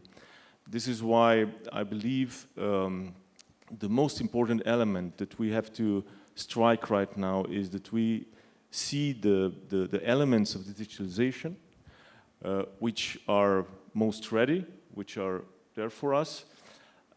Sometimes it's related to the existing use cases. Sometimes we have to look for the new ones. But we have to be as exact as possible. And use case definition for me is the key element here. To really go into an example, what I imagine could be done and should be done in as many instances as possible is, for example, today we discussed a lot about renewable wave. We talked about enormous amount of renewable energy coming into the grid. On the other side, we talk about flexibility, we talk about customer engagement. But you know, the real innovation for me happens when we bring all this stuff together.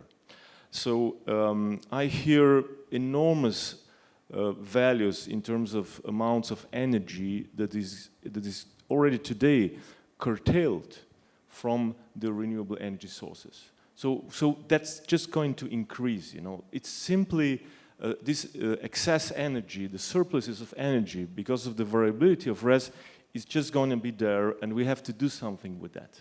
So, of course, we have market mechanisms to cope with that, but if market cannot absorb this energy, we have to find alternative solutions. And today, the responsible people for this simply have to do something, and yeah, all the legislation allows them to simply cut off that generation. But on the other hand, if we look to the active demand, if we look to the possibilities there are, things are not moving fast enough. We all know that there is very hard to find a value for the consumer to bring all the controllability and all the observability to the household levels, in particular to the household level. If any one of you try this, it's never easy. But we have an example. We have a great example. In this case, I discussed with Lime from InnoGrid about a great example how you can link this together. We have an Irish case where they simply established a charity fund, which is an aggregator, which takes the energy from this excess portfolio, you know, of generation and brings it into the households. But because of the business model, they can invest into all the automation, everything what needs to be done. But this really is a total rethink for me, you know, because we were always looking into active demand to help us deal with Dunkelflaute, to deal with problems in the grid. But now, maybe it's much better to think in the use case which will push the surplus energy into the boilers of the users and help them. And the charity is dealing actually with vulnerable consumers, you know. And maybe we can enter these markets in a completely different way if we take innovation for granted. So I stop here. Thank you very much. So what I take about the first round is that digitalization is a necessity, but also we need to speed up a lot. And maybe, Jimmy, if I move first to you, as from a point of view of Microsoft, what's needed to speed up digitalization in order to enhance the energy transition? Can you reflect on that a little bit? Absolutely. There's a number of things that we could talk about. I think one of the first things that comes to mind is that it's very difficult to achieve these goals if you can't measure the progress towards it. So I would say standards, standards, standards, standards. We talk about the different data that's out there, collecting that, making that work with the different tools that exist to achieve some of these aims that we have. So whether it's household consumption data, whether it's data center usage, you know, different metrics that we use, it's really hard to measure progress if we're always operating from different sets of metrics. You know, reporting obligations, for example, all of this is part of the toolkit used to get to the objectives we have, but there's a lot of variation across that. The more we can harmonize some of those standards and come to agreed terms, I think that will accelerate because we'll all be speaking the same language. So I'd put that near the top of the list. And it's not easy.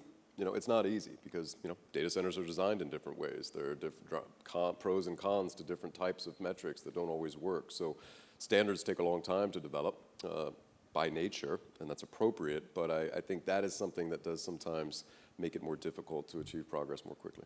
Great, thank you. Mark, you already a long time in this space. If you, from your perspective, need to speed up the digitalization for the energy transition, what would first come to your mind on this stage? Yeah, well, I think, where we are, let's say in the world or in Europe, with the change of the energy system, basically everything needs to be speed up, right? Digitalization as well as I don't know, investments in hydrogen or investments in storage. Or, there are so many things that need to be speed up, and digitalization is one of them. So in that sense, it is, it's also not unique. But I think if there are, and so in a way my answer is a bit simplistic. I think the key issue that we need is investment. We need investment, and we need investment in a coordinated way. So if we talk about things like a digital twin, which is, in the way we see it, not so much like a final product, but a joint effort to make sure that across Europe, network operators learn from each other in how you make flexibility work. And in that process also involve regulators so that they understand what type of investments they need to allow or approve or support or stimulate as a way to make the grid smarter. Because if the grid becomes smarter, it will allow everything else to become smarter. If we talk about demand response and flexibility, if a network operator doesn't know where the congestion is and just need to say, I curtail because I'm not sure if I can control all this stuff coming in, then nobody else can say, okay, but I do something intelligent and I solve a problem, because he doesn't even, at the receiving end, doesn't really know what the problem is. So really making the grid smarter will make the system smarter, will allow for a lot of things, and I think the crux there, the priority is investing in making the grid smarter. Okay. Thank you very much, Mark. And if you hear investing, what is the biggest challenge why it hasn't happened so far? If you just say we need to invest more time,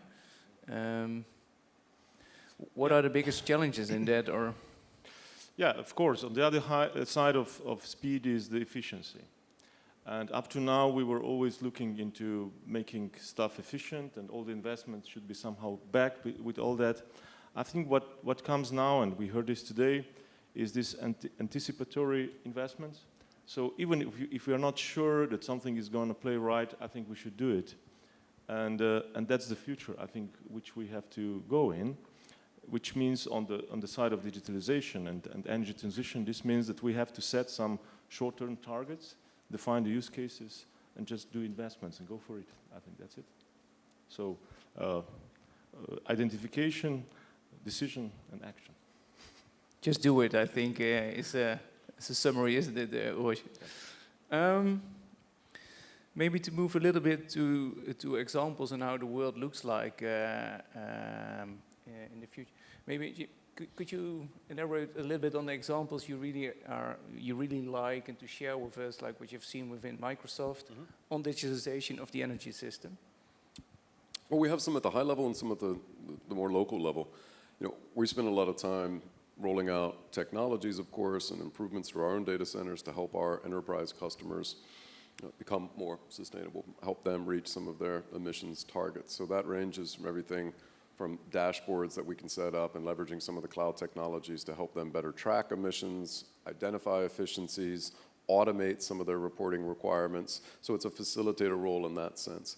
And we have a lot of energy clients in that space who have created even subsidiaries building on aspects of our cloud to make possible some of the more local solutions. One of the ones I like is a solution that we ran as a pilot in a small French school in the Loire Valley, where you had actually a relatively new construction, so relatively energy efficient compared to other schools, but positioned in a way that it was exposed to kind of the sea, to the wind and the hill, where different rooms could never be kept at the right temperature. It wasn't very energy efficient because of its design. Yet, it was pretty new. So you don't renovate it, you need to find out how can we do something better.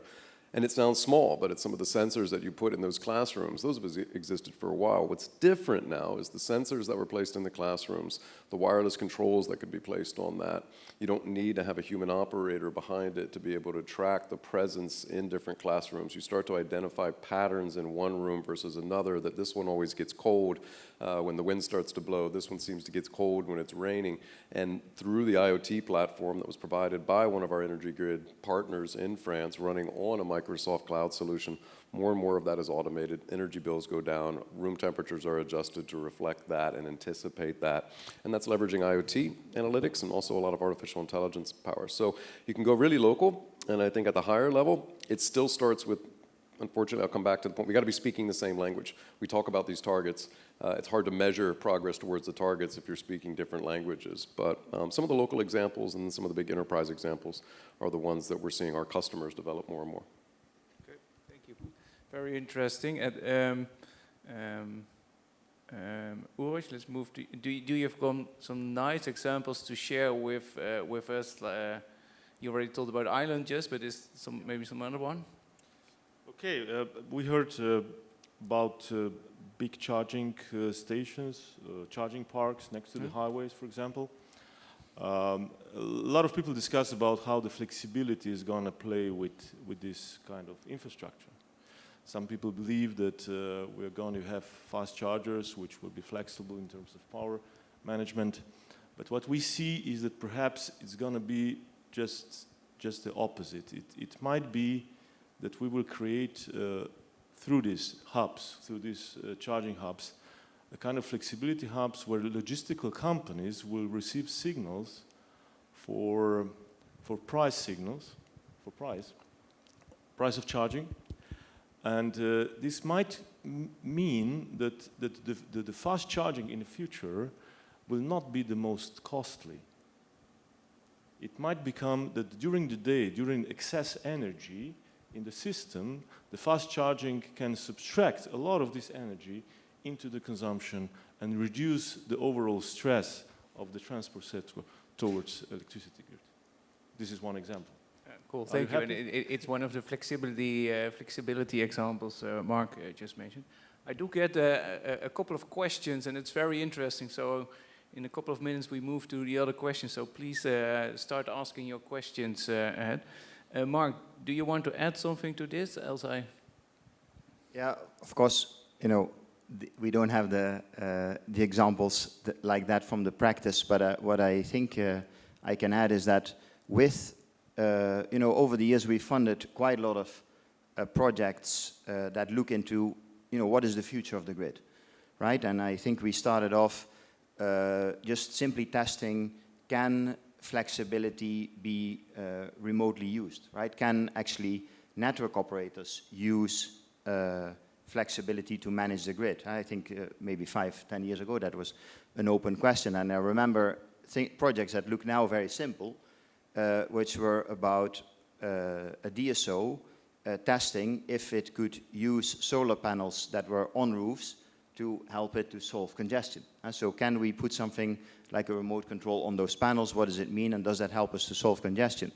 The answer is yes, and obviously, and from then, you know, we moved a long way. Now we are, then we move to supporting how do you then, as a DSO, use that flexibility, or as a TSO. Then we were supporting projects that looked more at how do TSOs and DSOs jointly support that type of flexibility, like how do you create a market for it? I think, you know, really flagship projects for us like Coordinate, Interface, and OneNet, that were really big projects in Europe where many network operators, both TSOs and DSOs, cooperated to see how can we actually make this work. Now I think we're moving into, we're supporting again the next generation of projects, which is really about what is then the digital infrastructure that you need. We've launched 5 big data space projects, and Omega X is one of them. We are also looking at things like really looking at what kind of platforms do we use, like Platone EU Universal, for example. And we are really investing a lot in how does this work also for citizens or energy communities, and how can you engage them? And then, of course, it becomes also a lot of, in terms of how do you actually engage them? How do you make it simple?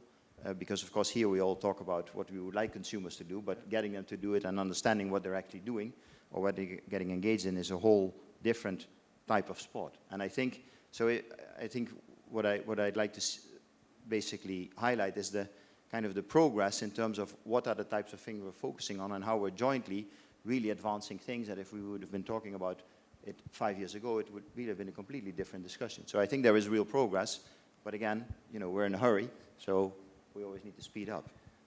Thank you very much. I really like that you mentioned the end user, the customer in this, because we were very focused on gigawatts and gigabits, to say it like this, and I think in the end people have to use it, so that's key, I think, to keep in mind. I do get a lot of questions, and they're all from the same kind of questions, so I will move already to them, but please keep it from the same guy who is called Anonymous. Anonymous. Yeah, that's the well, it's interesting because to call them anonymous, because the topic they all ask about is about the resilience of the grid. And when we talk a lot about flexibility, and we talked about the need for digitalization to do this, and all the questions have a little bit of tendency, how do you look about the fear that your grid can deal with it? They point at cybersecurity. So that's a little bit the manage your risk sides of digitalization. And I think seeing the number of questions we've got here, I want to move a little bit in this topic. Is there somebody, do you want to react first on that? How you looked at it, what your experience is from other sectors? Sure, but I think there has been a lot of examples of this over the past year, particularly in the context of the energy crisis. There's been, with the crisis in Ukraine, a lot of uptick in cyber attacks, most naturally. I mean, we've seen, and Microsoft has actually been at the forefront of seeing the signals of many of these attacks aimed at government institutions, certain civil society players, military installations, government offices. So we've seen that attack vector expand, and we've seen cyber become used more and more as an offensive weapon, if you want to think about it that way. And it's more and more sophisticated as things become more digital. That attack vector expands, so there's obviously more opportunities to do bad things and create disruption. Critical infrastructure in that context is, one of the prime targets for many of these actors, especially when you get into more, let's call them more hot war situations. And we've seen that. And then you get engaged in a very cyber-specific set of discussions. When you think about the resiliency, though, of the grid, I would even look at it from the question perhaps links to not just the defense against cyber attacks, but overuse. I mean, when we're cutting back and we're seeing energy consumption go up during certain periods of the year, it links a little bit to your question about examples also. One example I could have provided was in Ireland, different challenges to the grid in Ireland versus other places. Lack of connections to other country networks and the like. A lot of data center footprints and not a lot of technology companies' footprints there. Challenges to seasonal fluctuations in renewable energy. We made an investment in battery technology that we're piloting in our Microsoft data center in Ireland, that in those instances of fluctuations in renewable energies, there's backups that can kick in more quickly and differently than your standard backup operation in order to put less pressure on the grid. You're going to see more investment, I think, from companies like ours and probably others for more future forward solutions where some of these operations could even contribute more energy to the grid rather than taking more energy from that. So I think resiliency on that side too will be addressed through a little bit of the innovation that we can see and the different diversity of energy solutions that we can come up with. But I think on the cyber resiliency side, those are discussions that are underway at a policy level, both here in Brussels and around the world. And I think the crisis in Ukraine has made it actually more timely than before. Thank you very much. And I think you're completely right with structuring the discussion in resilience to trust the data and act upon in reliability of the system, and the cybersecurity part of it. Those are different questions. Urs, you want to react to this, and then?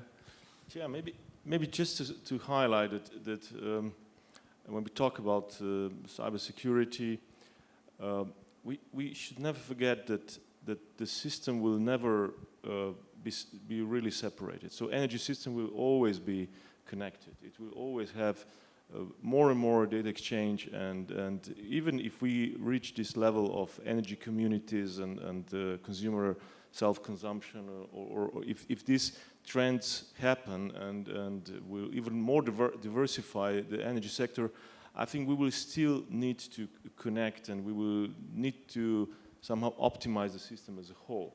And this is for me the proof that the cybersecurity and everything related to that will be even more and more important.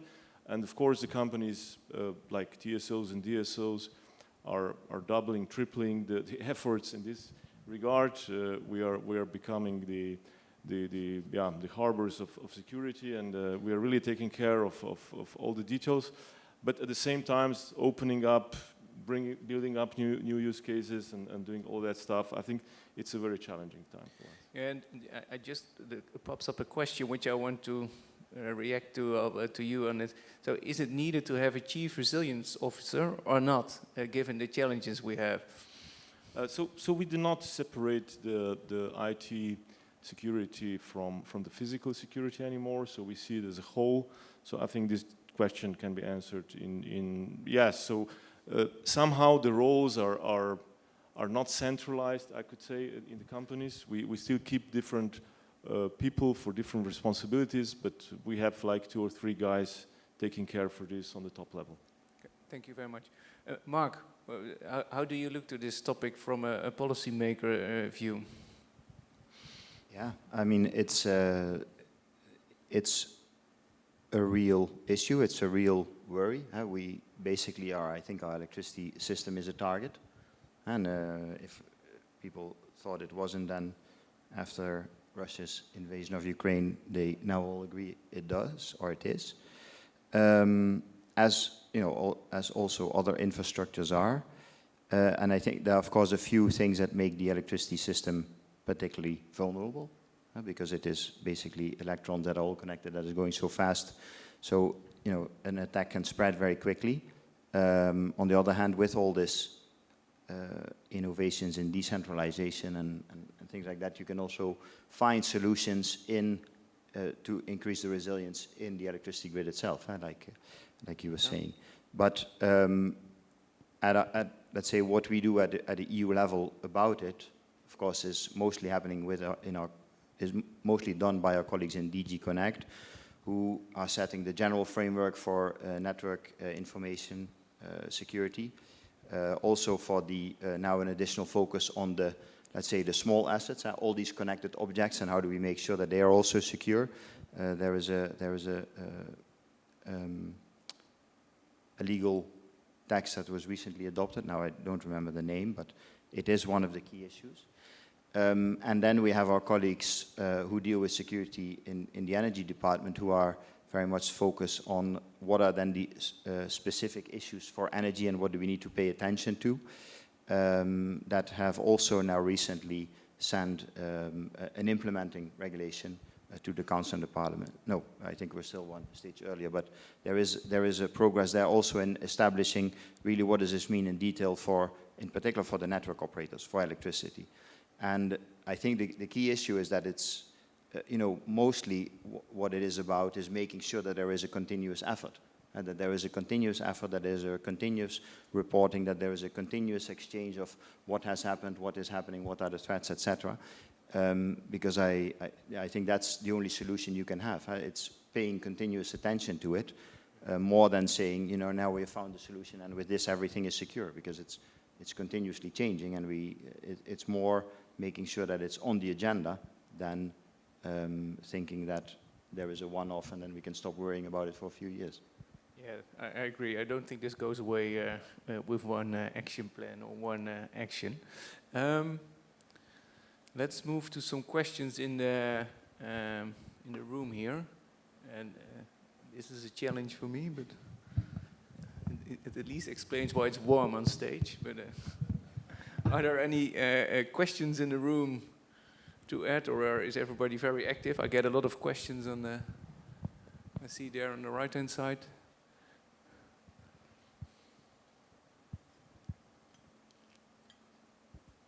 Jan Fromont, TND Europe and Schneider.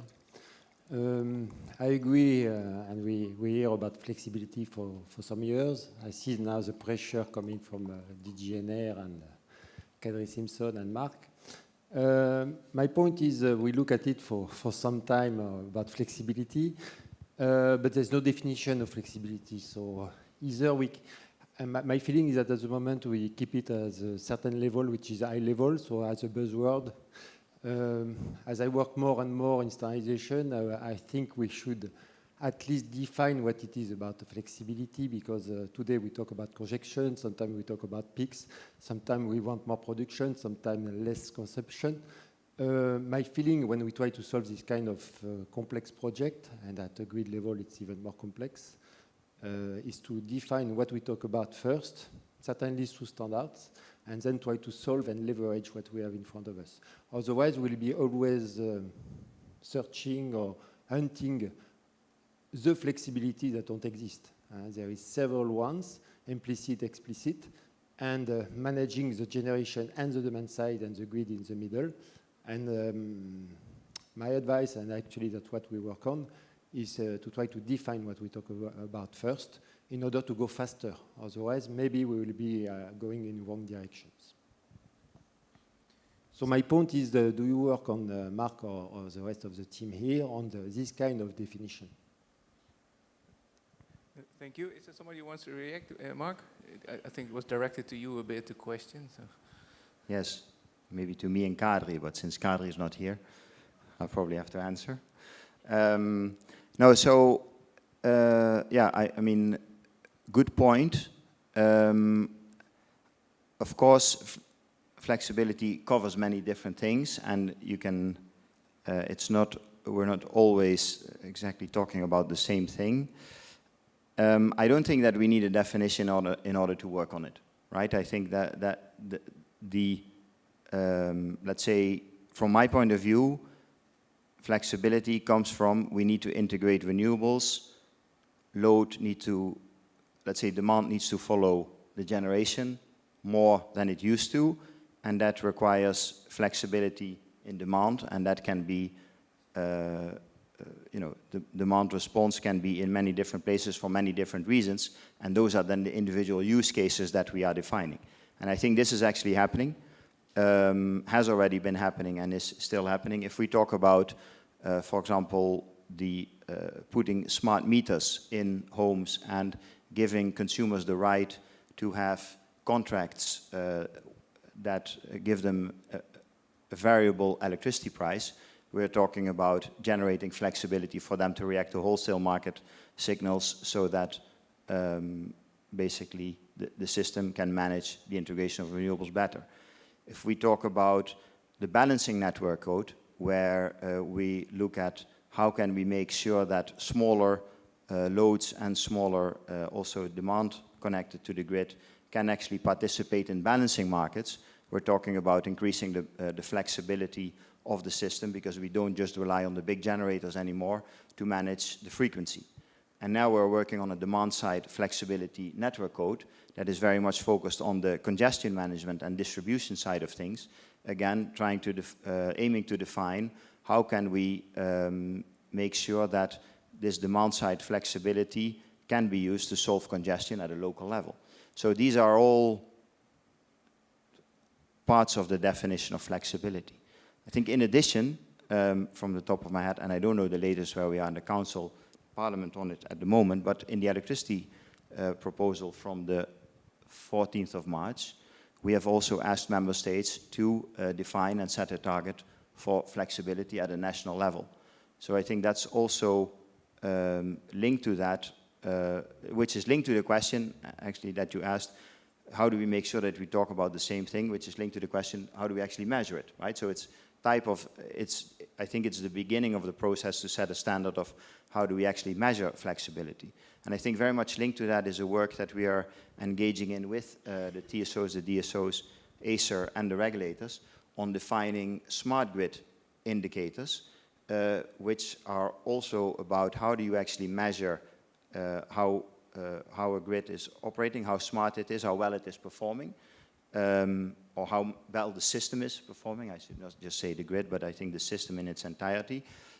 Both by looking at very high-level things like outage levels or level of interruption, but also more at a detailed level that gives an indication of how do you actually make this grid smart, which is make it flexible. So what are the type of things that help you to invest in, what are the type of things that help you to increase the flexibility in the grid? So also there you are talking about a type of definition, how do we actually operationalize flexibility and translate it into concrete investments? So I don't think there's one answer and one definition that will be put out in the near term, but I don't think it means that we can't discuss the different dimensions of flexibility and define some of those parts and make progress in those. Thank you very much. I don't move to the other panelists if that's okay, and I'm going to look to the room where there are other questions. Oh, completely in the back.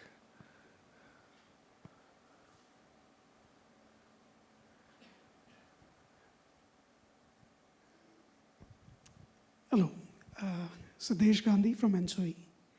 My question is, there have been many big digital transformation projects in the past, especially on energy data spaces.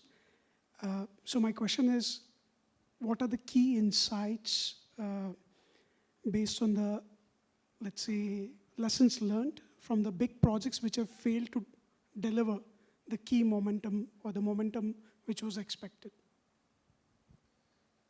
So your question is mainly what are the key lessons, and sometimes things don't succeed, but you can learn from that. So somebody wants to react on that? I can try. I think it's a good question. I think we've learned more positive learnings than negative learnings. I mean, not that every project that we've been a part of has been an ultimate success. I don't mean it that way. Of course, there's been some failures, but I think generally speaking, I would look at it a little bit differently. I don't think there has to be a one-size-fits-all solution to that space. And I think I sometimes get confused by the references to the data spaces because they have technical language, they have technical terms, they have political framings, and I don't know whether there's going to be a one-size-fits-all approach to all of that, and I don't think there should be. But I think the projects and the digital transformation projects that you mentioned can show how diversity of reaching those goals is actually a good thing, and we should consider it. A solution that we may have in mind at an EU level, I think, can't work for every region and every company and every type of project. You have to be aspirational and horizontal, and yeah, put in the right framework conditions. But I think the learnings from a lot of those projects have been more on the positive side. And what it means is, from our learnings, access to the right data, access to the right sets of questions to put to that data. The data itself doesn't have much value if you're not using the right compute, if you're not asking the right type of questions, applying the right type of talent, and engaging the right type of partners. I think there have been some learnings more on the negative side when you're trying to do things cross-border, both cross-border in the EU, sometimes cross-border outside of the EU. There's been certain projects and aspects of projects that can only be done by one part of the consortium or another, and you do run into stumbling blocks in that context. Perhaps less so on the sustainability side, but in other sectors we've seen that a little bit more pronounced. So there's always learnings, but I think we've been a little more optimistic about these pilots and would learn from that. The takeaway from that would be messages to Mark and others that there are a lot of creative ways that people are trying to do their part to get on this journey. Whatever solutions we come up with should ideally capture and incentivize some of that flexibility. But that's not a conflict with what I said earlier around the need for common measurements and common standards so that you can allow people to work towards the same goals, speak the same language, but maybe get there in different ways that reflect their business model, their partners, their research, their data. Okay, thank you. Thank you. Ulas, do you want to add to that, or? Yeah, sometimes when we move from smaller pilots to bigger projects, and we have been involved in many of that from different aspects of InsoE, UDSO, whatever perspective you look. It turns out that if we touch these digitalization efforts and directions of work in a bubble sense of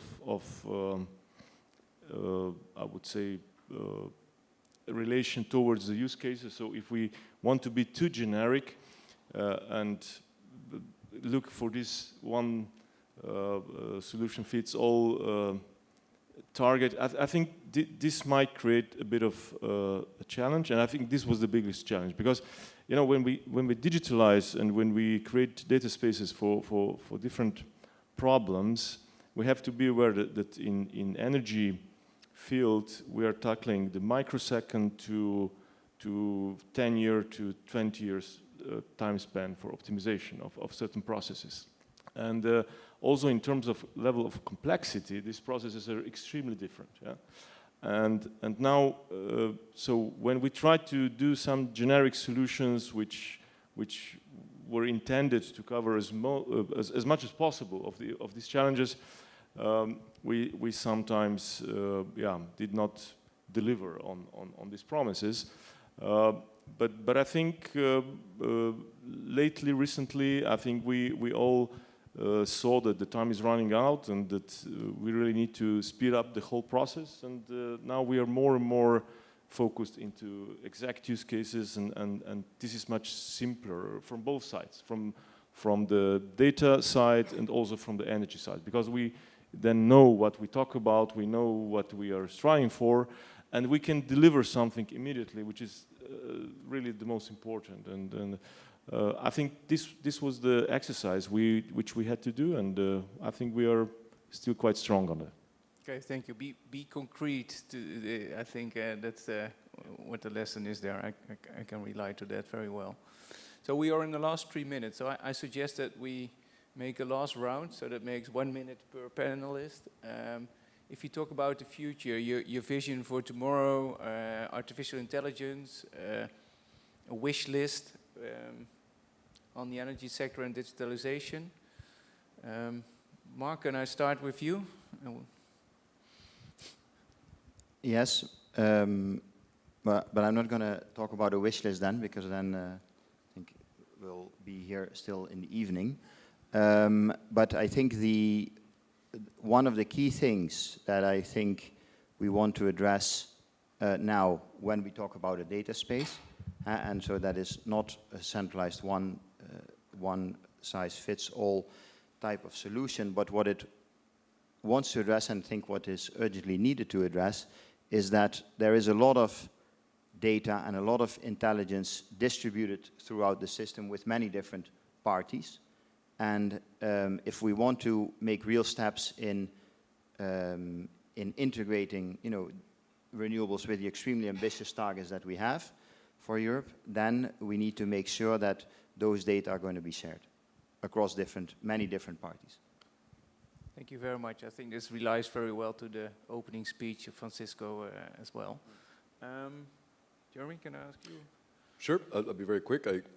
I'm excited and would like to see more of the contributions artificial intelligence will make to addressing customer journeys in this space and broader goals that we have. I think this is an important year for that, and we have some small examples here and here. There's a lot of promise. I'm really looking forward this year to seeing more and more examples with concrete outcomes driven by some of the new possibilities that have emerged in artificial intelligence.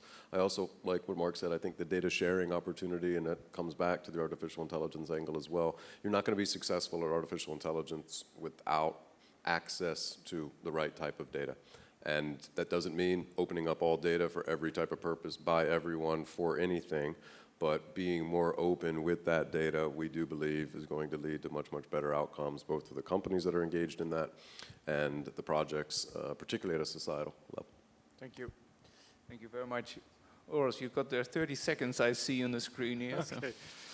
I would just say that my vision of the future is that the energy space and the digital space really become these great, let's call it bedfellows, and that we really have this strong joint between them, and they support each other in different ways.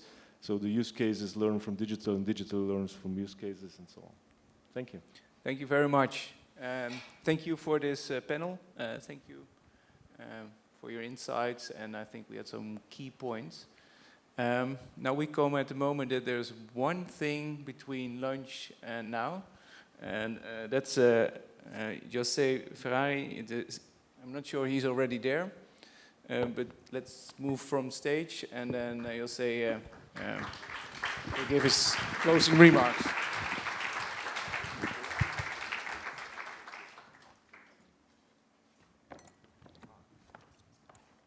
Jose, are you there? Yeah. Okay. I'm here. How are you doing? We're good. We are ready for you, so the floor is yours. Okay, thank you very much. So, recognizing that I'm the thing between you and lunch, let's try to speed up the final remarks I have here to share with you. I'd like to structure my final remarks into 5 simple messages. Believing that the panel, actually, I listened to the panel, and I've been here participating in the conference, and it has been very interesting. And this last panel was very interesting. And I'd like just to offer my closing remarks into 5 simple messages. The first is that digitalization is not distant dream, but is a present reality. So when you're talking about digital and digitalization, and recognizing that certain advancements like generative AI and others lie on the horizon, we should highlight that digitalization is already being embraced by DSOs across Europe. It has become an integral part of our operations. It's not science fiction or something that will happen in 3 to 5 years. It is here already. So this will be my first message, that is something that is going on right now, digitalization.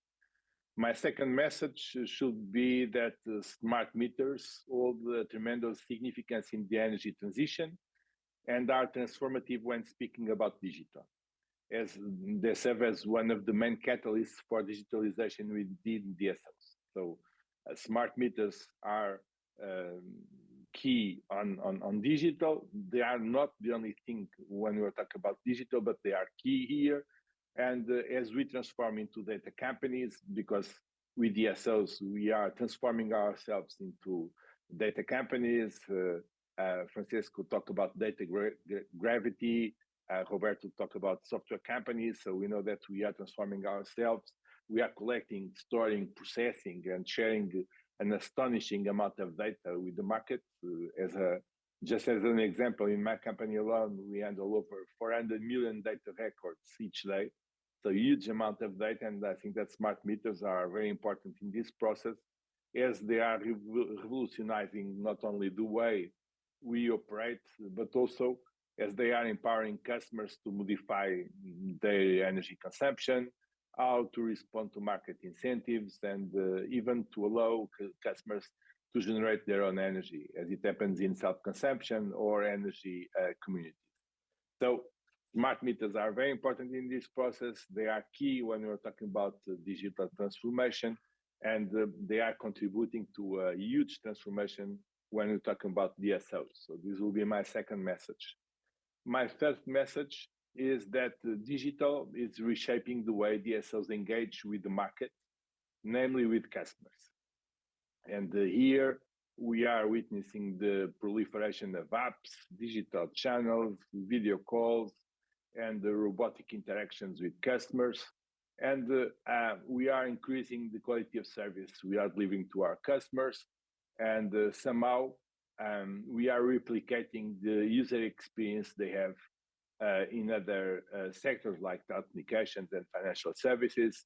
And together with this, or in line with this, we are also optimizing the efficiency of DSOs while reducing costs. So all the way we are interacting with markets, customers, has been changing dramatically with digital. This is something that is happening right now. We know that this is happening across Europe, and is a huge consequence of the digital adoption by different DSOs. This will be my third message.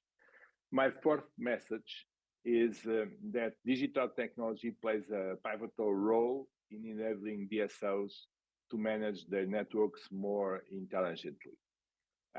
We know that analytic models are indispensable in selecting and prioritizing investments in this new era of the investment supercycle with scarce resources. So to use digital in order to choose where to put money nowadays is very, very important. AI and image recognition enable us to gain detailed insights into our networks. We know that sensors and remote controls enhance the way and the efficiency to manage our networks, and also predictive models, digital twins, and energy demand forecasting, and all those models are key in order to become more efficient while managing the network.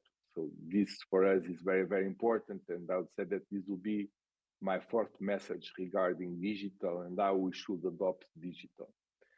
And finally, I would say that as a last message, I'd like to acknowledge that all these advancements in line with digital and the way we are adopting digital do not come without challenges. And I'd like just to highlight 4 challenges we have had when we are embracing digital as DSOs. I would say that first and foremost, cybersecurity becomes increasingly paramount as networks embrace digitalization. So this is one of the main challenges we have.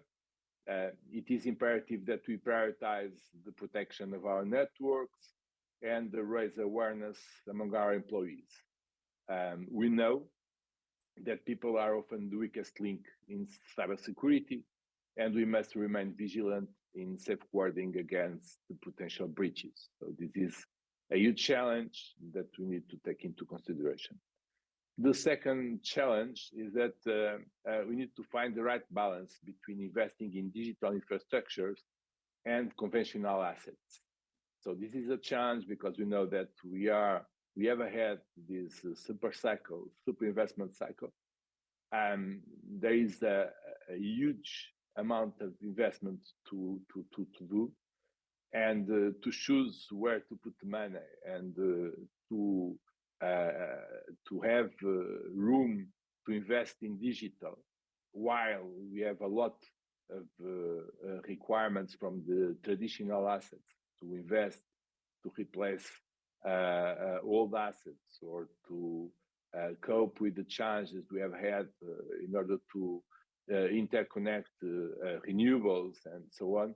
So to find the right space for digital in this investment portfolio is a challenge by itself. Third, as a challenge, we must attract and retain talent capable of deal with network digitalization. It's not easy. We are talking about different roles. We are talking about different kind of people, and we need to adapt our policies to engage these professionals. So they are not the typical HR resource we have in our companies, and we need to accommodate our policies in order to deal with this kind of talent.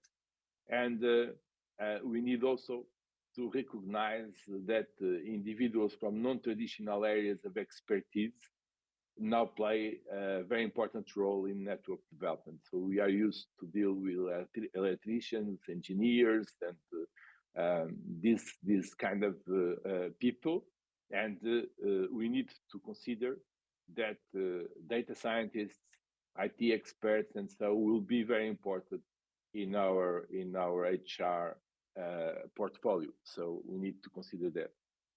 And finally, as a challenge, I believe that we need to acknowledge that the digital transformation entwined with the energy transition must be implemented at scale.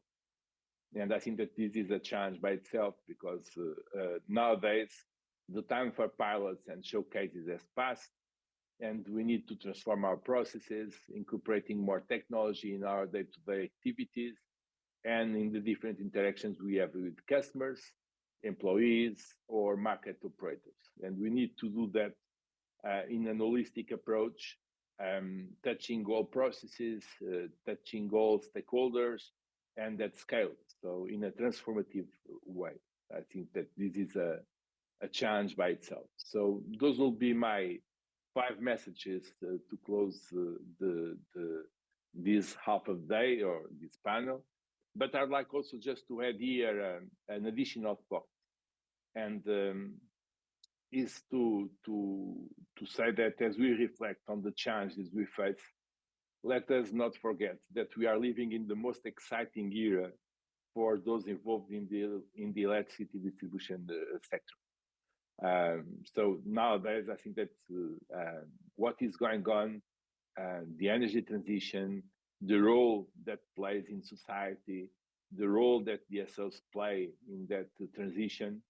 So those are challenges we have ahead. So those are times that are very good to live, and I think that those are the best opportunities we may have as professionals to participate in this process, because we have at the end the opportunity to revolutionize the way energy is distributed, consumed, and managed, and of course that I consider that digital is key for that. And closing, I have complete confidence that each DSO is prepared to rise to the occasion.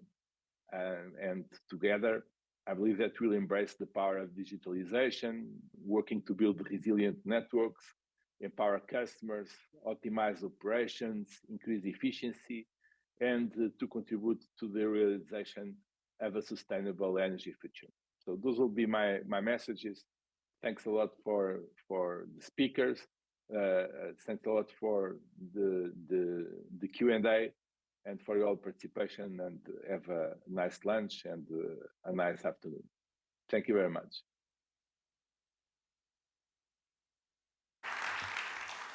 Thank you very much, José. Great and inspirational words, also yours, especially the messages and that final recommendation: leave the pilots, leave the demonstration, go down to facts. So going down to facts also is very trivial, but lunch is served exactly on the other side. Let me just double check what is the time when we resume. We should resume around 14:15 the latest. Thank you very much.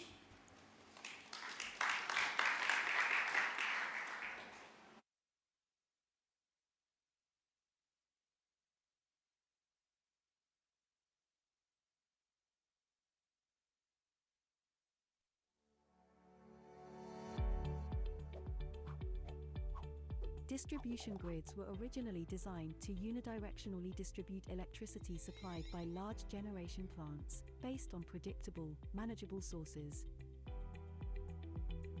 Today, according to its penetration targets for renewable energy generation by 2030, Europe has definitively broken with this scheme.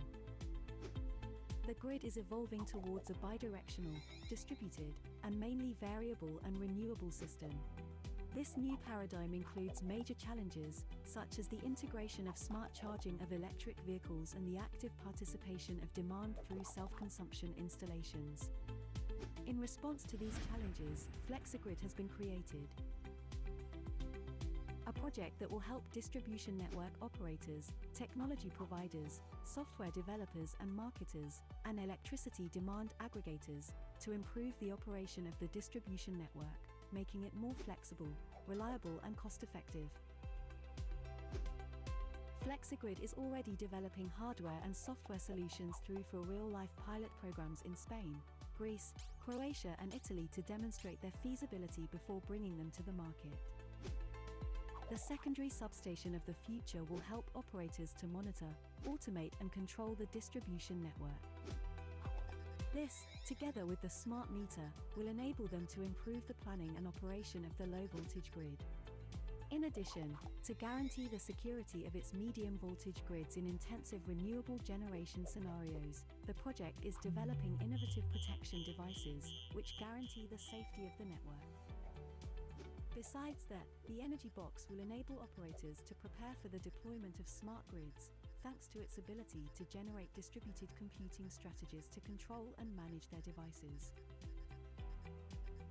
New software developments will make it possible to locate faults in the network and repair them automatically, predict demand and generation, reduce congestion in the distribution network, and create a virtual residential thermal demand model.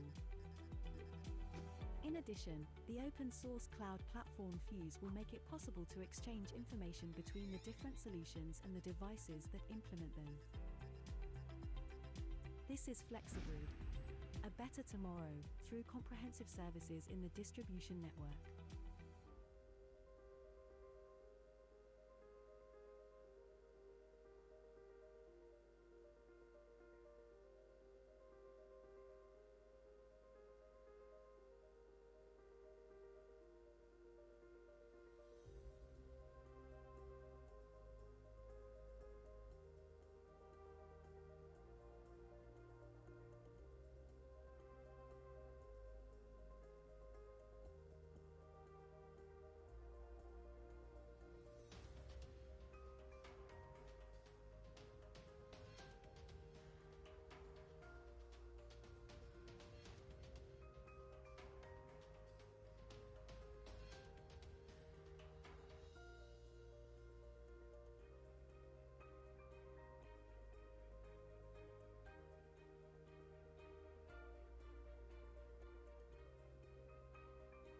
Platoni is a Horizon 2020 funded European research project aiming to remove technical barriers for a carbon-free society by 2050.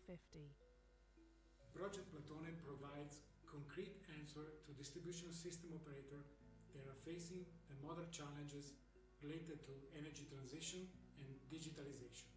We all know how the distribution grid is currently all across Europe under stress for the growing presence of renewables.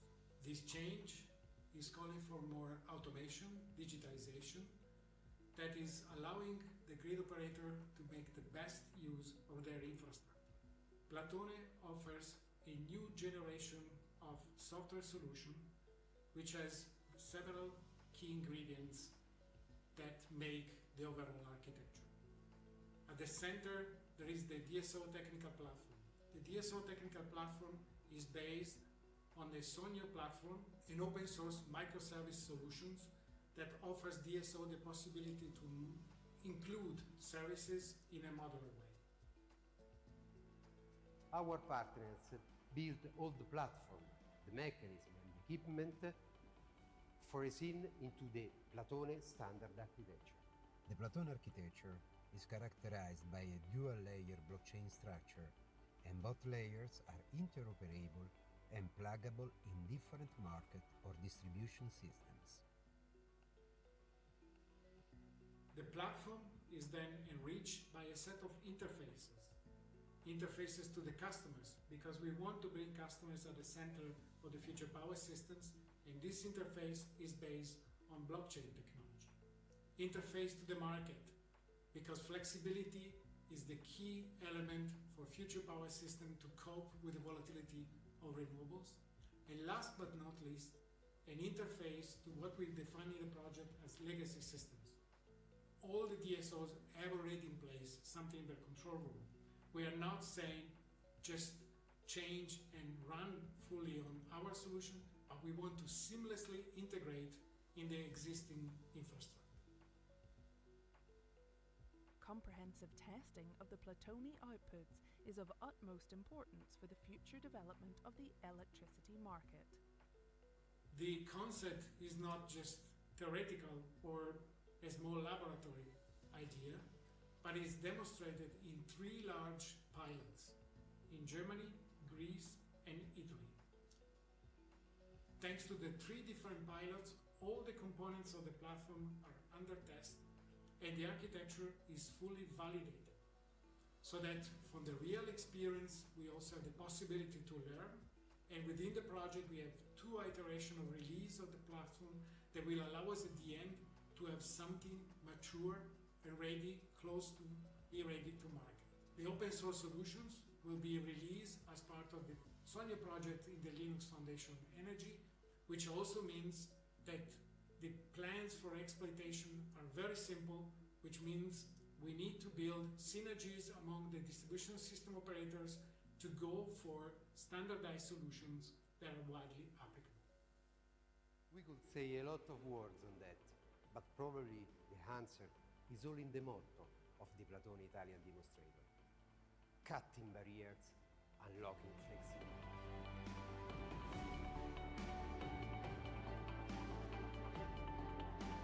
5G technology is a game changer for Europe's green and digital future.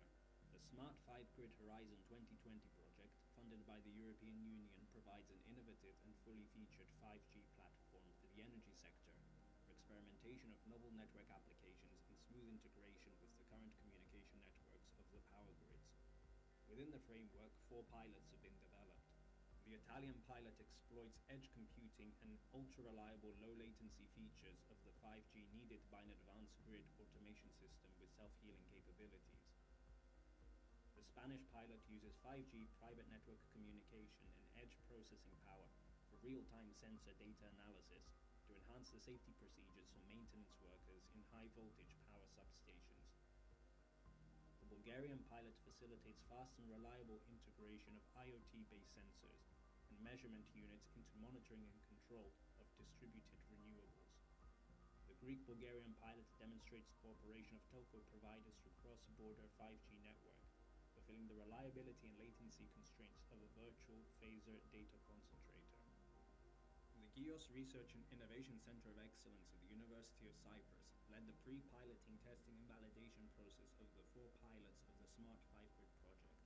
In addition, the GEOS research team was deeply involved in the pre-piloting process of the Bulgarian and Greek-Bulgarian pilots, where digital twin grid models and real-time hardware-in-the-loop technology were used to validate the specific network applications. The pre-piloting testbed of GEOS incorporates actual power devices, such as PMUs and storage units connected in Power Hill configuration, realistically replicating the real operation of the grid. Furthermore, hardware network emulator was used to realistically mimic the macroscopic behavior of actual 4G and 5G networks in order to compare the impact of the communication layer on the quality of the energy services. To enhance the Bulgarian pilot, the GEOS research team developed 2 control applications: a wide area control for fast frequency response and a ramping rate compensation controller by coordinating distributed energy resources. It was shown that with 5G communication, up to a 55% improvement on the frequency stability of the power system and between 50 to 85% improvement in the ramping rate compensation services compared to 4G communication can be achieved. For the Greek-Bulgarian pilot, it was demonstrated that 5G is highly suitable for the wide area monitoring service of the pilot and for its service extension to wide area protection. Specifically, the 40 millisecond VPDC waiting time requirement can be fulfilled with 5G, while 4G could not guarantee this constraint. For the wide area protection application, it was shown that 5G could reduce the time needed for clearing a grid fault to half compared to 4G. Furthermore, the GEOS team successfully integrated the actual monitoring network applications of the 2 pilots within the GEOS pre-piloting testing environment. Discover the future of energy with the Smart 5Grid project, brought to you by 24 European partners from 7 different countries, including network operators, grid operators, academic and research institutions, and private companies, including SMEs. Keep up with us on the project website and social channels. Since the discovery of electricity, our energy consumption patterns have been changing throughout the ages. The rise of distributed renewable energy sources is introducing additional challenges to match energy production and its consumption. That is why eUniversal wants to develop a new approach to make the system more flexible, integrating the fluctuations of the supply-demand curve, meeting a more consumer-centric and sustainable future.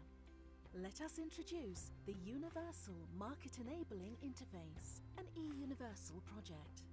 This new and innovative approach aims to ensure interoperability between distribution system operators and new flexibility markets, enabled through the development of universal solutions and real mechanisms for active consumer, prosumer, and energy communities engagement.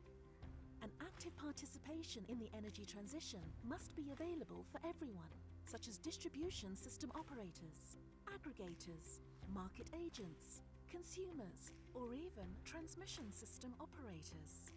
For such an ambitious project, a multi-stakeholder international team was gathered. In fact, the e-Universal Consortium brings together 19 partners from 8 different European countries that will contribute with their specific skills.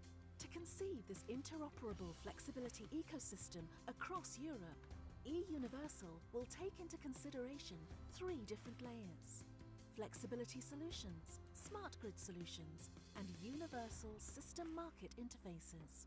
When all these layers meet and work together, we finally achieve the desired seamless integration, with UME becoming available to the first tests through an open API.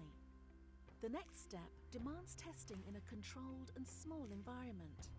The UME's capabilities will be implemented and tested in 3 multi-scale demos to demonstrate their universality in Germany, Poland, and Portugal. Finally, we can collect all the learnings from the testing stage and elaborate the best practices, making UME available to anyone across Europe towards a citizen-centric energy system. In this way, an effective, market-based and future-proof ecosystem can be realized, having a universal impact, contributing to the transition to a carbon-neutral society and empowering energy consumers, prosumers, smart cities and energy communities. e-Universal, linking active system management to flexibility markets.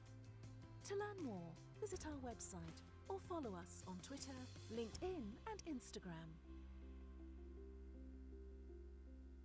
The demand and production of electric energy varies greatly, both through the day and the seasons. Increasing peak load when everyone needs electricity and the variable nature of that peak force us to add hardware to the grid or find a smarter way of operating the load and the production in the distribution grid.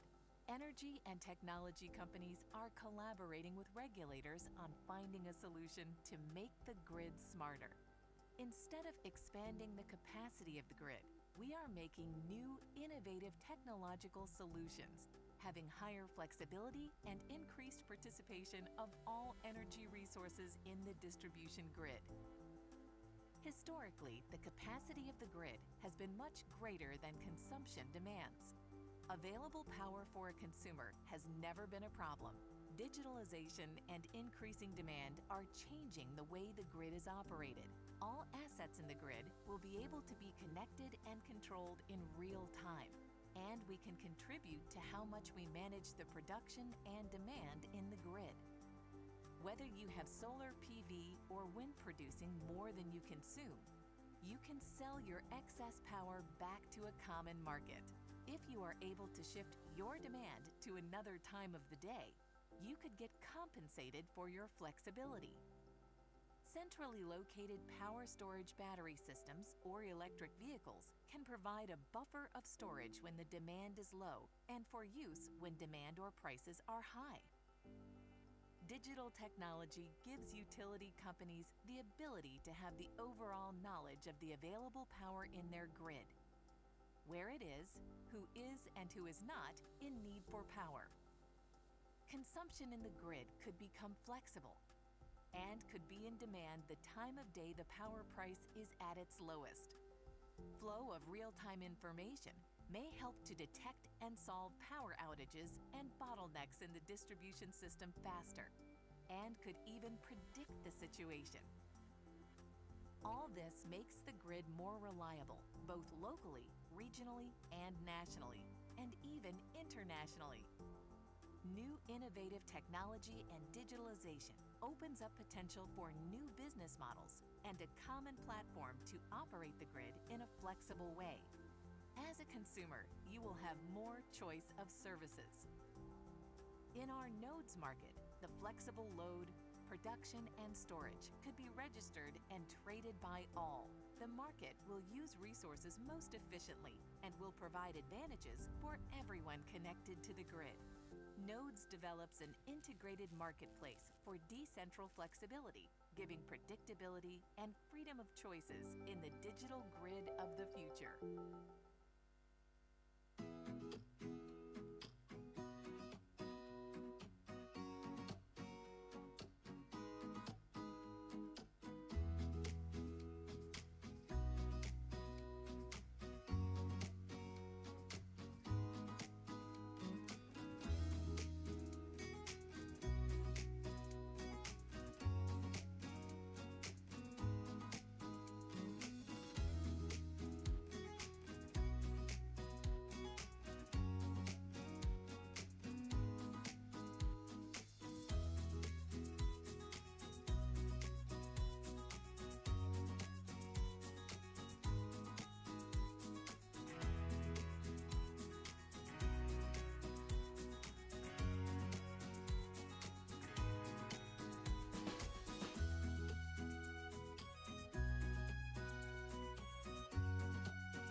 In a fast-moving world, challenged by climate change, the electricity sector plays a key role in reaching a decarbonised, sustainable and smart future.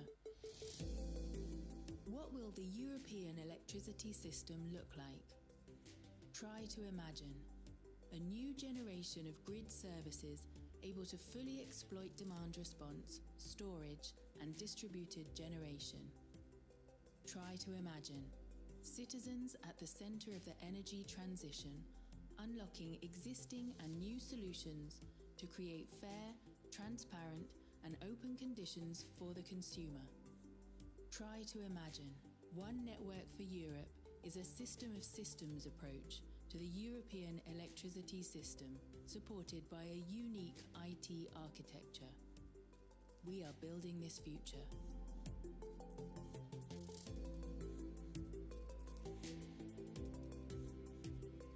OneNet is the largest Horizon 2020 research project in the field of TSO-DSO consumer market integration, involving an unprecedented number of partners and countries. To create new synergies and new levels of cooperation among the relevant European stakeholders, OneNet is launching Griffon, a European grid forum that will let OneNet solutions fly. OneNet, One Network for Europe.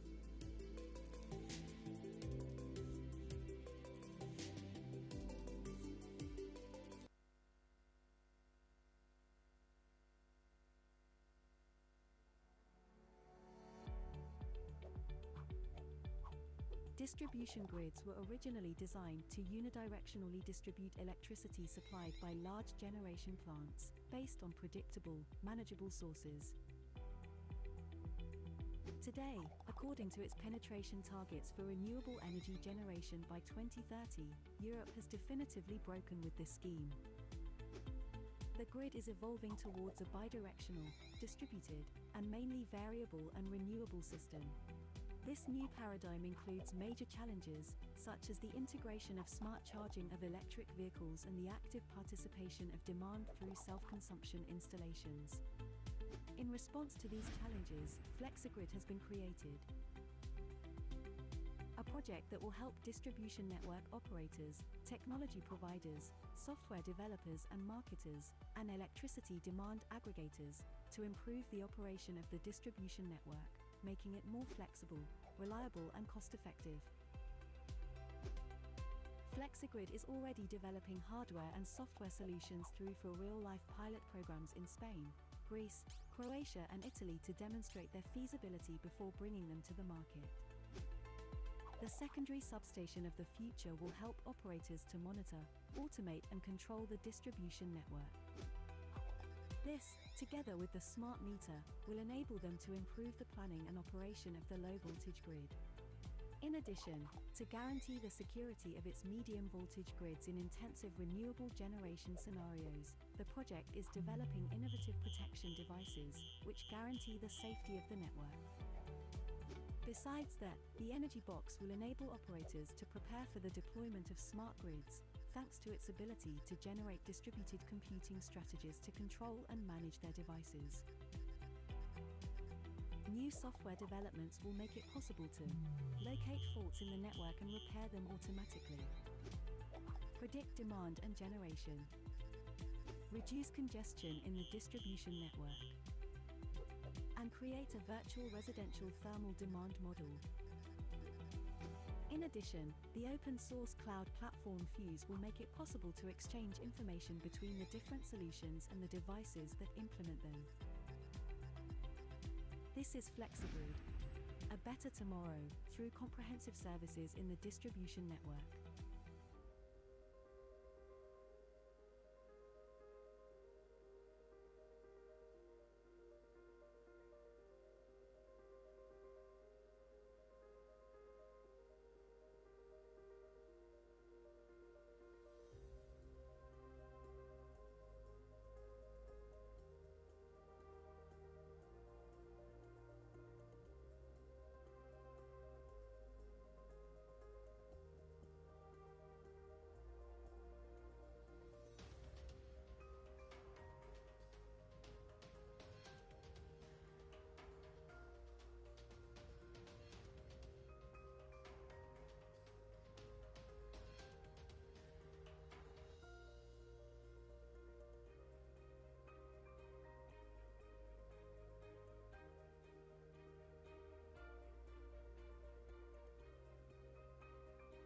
Platoni is a Horizon 2020 funded European research project aiming to remove technical barriers for a carbon-free society by 2050. Project Platone provides concrete answer to distribution system operators that are facing the modern challenges related to energy transition and digitalization. We all know how the distribution grid is currently all across Europe under stress for the growing presence of renewables. This change is calling for more automation, digitalization, that is allowing the grid operator to make the best use of their infrastructure. Platone offers a new generation of software solution which has several key ingredients that make the overall architecture. At the center, there is the DSO technical platform. The DSO technical platform is based on the Sonio platform, an open source microservice solutions that offers DSO the possibility to include services in a modular way. Our partners build all the platform, the mechanism and the equipment foreseen into the Platone standard architecture. The Platone architecture is characterized by a dual-layer blockchain structure, and both layers are interoperable and pluggable in different market or distribution systems. The platform is then enriched by a set of interfaces to the customers, because we want to bring customers at the center of the future power systems, and this interface is based on blockchain technology. Interface to the market, because flexibility is the key element for future power system to cope with the volatility of renewables. And last but not least, an interface to what we define in the project as legacy systems. All the DSOs have already in place something in the control room. We are not saying just change and run fully on our solution, but we want to seamlessly integrate in the existing infrastructure. Comprehensive testing of the Platoni outputs is of utmost importance for the future development of the electricity market. The concept is not just theoretical or a small laboratory idea, but is demonstrated in 3 large pilots in Germany, Greece, and Italy. Thanks to the 3 different pilots, all the components of the platform are under test and the architecture is fully validated. So that from the real experience, we also have the possibility to learn. And within the project, we have 2 iterations of release of the platform that will allow us at the end to have something mature and ready, close to be ready to market. The open source solutions will be released as part of the Sonia project in the Linux Foundation Energy, which also means that the plans for exploitation are very simple, which means we need to build synergies among the distribution system operators to go for standardized solutions that are widely applicable. We could say a lot of words on that, but probably the answer is all in the motto of the Platoni Italian demonstrator: cutting barriers, unlocking flexibility.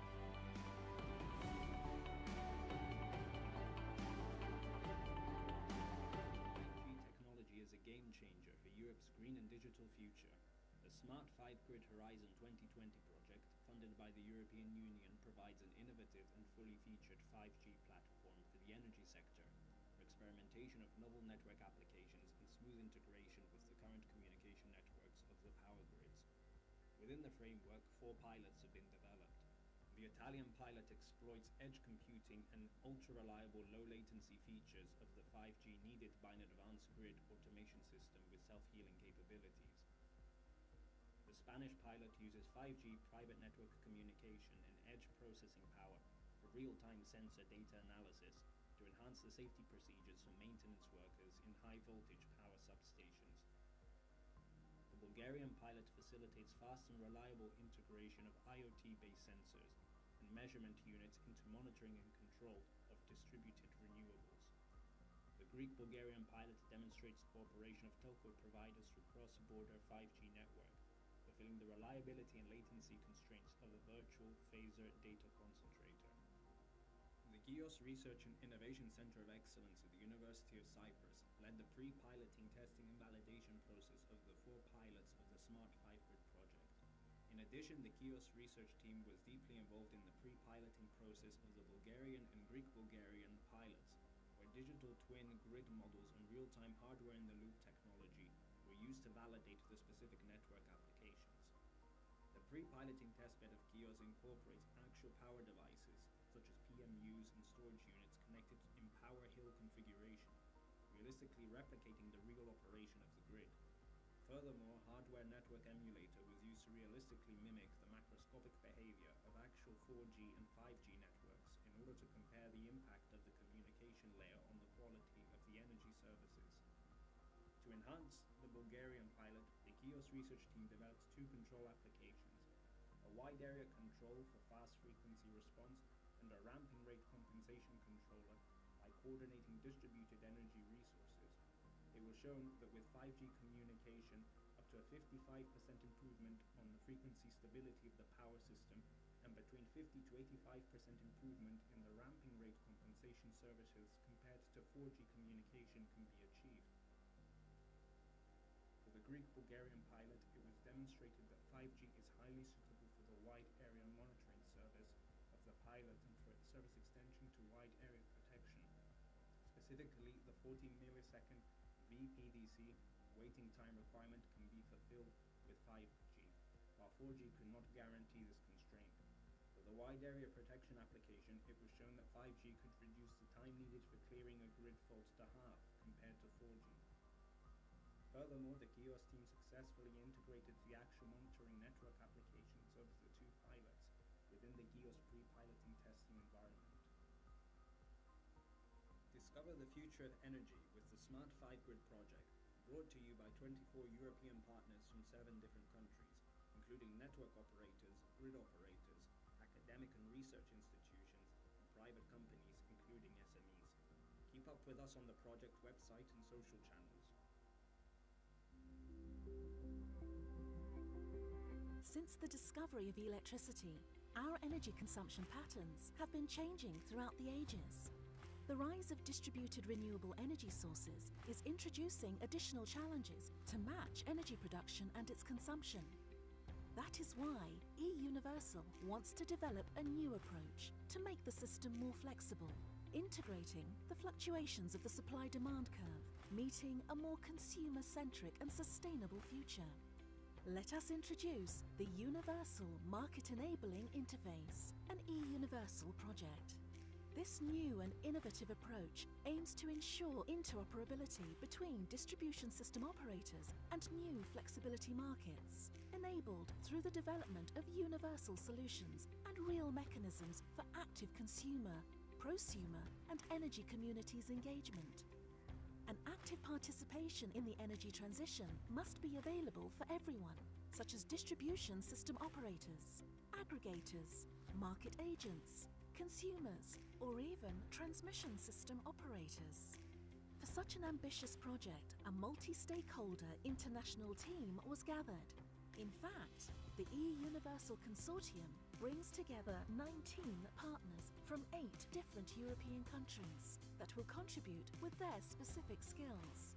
To conceive this interoperable flexibility ecosystem across Europe, eUniversal will take into consideration 3 different layers: flexibility solutions, smart grid solutions, and universal system market interfaces. When all these layers meet and work together, we finally achieve the desired seamless integration, with UME becoming available to the first tests through an open API. The next step demands testing in a controlled and small environment. The UME's capabilities will be implemented and tested in 3 multi-scale demos to demonstrate their universality in Germany, Poland, and Portugal. Finally, we can collect all the learnings from the testing stage and elaborate the best practices, making UME available to anyone across Europe towards a citizen-centric energy system. In this way, an effective, market-based and future-proof ecosystem can be realized, having a universal impact, contributing to the transition to a carbon-neutral society and empowering energy consumers, prosumers, smart cities and energy communities. eUniversal, linking active system management to flexibility markets. To learn more, visit our website or follow us on Twitter, LinkedIn and Instagram. The demand and production of electric energy varies greatly, both through the day and the seasons. Increasing peak load when everyone needs electricity and the variable nature of that peak force us to add hardware to the grid or find a smarter way of operating the load and the production in the distribution grid. Energy and technology companies are collaborating with regulators on finding a solution to make the grid smarter.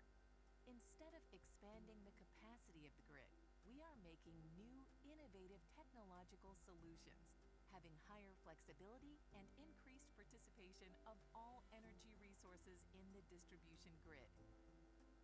Historically, the capacity of the grid has been much greater than consumption demands. Available power for a consumer has never been a problem. Digitalization and increasing demand are changing the way the grid is operated. All assets in the grid will be able to be connected and controlled in real time, and we can contribute to how much we manage the production and demand in the grid. Whether you have solar PV or wind producing more than you consume, you can sell your excess power back to a common market. If you are able to shift your demand to another time of the day, you could get compensated for your flexibility. Centrally located power storage battery systems or electric vehicles can provide a buffer of storage when the demand is low and for use when demand or prices are high. Digital technology gives utility companies the ability to have the overall knowledge of the available power in their grid, where it is and who is not in need for power. Consumption in the grid could become flexible and could be in demand the time of day the power price is at its lowest. Flow of real-time information may help to detect and solve power outages and bottlenecks in the distribution system faster, and could even predict the situation. All this makes the grid more reliable, both locally, regionally, and nationally, and even internationally. New innovative technology and digitalization opens up potential for new business models and a common platform to operate the grid in a flexible way. As a consumer, you will have more choice of services. In our nodes market, the flexible load, production, and storage could be registered and traded by all. The market will use resources most efficiently and will provide advantages for everyone connected to the grid. Nodes develops an integrated marketplace for decentral flexibility, giving predictability and freedom of choices in the digital grid of the future.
In a fast-moving world, challenged by climate change, the electricity sector plays a key role in reaching a decarbonised, sustainable and smart future.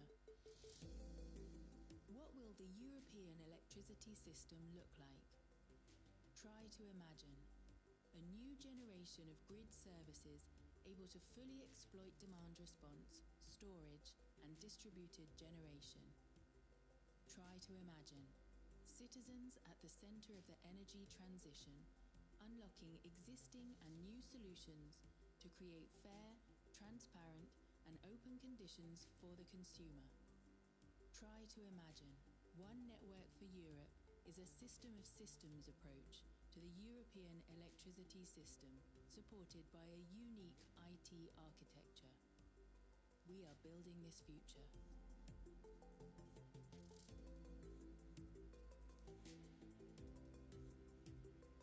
OneNet is the largest Horizon 2020 research project in the field of TSO-DSO consumer market integration, involving an unprecedented number of partners and countries.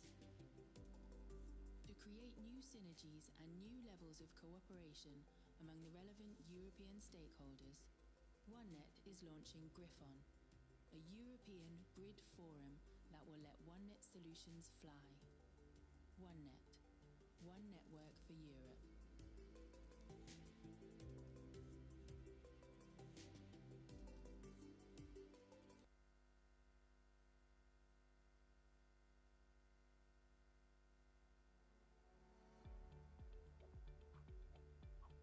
Distribution grids were originally designed to unidirectionally distribute electricity supplied by large generation plants, based on predictable, manageable sources.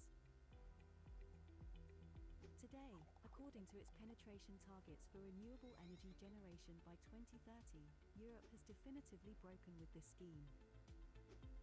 The grid is evolving towards a bidirectional, distributed, and mainly variable and renewable system. This new paradigm includes major challenges, such as the integration of smart charging of electric vehicles and the active participation of demand through self-consumption installations.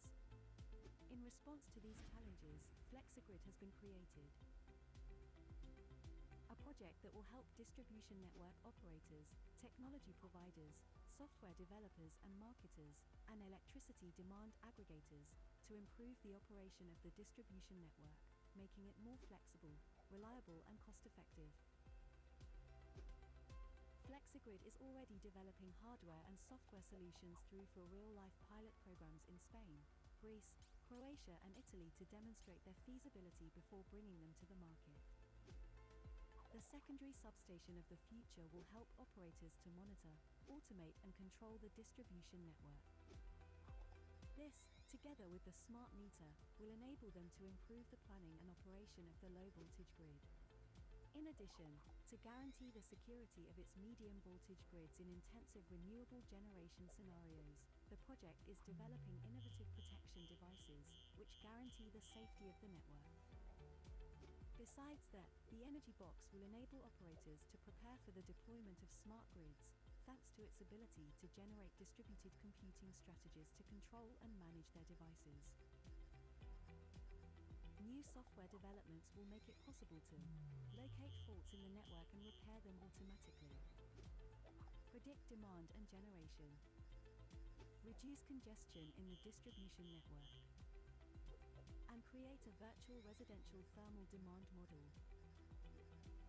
In addition, the open-source cloud platform Fuse will make it possible to exchange information between the different solutions and the devices that implement them. This is FlexiGrid, a better tomorrow through comprehensive services in the distribution network.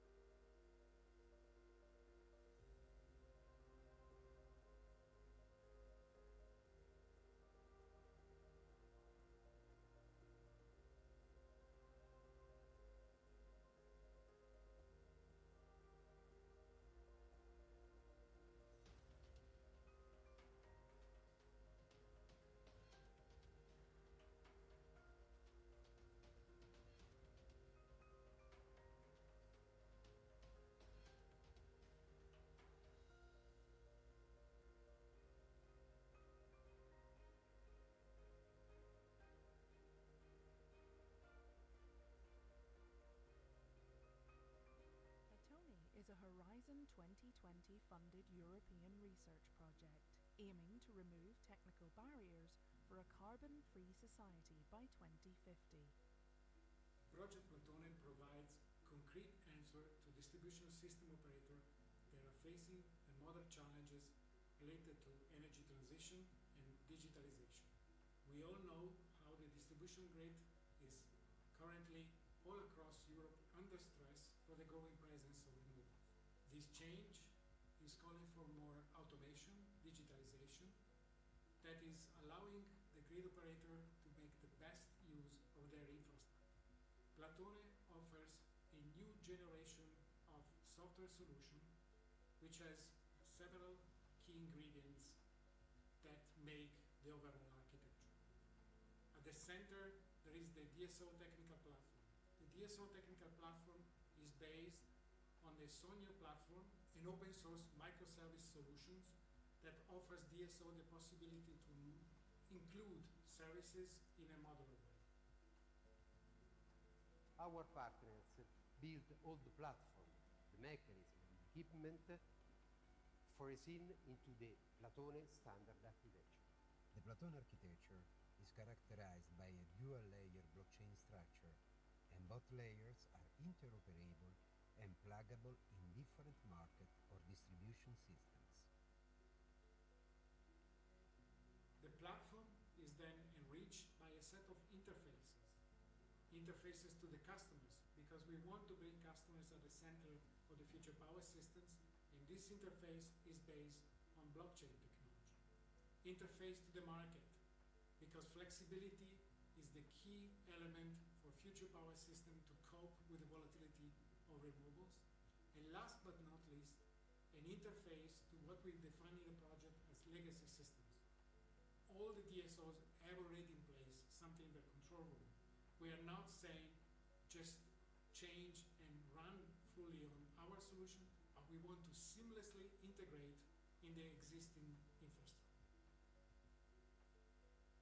Comprehensive testing of the Platoni outputs is of utmost importance for the future development of the electricity market.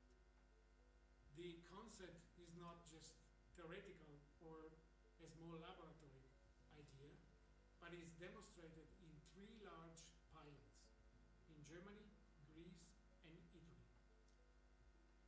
Thanks to the 3 different pilots, all the components of the platform are under test, and the architecture is fully validated, so that from the real experience we also have the possibility to learn, and within the project we have 2 iterations of release of the platform that will allow us at the end to have something mature and ready, close to be ready to market. The open source solutions will be released as part of the Sonio project in the Linux Foundation Energy, which also means that the plans for exploitation are very simple, which means we need to build synergies among the distribution system operators to go for standardized solutions that are widely applicable. We could say a lot of words on that, but probably the answer is all in the motto of the Platone Italian demonstrator: cutting barriers, unlocking flexibility.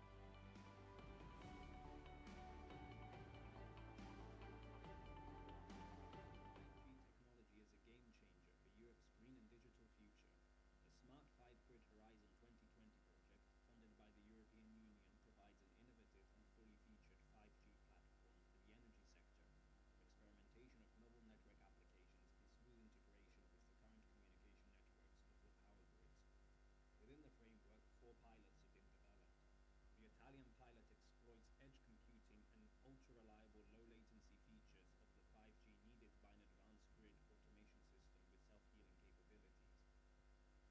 The Spanish pilot uses 5G private network communication and edge processing power for real-time sensor data analysis to enhance the safety procedures for maintenance workers in high-voltage power substations. The Bulgarian pilot facilitates fast and reliable integration of IoT-based sensors and measurement units into monitoring and control of distributed renewables. The Greek-Bulgarian pilot demonstrates cooperation of telco providers for cross-border 5G network, fulfilling the reliability and latency constraints of a virtual phaser data concentrator. The GEOS Research and Innovation Center of Excellence at the University of Cyprus led the pre-piloting, testing and validation process of the 4 pilots of the Smart 5-Grid project. In addition, the GEOS research team was deeply involved in the pre-piloting process of the Bulgarian and Greek-Bulgarian pilots, where digital twin grid models and real-time hardware-in-the-loop technology were used to validate the specific network applications. The pre-piloting testbed of GEOS incorporates actual power devices, such as PMUs and storage units connected in Power Hill configuration, realistically replicating the real operation of the grid. Furthermore, hardware network emulator was used to realistically mimic the macroscopic behavior of actual 4G and 5G networks in order to compare the impact of the communication layer on the quality of the energy services. To enhance the Bulgarian pilot, the GEOS research team developed two control applications, a wide area control for fast frequency response and a ramping rate compensation controller by coordinating distributed energy resources. It was shown that with 5G communication, up to a 55% improvement on the frequency stability of the power system and between 50 to 85% improvement in the ramping rate compensation services compared to 4G communication can be achieved. For the Greek-Bulgarian pilot, it was demonstrated that 5G is highly suitable for the wide area monitoring service of the pilot and for its service extension to wide area protection. Specifically, the 40 millisecond VPDC waiting time requirement can be fulfilled with 5G, while 4G could not guarantee this constraint. For the wide area protection application, it was shown that 5G could reduce the time needed for clearing a grid fault to half compared to 4G. Furthermore, the GEOS team successfully integrated the actual monitoring network applications of the two pilots within the GEOS pre-piloting testing environment. Discover the future of energy with the Smart 5Grid project, brought to you by 24 European partners from 7 different countries, including network operators, grid operators, academic and research institutions, and private companies, including SMEs. Keep up with us on the project website and social channels. Since the discovery of electricity, our energy consumption patterns have been changing throughout the ages.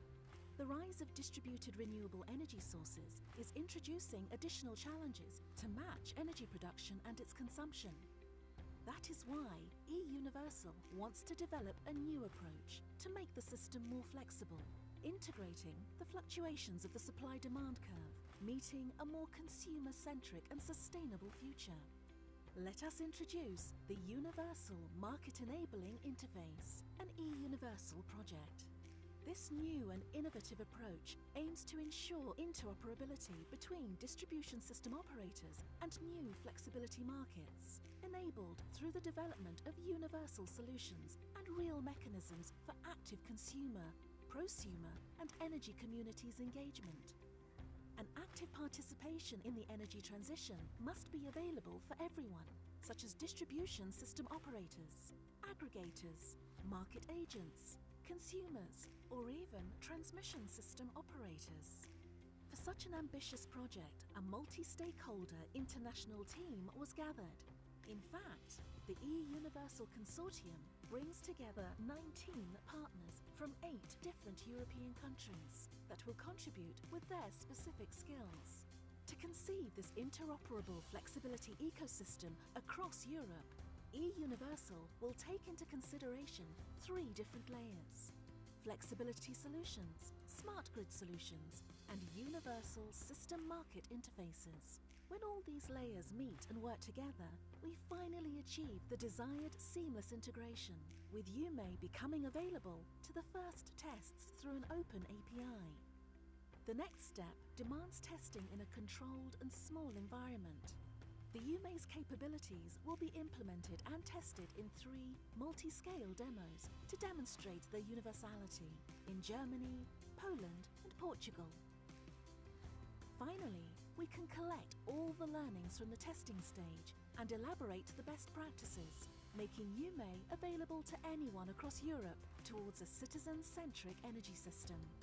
In this way, an effective, market-based and future-proof ecosystem can be realized, having a universal impact, contributing to the transition to a carbon-neutral society and empowering energy consumers, prosumers, smart cities and energy communities. eUniversal, linking active system management to flexibility markets. To learn more, visit our website or follow us on Twitter, LinkedIn and Instagram. The demand and production of electric energy varies greatly, both through the day and the seasons. Increasing peak load when everyone needs electricity and the variable nature of that peak force us to add hardware to the grid or find a smarter way of operating the load and the production in the distribution grid. Energy and technology companies are collaborating with regulators on finding a solution to make the grid smarter.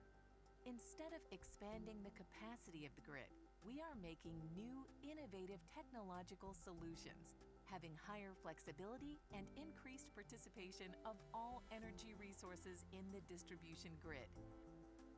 Historically, the capacity of the grid has been much greater than consumption demands. Available power for a consumer has never been a problem.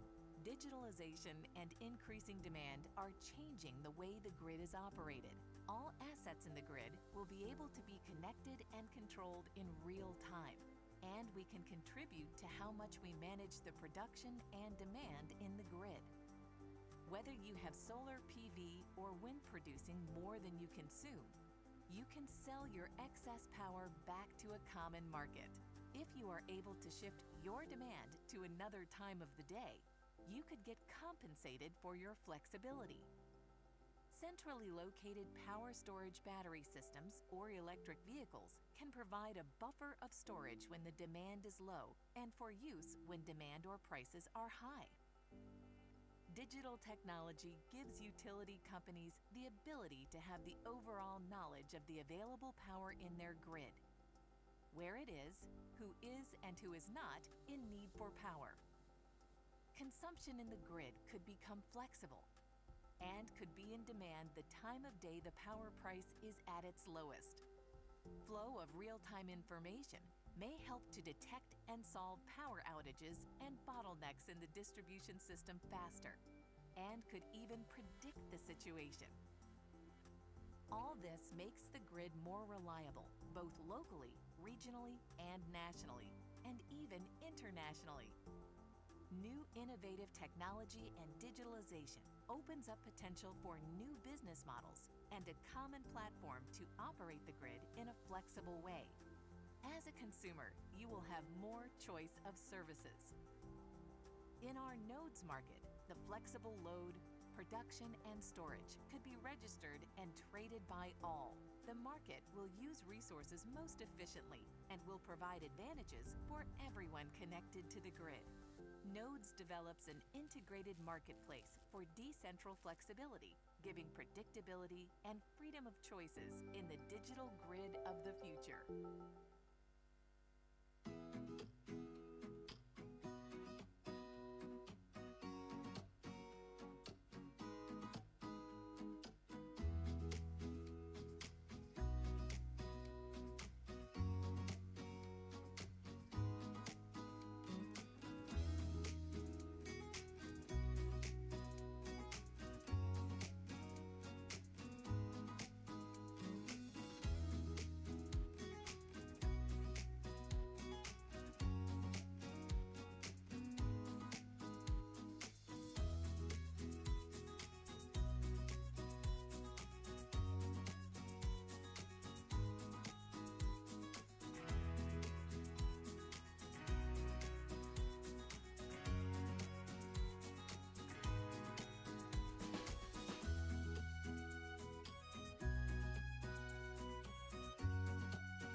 In a fast-moving world, challenged by climate change, the electricity sector plays a key role in reaching a decarbonised, sustainable and smart future. What will the European electricity system look like? Try to imagine a new generation of grid services able to fully exploit demand response, storage, and distributed generation. Try to imagine citizens at the center of the energy transition, unlocking existing and new solutions to create fair, transparent, and open conditions for the consumer. Try to imagine One Network for Europe is a system of systems approach to the European electricity system, supported by a unique IT architecture. We are building this future.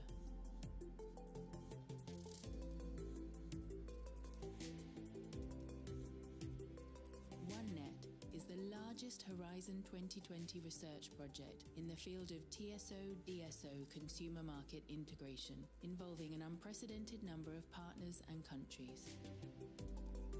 To create new synergies and new levels of cooperation among the relevant European stakeholders, OneNet is launching Griffon, a European grid forum that will let OneNet solutions fly. OneNet, One Network for Europe.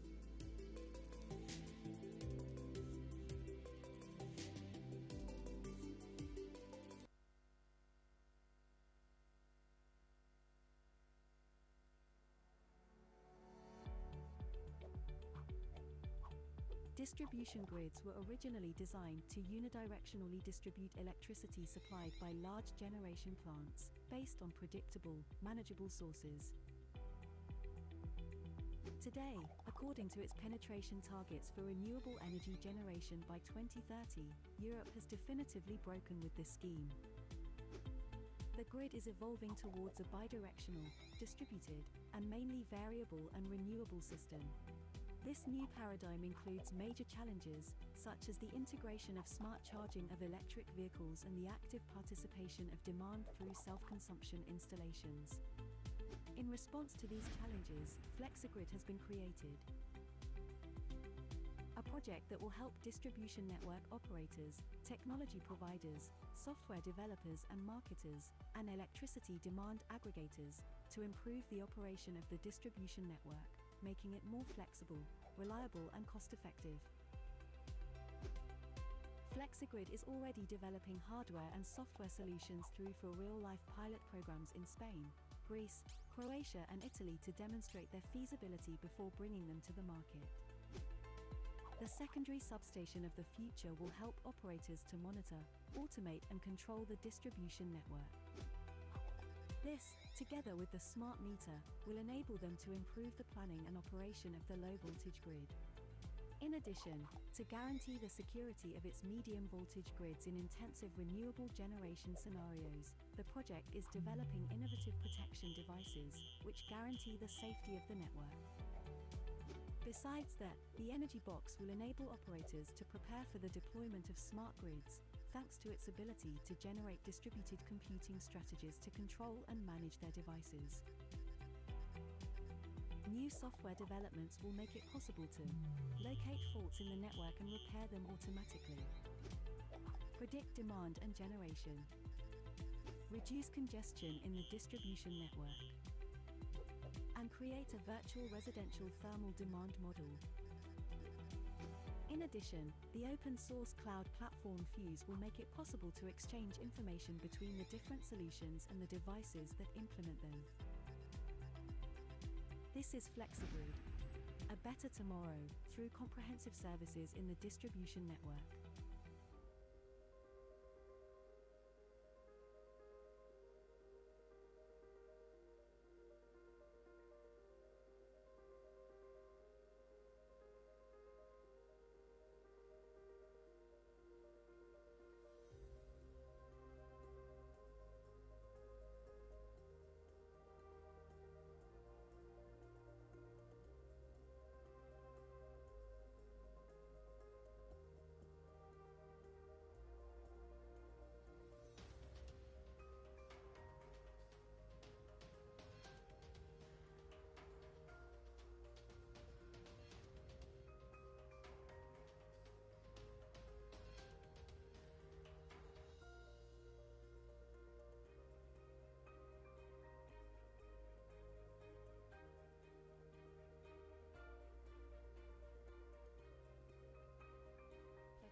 is a Horizon 2020 funded European research project aiming to remove technical barriers for a carbon-free society by 2050.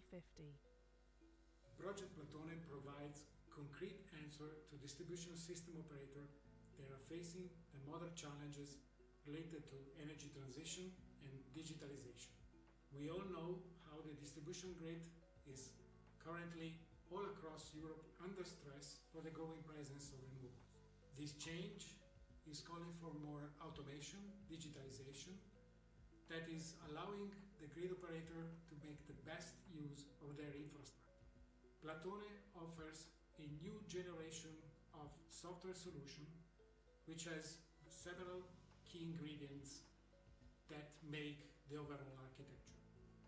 At the center, there is the DSO technical platform. The DSO technical platform is based on the Sonio platform, an open source microservice solutions that offers DSO the possibility to include services in a modular way. Our partners build all the platform, the mechanism and equipment foreseen into the Platone standard architecture.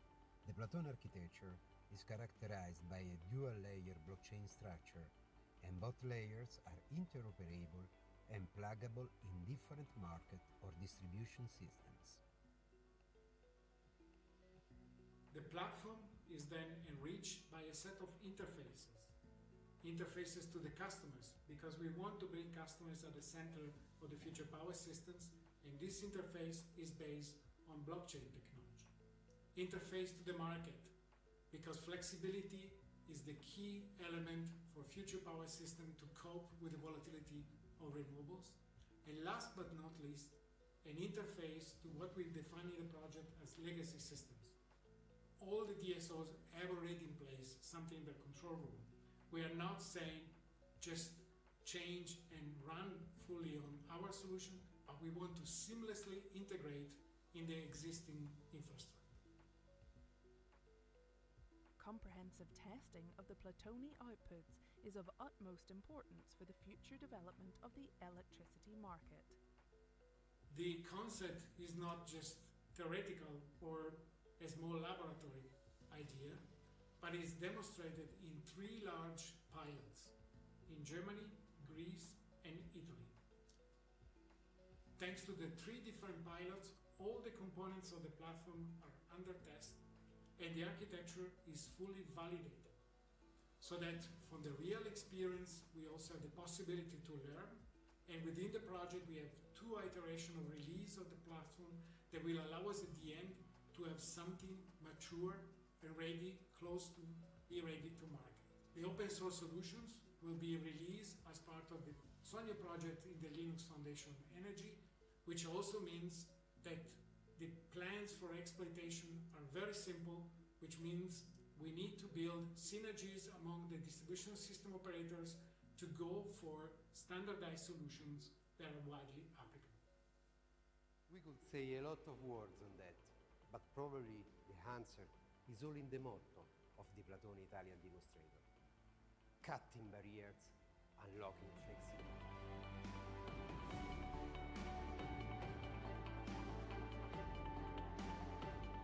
Technology is a game changer for Europe's green and digital future. The Smart 5-Grid Horizon 2020 project, funded by the European Union, provides an innovative and fully featured 5G platform for the energy sector, for experimentation of novel network applications and smooth integration with the current communication networks of the power grids. Within the framework, 4 pilots have been developed. The Italian pilot exploits edge computing and ultra-reliable low-latency features of the 5G needed by an advanced grid automation system with self-healing capabilities.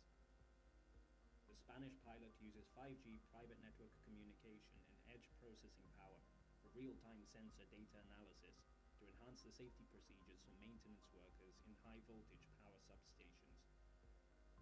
The Bulgarian pilot facilitates fast and reliable integration of IoT-based sensors and measurement units into monitoring and control of distributed renewables. The Greek-Bulgarian pilot demonstrates cooperation of telco providers through cross-border 5G network, fulfilling the reliability and latency constraints of a virtual phaser data concentrator.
please be seated.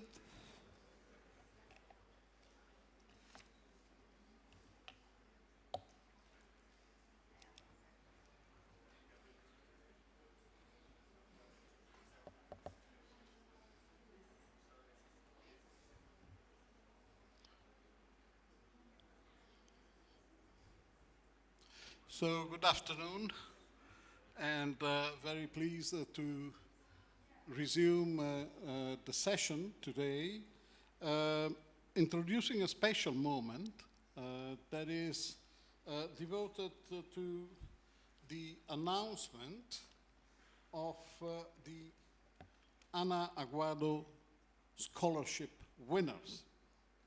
The scholarship has come to the 7th edition under the partnership of EDSO, Eurelectric, ENSOE, and the Florence School of Regulation. This year, it is the turn of InnoGrid for having the award hosted by InnoGrid. We have now Leonardo Meus, Director of the Florence School of Regulation, online. Leonardo, are you there? Safely back from Rome and Copenhagen? I'm here. Yes, so I was commenting safely back from Rome and Copenhagen. Leonardo, great to have you here, and I leave you the floor to introduce the scholarship and announce the winners. Thank you, Roberto. It's a great pleasure to announce the winners, and also a great pleasure to say a few words about the scholarship. So as you said, it's already the 7th edition, and it's a great pleasure for us to organize this together with EDSO, ENSOE, and Eurelectric.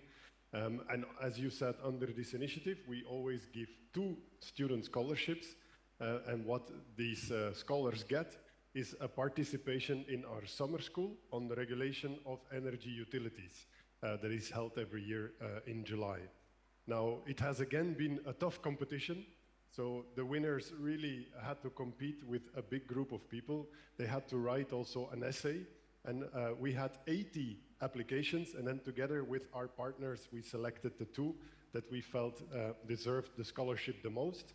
Now, what is it about? Well, we want to give opportunity to the new generation to help them with their education on regulatory principles, and hopefully that will also then support their careers in the professional world.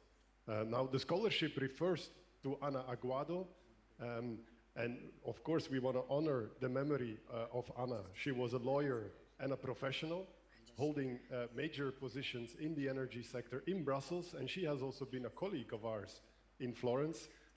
For more than 20 years, she was very active in our sector. She has been a leading figure, and she unfortunately passed away prematurely in 2016, which is then when we took this joint initiative. I'm sure many of you in the conference room had the chance to meet Ana in person. I am one of them, and I can tell you she really believed in the importance of education for future generations. So I'm very happy we can remember her in this way. Okay, without further ado, let me then officially announce the names of the 2 winners. And this year's winners are Alfred Arnborg and Isabel Alcalde. I would say I'm not there with you, but I'm not there with you, but I'm already in Florence, and I'm just here making sure that these 2 seats are not taken by anyone else. So I hope to welcome you very soon. Thanks again, Roberto. We do thank you, Leo, as always, for the contribution that the Florence School of Regulation gives, and the thanks and the content gives to this award. Have a nice comeback to the school after so many endeavors, and thank you again. So, Isabel and Alfred, will you join Sonia and me on the stage?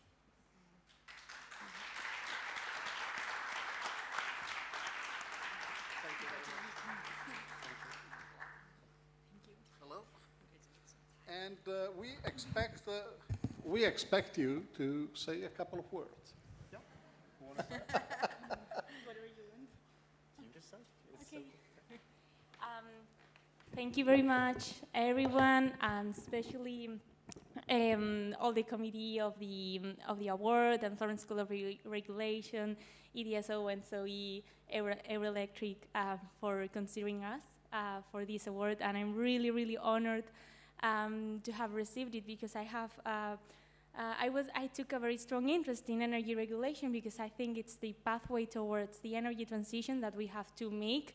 And younger generations really need to also work very hard for it, because there's a lot of we have a lot of challenges to overcome. So for you to consider us and help us grow in that sense and become experts in the energy regulation, it's such an honor and very exciting. And I feel very considered, and it's amazing that you have considered us. So I think this award is going to help us so much in our energy career, especially in regulation, because regulation sets the path towards.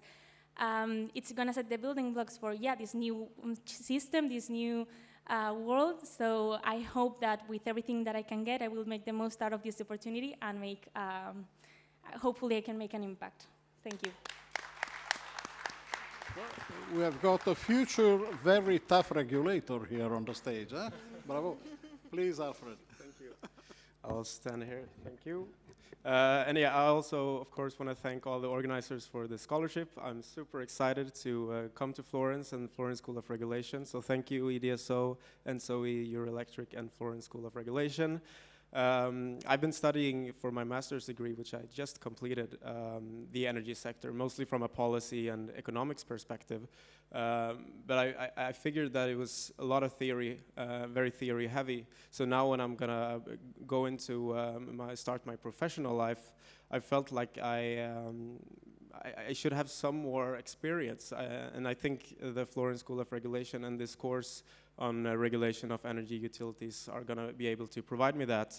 And I hope that I will be able to discuss with the other participants who come from the professional lives, of course, the teachers and the educators from academia, as well as the professional life and experts, that I will be able to discuss these regulatory issues. We've been, of course, discussing innovations within the energy systems today, and one of these innovatory parts are, of course, the innovation of regulation. I think that's very important for us to be able to combat climate change within the energy sector and facilitate and ensure energy security and so forth. So I'm super excited and very grateful for this opportunity, and I think it's going to be able to help me excel in my future career within the energy sector and hopefully contribute meaningfully towards the energy sector as well. Thank you very much.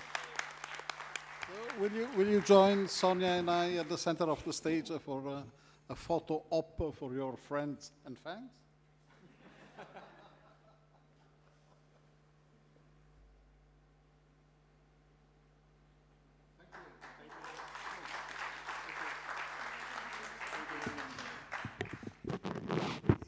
Isabel and Alfred, this award is given in the name of a friend, and you are going to fill very large shoes. Be aware.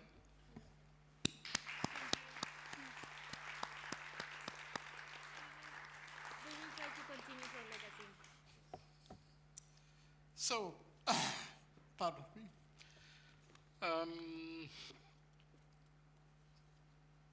Now is time to move on, and I would like to introduce another key name in policy making of energy in our sector, and I ask Paola Pigno, Director for Just Transition, Consumers, Energy Efficiency and Innovation, to join me.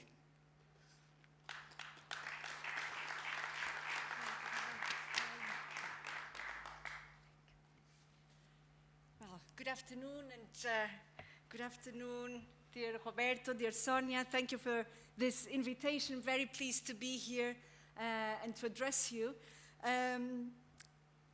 Now, over the past year, we have been sometimes under the illusion that the imminent energy security challenges that were triggered by the war in Ukraine were completely dissociated from the energy transition. In fact, as the war started in February last year, Russia cut gas supplies to the EU.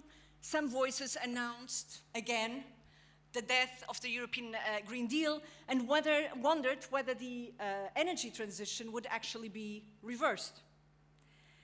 In fact, 1 year later, I'm very pleased to say that what we have seen is that the energy crisis has actually accelerated the energy transition and the ambition in terms of decarbonization.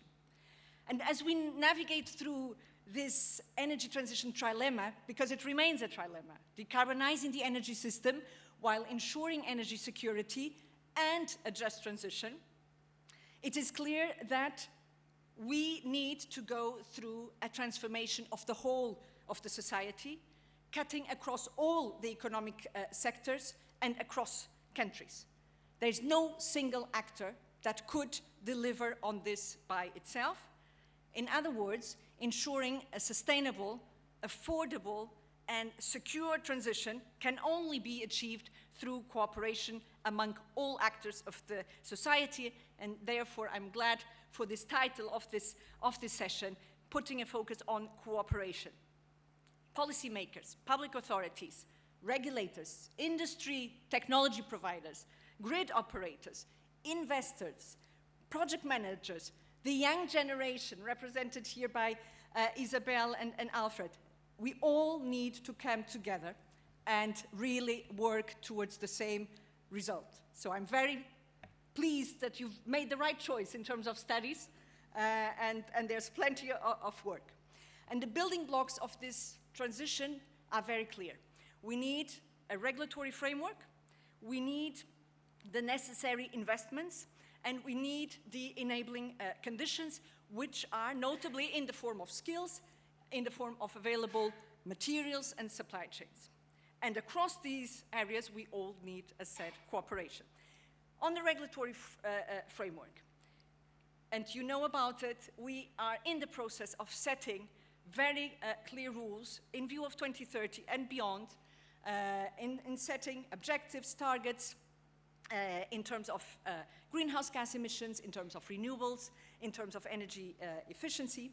And the European Green Deal provides us with a vision on how to bring the decarbonization of the EU forward. The Repower EU plan, which was issued as a response to the war in Ukraine last year, then brought a new strengthening element and an element of urgency to this transition, and bringing the need to accelerate this progress. Now, in order for this to materialize, implementation is key. We have some of these pieces of legislation have now been agreed by the co-legislators. Now it's about implementing. And as we implement, a strong governance mechanism is important, and we have some tools. Take, for instance, the national energy and climate plans, which are about to be revised, and where member states are putting forward their drafts to reflect the new and increased ambitions. Second element, as I said, investments and funding. It's absolutely key. Legislation is important, but it cannot deliver alone. The availability of funding for investments is essential, and public funding is clearly needed to scale up and speed up implementation. Now, the good news here is that we have now an unprecedented level of public funding, and EU public funding, which is used to leverage the national public funds, but also to leverage private investment. And as you know, around 1/3 of the EU's 7-year budget, which goes up until 2027, and the Next Generation EU Recovery Plan are earmarked for supporting the objectives of the European Green Deal, which represents 1/3 of the total 1.9 trillion euro invested in these 7 years alone. And this, of course, with well-established instruments such as the EU cohesion policy, the Connecting Europe facility, which are now complemented with the Recovery and Resilience facility.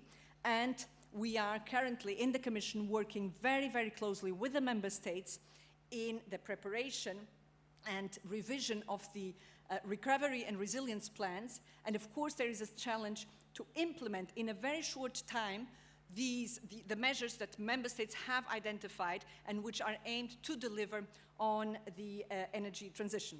But public funding alone will not be enough. And in fact, a much bigger share needs to come from private financing, and the idea of the public financing is indeed to leverage such private funding. Third, the enablers. And here, we're coming to the core of the debate today. It's really also research, innovation, competitiveness. And to be able to actually meet the targets, the measures that we are putting into place, we need clean technologies, clean energy technologies to deliver them. And ideally, we would also need, in addition, to make sure that the industry remains competitive in delivering some of these technologies. So as if it was not enough that the 3 points, the trilemma that I mentioned before, secure, sustainable, and affordable, we also need to add competitiveness. And for this, of course, the innovation, the research that goes into clean energy technologies is absolutely crucial, and then the capacity to scale it up, to bring it into the market, and to provide best quality products, not just for the EU market, but also for the whole of the world. So as a key action, we need, of course, to continue deploying fast and at large scales the technologies that are mature and for which the manufacturing costs are decreasing. But we also need to make sure that we have, at the same time, the capacity and resources to manufacture at least some of these solutions domestically.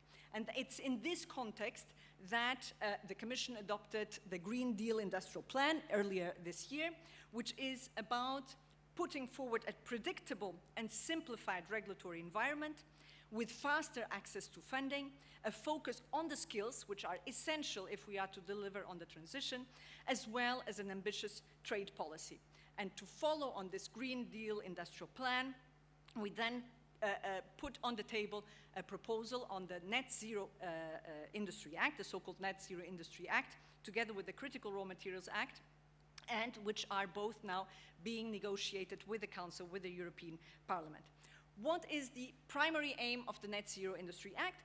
Precisely to overcome the barriers which are there to scale up the manufacturing of net zero technologies, increase the competitiveness of the relevant industrial base, and to improve the Union's energy resilience. Now, in parallel, the research and innovation agenda needs to continue to progress at a fast pace in order to match the pace of deployment and contribute with the necessary elements of innovation that are required. And therefore, we need to also target the research and innovation agenda very carefully so that it can really contribute to its fullest to the clean and digital energy transition. And how can we do that? We have several instruments. One, the European Strategic and Energy Technology Plan, the so-called SET plan, which is one key cooperation framework to align the research innovation agendas at EU and national levels, launched already in 2007 and has been successfully working and is now in the progress of being revised precisely to strengthen participation, cooperation, and to optimize investments. And in terms of financing, you know that Horizon Europe is one of the largest research programs in the world, with a budget of 95.5 billion, again for the period 2021-27, over 15 million of which are earmarked for the climate, energy, and mobility component of the program. And it includes a number of topics from decarbonization, renewable energy, energy efficiency, energy systems and storage, sustainable transport. Hand in hand, and again also as an enabler, comes digitalization. And it is in this context that we put forward the digitalization of the Energy Action Plan, and I think you've already heard about it this morning from my colleague Mark van Stiphout in one of the sessions, and it is very reassuring to see that we are also delivering on this roadmap with a very clear deliverable as recently as last week, an implementing regulation on ensuring interoperability of data, access to data and exchange, and where again we need the cooperation from ENTSO-E, from EDSO and others to actually implement this now on the ground. It was one of the missing pieces in the puzzle and is now there to really ensure that we can further digitalize the energy system. In terms of the funding aspects in the digitalization, we have, for instance, the so-called Bridge program, which brings together both Horizon 2020 and Horizon Europe projects active in the areas of smart grids, storage, and digitalization. And finally, and really just to go through the key areas and buzzwords, if I may, it would not be possible and is not possible to meet our deployment targets on our own. So also international cooperation is absolutely key. And that is why the Commission and the EU as a whole, we are engaging internationally with the IEA, with United Nations, or bilaterally with key partners. And to name just a few of these initiatives, we are, for instance, together with several member states, participating in 2 leading international cooperation initiatives in the area: the International Smart Grid Action Network, also known as ISGAN, which is a joint initiative of the International Energy Agency. We are members of the Clean Energy Ministerial and also of the Mission Innovation. Mission Innovation focusing on the research and innovation, as the word says, and then the Clean Energy Ministerial bringing it forward to the actual commercialization of these technologies. And with all this in mind, my conclusion here today is very, very clear. Cooperation is absolutely key. We need cooperation for successful research and innovation activities, for technological advancement, for effective deployment, for setting and delivering on our decarbonization objectives, and also for measuring our progress towards them. We have jointly agreed on a framework. It is within reach, not without challenges, but with all our efforts put together, I believe we can deliver. And just to go back to the title of this session, Bridging the Present with Energy Transition, well, actually, the energy transition is the present, and cooperation across the board is clearly a decisive means to deliver it, and we definitely count on all of you to deliver on this high ambition, but which will be decisive for future generations. Thank you.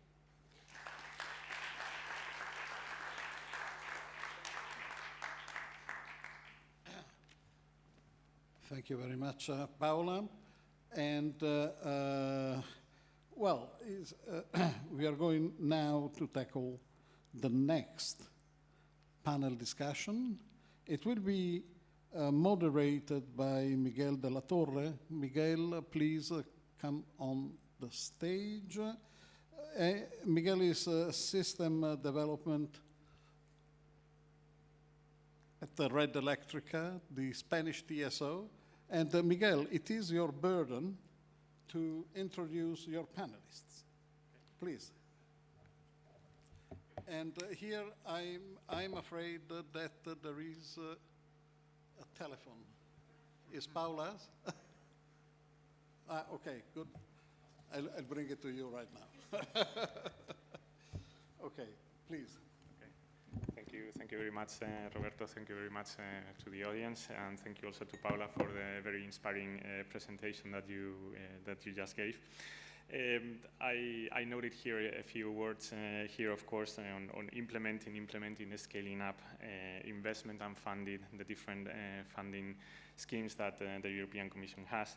And the last issue is that cooperation is key. And again, I bring here to the title of this session about cooperation and bridging the gap between the present and those ambitious climate and policy objectives that we have in the future. And for that, fortunately, we have a great panel session. So let me introduce you to our panelists. We have, I think, speaking online, Luis Cunha, Director of European Policies and Projects at InnoGrid in Portugal, who is also the Vice Chair of ETIPSNet. And I think, Luis, you're here, right? Yeah, perfect. Hello, good afternoon. We have also Jaume Lofredo, who is the Energy Team Leader at BUC, the European Consumer Organization. Hello, Jaume. Nice to meet you.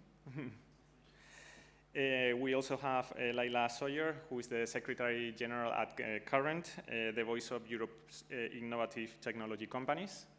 Good afternoon.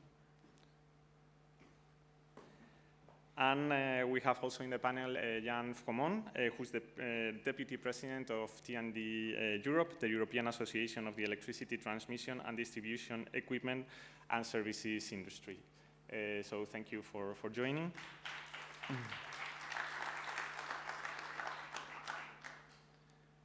And if you allow me, I would like also to sit with them and introduce the panel.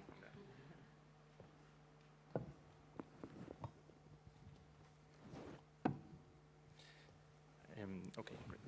So, so again, the focus of this discussion is about bridging that present to the future objectives.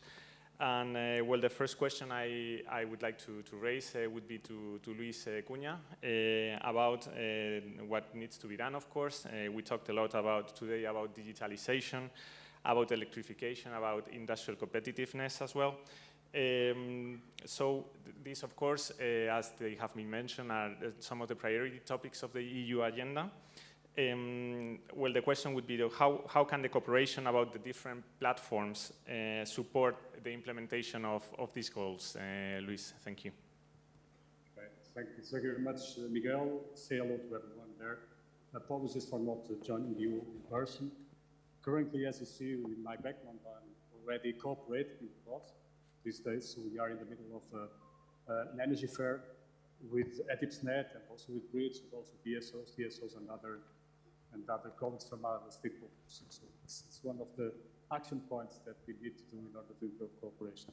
So, but going back to your question, and here representing ETIPSNet, I think it's important to convey one very important message. ETIPSNet, maybe you can see this picture in my background.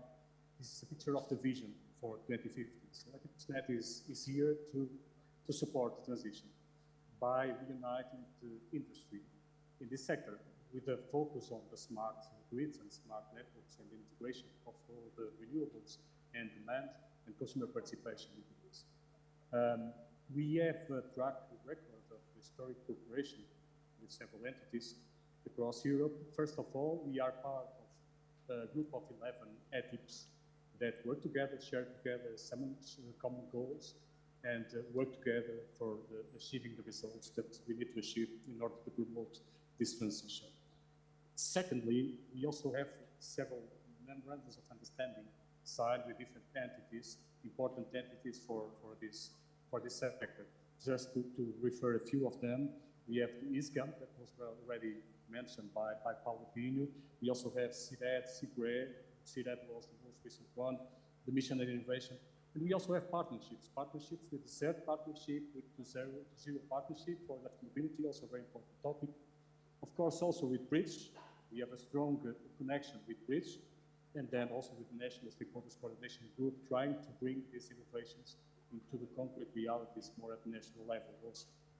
So this is not what we do. We do more than this. We also have within EthicsNet, in our governing board, in our membership, actively working with people from different sectors.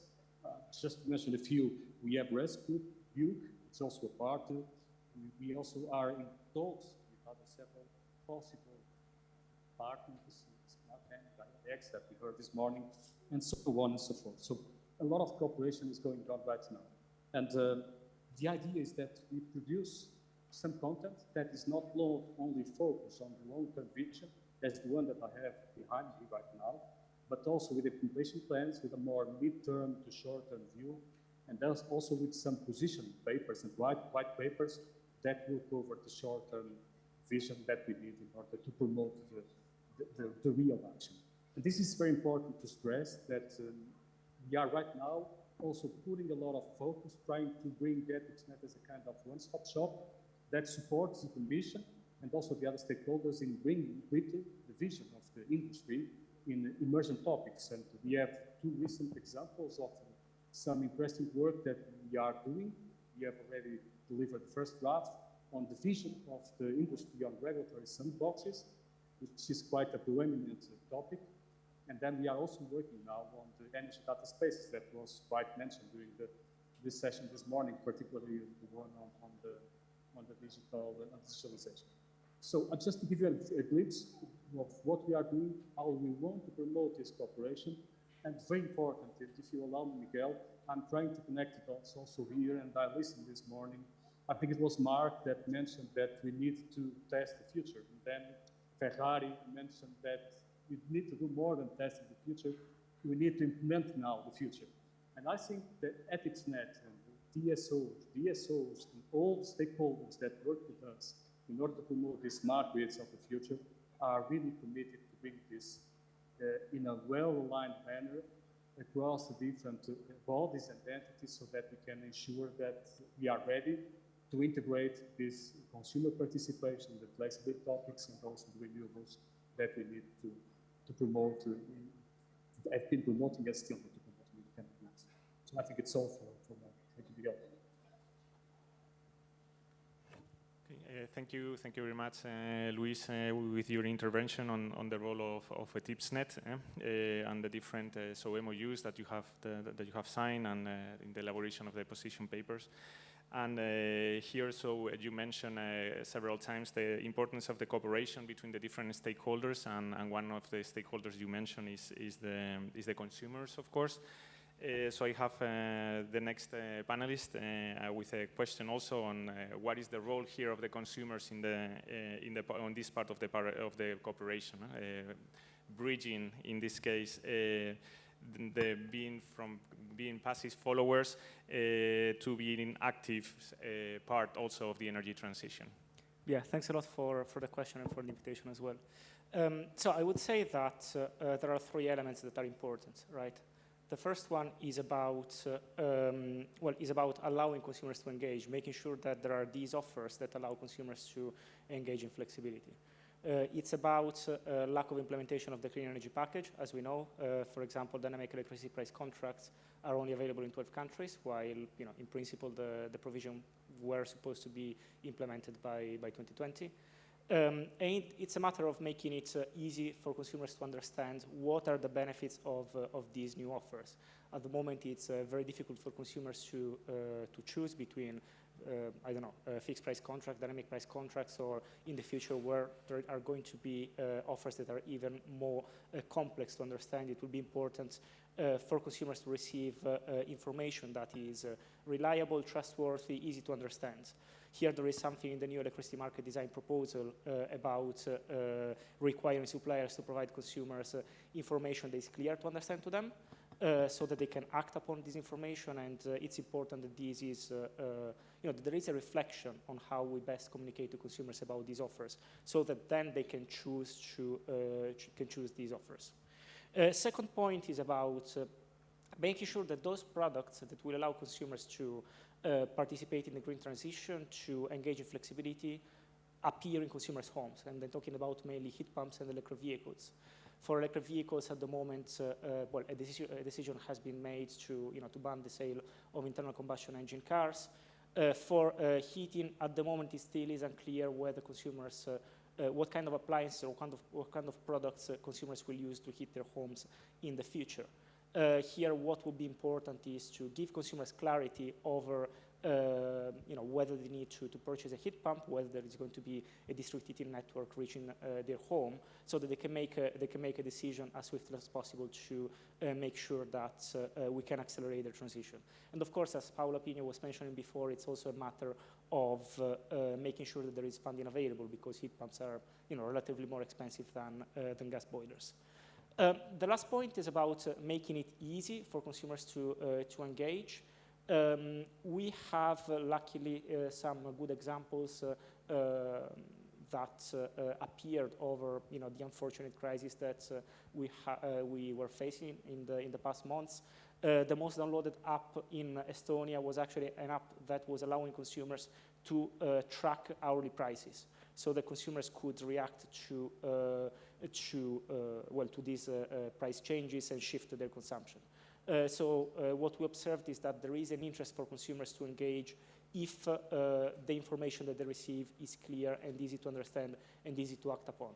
But of course, in the future, what we're going to need to have millions of consumers to engage is rolling out automation, so automated heat pumps, smart charging technologies that automatically shift consumers' electricity consumption without them needing to think about, oh, when do I need to heat my home? I will stop here for the moment, but again, happy to answer any questions that you might have. Great, thank you, Jaume. So you talked about three main ideas about allowing the consumer engagement with the dynamic pricing, having the right information at the right time, that consumers have products that are able to provide that flexibility that is needed so much in the electric system. Making easy also, as a third part, making easy for consumers also to engage. So I think those were your very interesting ideas. And here, of course, this all has to do with innovation and with implementation of innovative solutions. And for that, here, I have a question for Laila, which is, in order to achieve these carbon neutral goals, what do we actually need? So do we need faster innovation, or do we need faster implementation, faster deployment of innovative solutions? Thank you, Miguel. First of all, apologies. I seem to have lost my voice at one of these many events these past weeks, but I hope you can understand me well. So yeah, implementation versus innovation. I think first of all, in all events, we're talking about speeding up, and the pace change that is needed is huge. So I don't think it's realistic that we are really going to build twice as many grids the same way that we have been doing it the same way, but then just going twice as fast. We really need to look at what we can be doing differently, and this is where innovation comes in. So if we look at implementing the innovation that we already have, I think many of the solutions out there, grid enhancing technologies, can almost not even call them innovation anymore, because they're already very well established, very commercially available, low-cost solutions to get more out of the existing grid. And yet they are still not used everywhere. Our members find that in many other countries, they're able to actually go much faster outside of Europe than inside Europe. So we need to look at why that is. We see often that the incentives to implement these solutions are not well aligned in the regulatory framework. Just this week, Acer and the Florence School of Regulation made a great presentation at the Copenhagen Infrastructure Forum on output-based incentives. It's really about increasing the capacity of the grid and then finding the lowest cost solution to get there. So not only doubling the infrastructure, but doubling the capacity of the infrastructure, and then doing that in the cheapest way. And at the same time, more innovation is needed. If we look at 2050, at what kind of grid we are going to need to support a fully decarbonized European economy, The only conclusion that we can come to is that a pan-European grid will be needed to support bringing electricity from the big production sites to load centers, and we will really need to approach this in a European way to keep it affordable for European citizens, including the consumers. And for this, innovation is needed. We'll have to transport big amounts of electricity. New materials will be needed. Paola mentioned already the Critical Raw Materials Act. We are going to be placing a huge demand on our natural resources in the coming decades.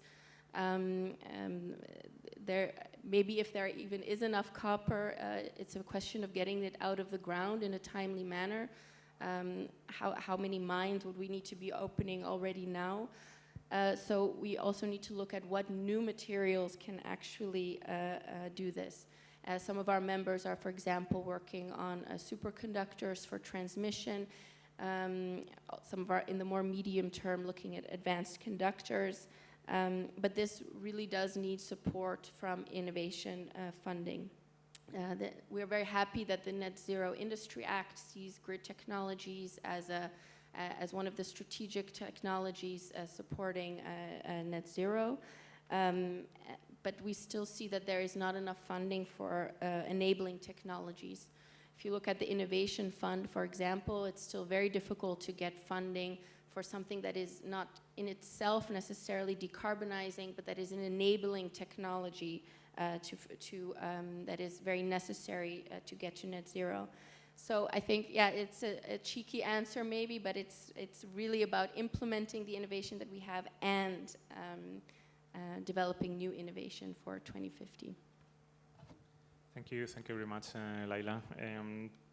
So you talked about both, basically, so implementation and innovation speed as well.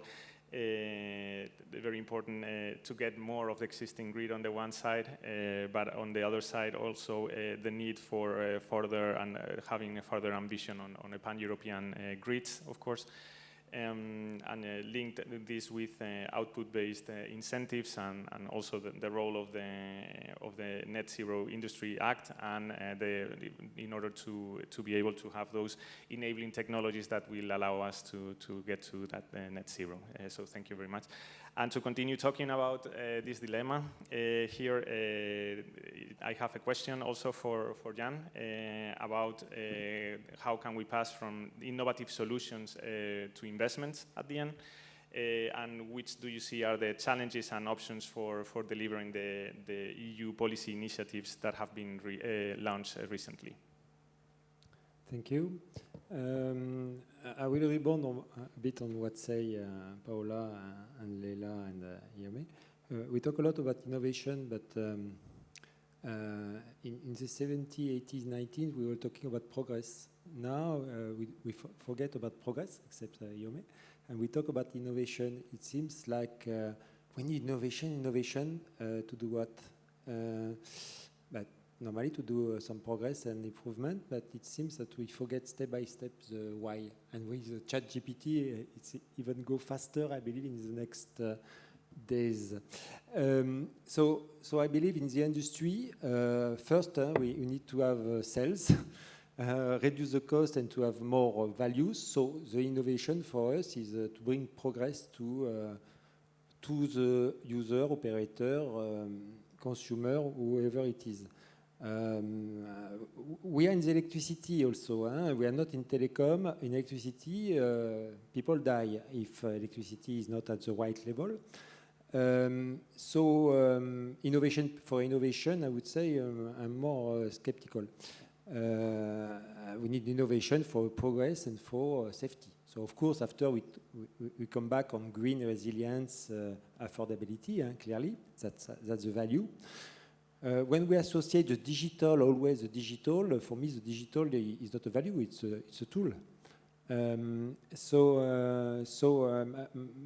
Our approach, again, I'm from industry, is that we need first to find the value for the stakeholder, the value of our innovation, based on the green resilience and affordability. I agree. The second point is the tool is certainly the digital. A bit as I say this morning on flexibility, at some point we need to define what is digital, because it's a buzzword also. We hesitate on the Z, on the A 10 years ago, now we are still with that. Flexibility for me is the same, flexibility of what? Because the problem otherwise is that the industry will develop tools for a flexibility that is not the flexibility word of DGA Energy. Monday I was with DG Grow at Cywed Open Session, so DG Grow has another definition. Industry have another definition. I'm sure DSO and TSO have other definition. So I believe we need to, I come from marketing, I don't come from economist. I like to segment the market and to answer to each part of the market. So in fact, if I summarize, often we say we have the tools and it's not a problem. But we need to produce. So first, the issue today is also the supply chain. I know people here say, we want some product from manufacturer. Manufacturers say, we want components to make the products. So we have this priority. So it's not only to have money, but it's also to have the supply chain ready. Within Europe, more and more, of course. But anyway, to have a supply chain. The second point I would like to say is that the European Commission is going want to go fast, and Leila say clearly there's a speed, but also we are taking care of electricity, so we are taking care of people, industry, infrastructure, etc. And our belief is that there is a lot of green, what I call the green dots created by the European Commission. Green dots are heat pumps, mentioned by Diome, for instance, EV, renewable, big, small, storage, big, small, etc., circular equipment. But at some point, nobody cares about connecting the green dots. And I believe, and here I talk about collaboration a bit as this morning or with Paola. It's not only the grid, it's not only the power gen, it's not only the demand side. And the demand side, again, segmentation, home, infrastructure, and industry. Often we forget the industry. We focus on home, but there is a three aspect. We need really to have a sector alliance to take care of all the green dots. It's not only the green to become flexible.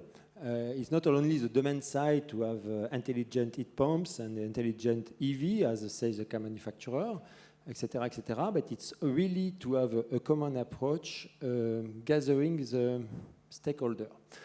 And I'm happy because in DG Grow, you certainly know, Thierry Breton and the team created a high-level forum for standardization, and we were very happy to create an electrical alliance to face Thierry Breton's concern on the speed, because it's again speed, not on innovation, but the speed on standardization, that the standardization follows the speed of innovations, because it's a package. It's not only innovation, the standard need to follow. And we were able to create an alliance with manufacturers, T&D Europe, and SOE and RT inside, EDSO and Enedis inside, Europa Cable, ourselves and many other stakeholders to be able to be one-to-one, one together, not only supplier with manufacturer, customer, but really an end-to-end sector facing European Commission and saying we want an approach sectorial and not with green dots. So I would say globally what I see is going better. We have now this electrical alliance together to face the standards first on for European Commission, the DG Grow in this case. It's going better, but I believe we need to go together to ensure that European Commission don't push us too fast in a direction that we don't want. Thank you, Jan, also. So very interesting the thoughts that you shared with us today about that, well, bringing at the end progress to the user. about the approach to find that value for the stakeholders, about the importance also of the definitions of the different technologies of flexibility of some of their uses, to be able to have a situation where we are supply chain ready as well. You mentioned about the green dots and the importance of connecting those green dots. You set an example with the alliances to gain speed, and you talked about standardization for that as well. Thank you. So with these remarks, we would enter now the Q&A section, and I have, well, let me check the different questions that may have been raised by the audience by Slido. Let's see if we have. Okay, great. Yeah. So there is a response from Leila. Yeah, just that we would agree with you, Jan, that digitalization is not the means in itself. Just like smart, everything needs to be smart, but it's not always the highest tech solution that is the smartest, and that's why we're also very much, and I know you are as well, looking forward to the smart grid indicators to really help measure what the output is from the grid that we are expecting, that we need, and how we can improve this through efficiency, affordability. What these indicators that need to be designed, but it's not always the more digital, the better. So I agree with you on that. And your example is good, and the smart grid indicator is a real cooperation mindset. Again, manufacturer, TN Europe, EDSO, but not only EDSO, there was SEDEC, Geode, Euroelectric, and SOE, and all of them work together and exchange with manufacturer on the different KPIs. And for me, it was an example 2 years ago now of really collaboration in between the different stakeholders. The problem is implementation. I would say we all agree, manufacturer, it's a great project. Even Acer say, wow, great. And now we are at the nation level, and we're a bit stuck. So it's a pity that Paola is not there, because, at some point we need to finish the job. And this indicator was to have more efficient and flexible grid, and sustainable. So we are in this mindset, except that it's missing the next step, the last step, when all the stakeholders agree. And it's not often the case. Here, we all agree and we all work together, and it was a success for me, except that we need the implementation. I agree, Leila. Thank you. And I see some questions from the audience coming, and I think this would be for you, Jaume, for Buke. Regarding the customer participation in flexibility, is it not the case that the typical customer at the end wants and needs a simple, easily understandable product without having to make many informed choices and configurations? So basically on the outside of a fit and forget approach also from the customer side? The answer is yes. I mean, this is the reason why automation is important. I mean, at the end of the day, consumers should have access to, let's say, a product where they can establish what should the temperature of their home be. And then when the heat pump is heating their home, and when the heat pump is functioning or when it's not functioning, it's irrelevant as long as their comfort, their need in terms of comfort is satisfied. The same with electric vehicles, and we see this happening already we see already several offers available. At the end of the day, what's important for myself as a consumer, I need to go to work at 8 in the morning. I need my car to be fully charged at 8 in the morning, and whether it's charging at 3 in the morning, at 2 in the morning, or 1 in the morning, or whatever, it doesn't necessarily matter. What's important is that my need is satisfied, that I have the comfort that I need. For that, what we need is, again, these products being available and these opportunities being available. And at the same time, what we also need, also linking to discussion on standards, what we need is also to make sure that different products are interoperable with different offers. What we observe on the market is, for example, there is a smart charging offer available in Denmark where consumers can only participate if they have electric vehicles of certain brands. And so what is important is having again, these interoperability standards to be able to avoid lock-in, to be able to create competitive markets where consumers can be remunerated more fairly, so flexibility will make financial sense for consumers. And yeah, making it easy for consumers to engage. I mean, easiness is the first thing, of course. Thank you. So I have a couple of questions as well here about, for example, well, we talked about different ways of bridging that gap to get to net zero. But could we have some so specific examples, maybe a question for Luis or for Leila, on what is really needed to implement, how to do that connection of dots that Jan was talking about funding, about connecting the dot of output-based incentives, about the funding schemes, etc. Miguel, may I begin? Can you hear me? Yes, please. Okay. Yeah. Just thank you very much for the question. I think it's important. First of all, just have a clear statement that we are happy with being fast. This is my first statement. I don't see any problem with being fast as long as we have the means, the knowledge, the means, the resources to do that. And then we should discuss, and we are doing that with several stakeholders, how to ensure that we have the right resources on time. This is very important. Referring to the link between innovation and implementation and what we need to do. I think it's pretty much clear, so we are working now together, DSOs and TSOs, on the digital twin. And I'm just referring to digital twin here because we have mapped the 5 different areas where we need to work, and they cover more or less what we need to cover in the coming years in order to make our grid smarter from end to end. I mean, from the high voltage to the lower voltage of the grid, and also interacting with the TSOs.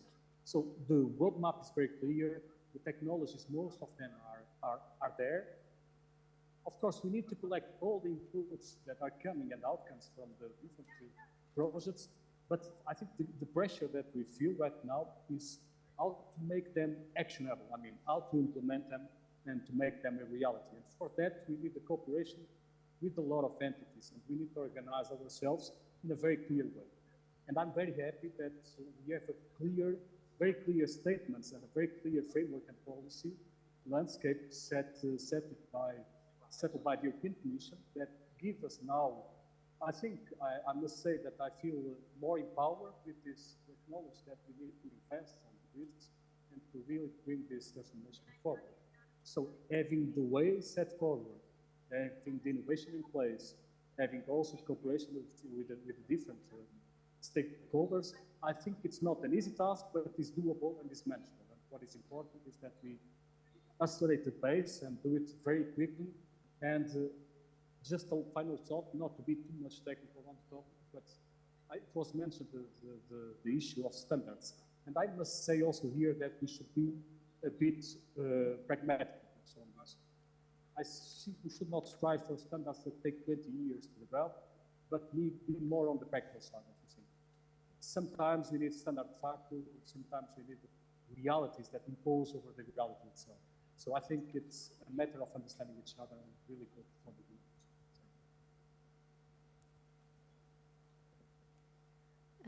group. Thanks, Luis. Yeah, from my side, how to connect these dots.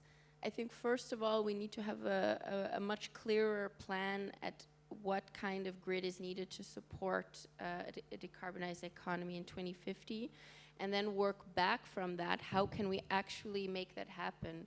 And what are the technologies that need to be put into place? How, on what timeline are we actually going to go there? Because well, projects get delayed, etc. And if we really want to achieve this in 2050, yeah, we cannot. We really have to work our way back. And then when we look at which projects need to be built, the cost-benefit analysis can also not be done in isolation. It really needs to be measuring towards 2050. What is then the needs assessment for 2050, and how does this project fit into that? Because if you look at each project individually, of course, that's then different. It needs to be part of the plan for 2050. So that is in the long term, but of course we cannot wait for that in the short term. We really need to, the things that can be done the fastest need to be done first.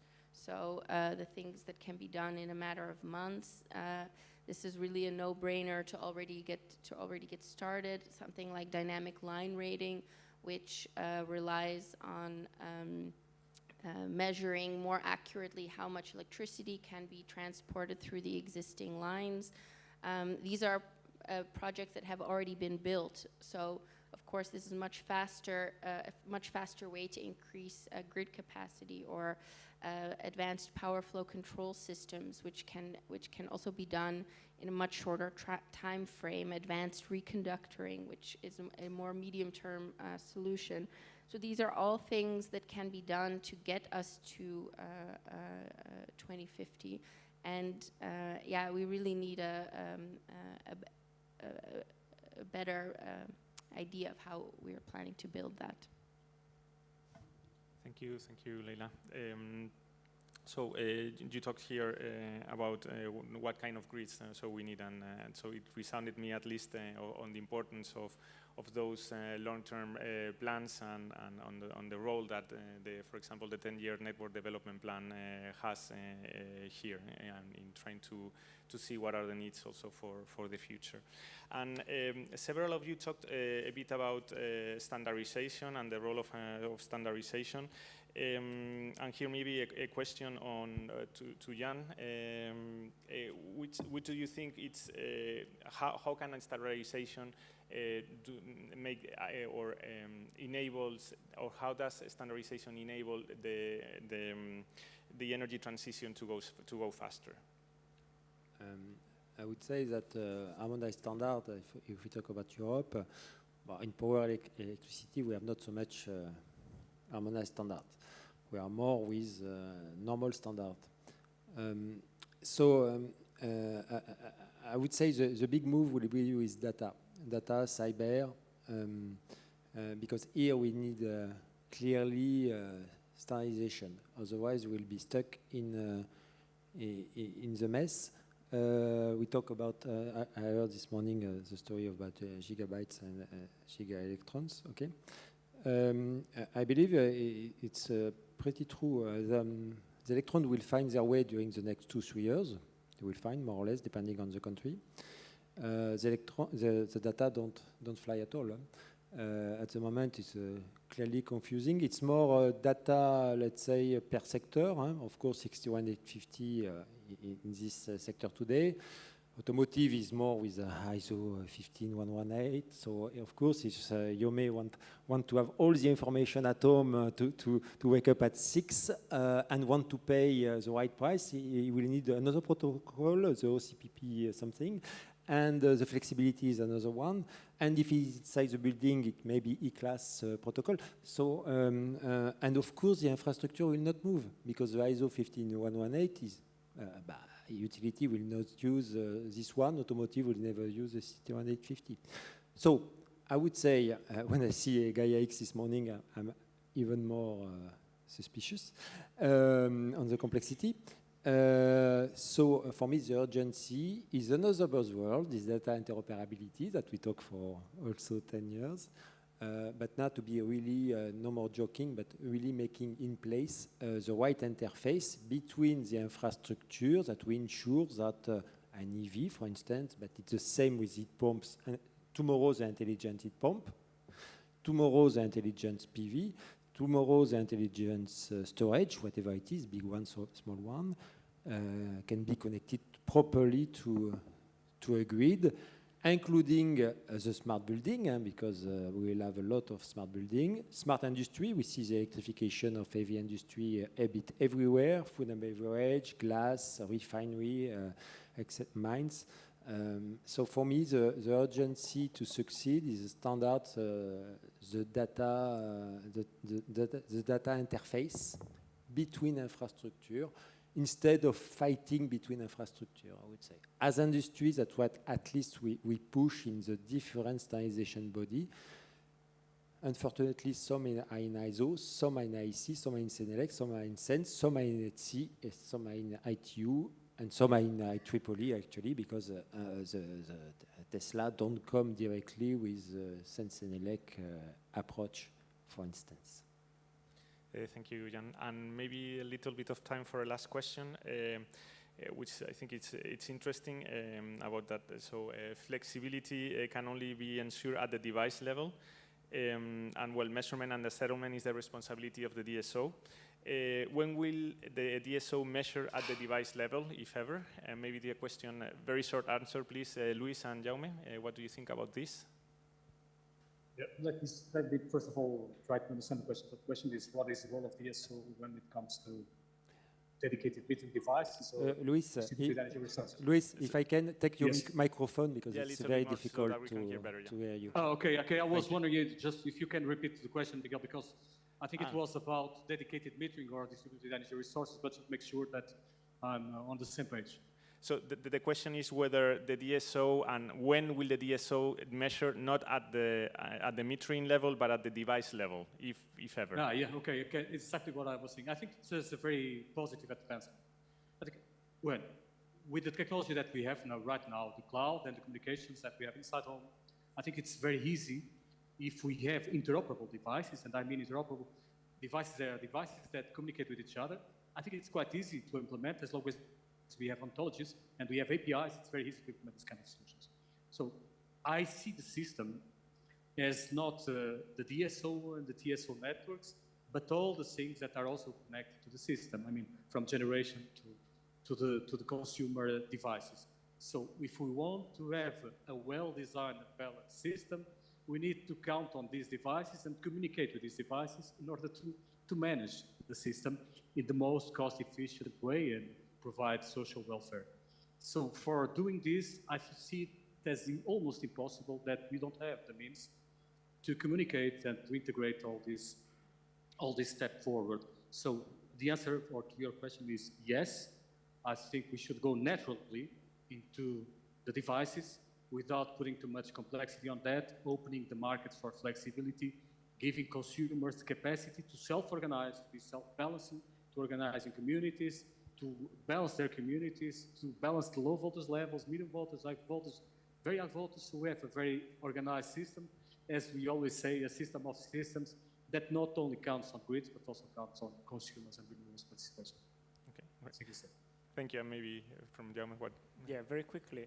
Well, from the consumer perspective, having the possibility to to have dedicated metering device and to have let's say a certain part of their bill settled through the dedicated metering device. I mean, that would be important. Just to make a clear example, consumers might be willing to engage in flexibility only for the consumption of their heat pump or of their electric vehicle.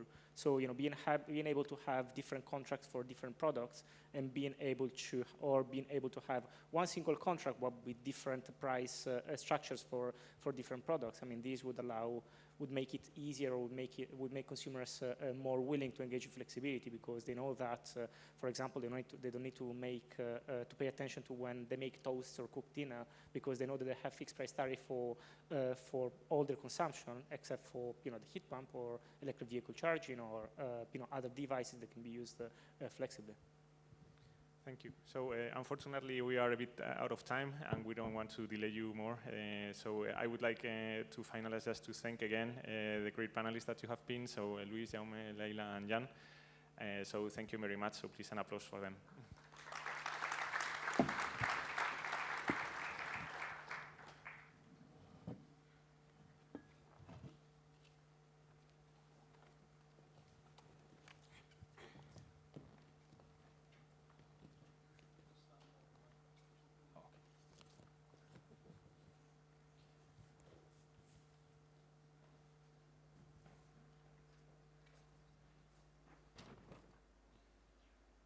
And to finalize, I would like to call for the final conclusion Leanne Ryan on the one side, who is the vice chair of the ENTSO-E board on the one side, and he's also the chief innovation and planning officer at InnoGrid.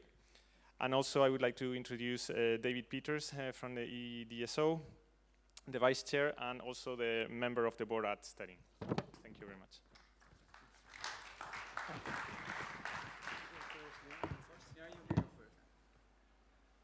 I should say, wow, what a day.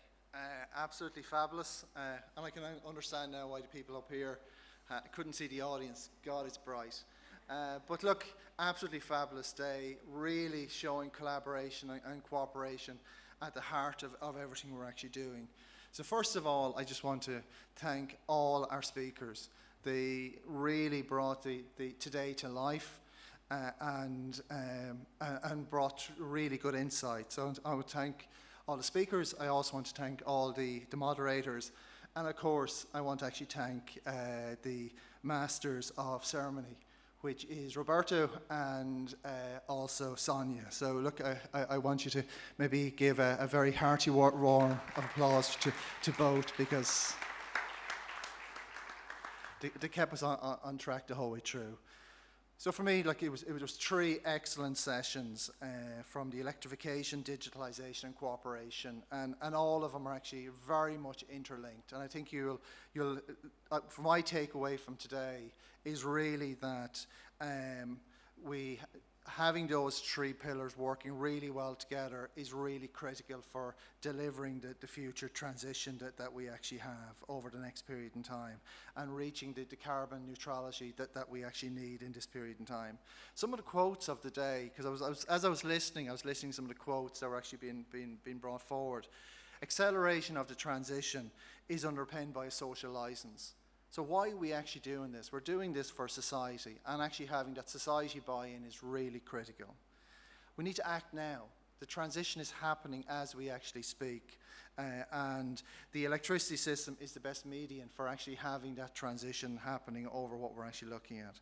We need to be moving from production following load to load following production. And that's a mindset change from what we actually have done up until now. The digital transformation and the electricity transformation are the same thing. That is just in a different way of actually describing it and discussing it as we're actually putting it forward.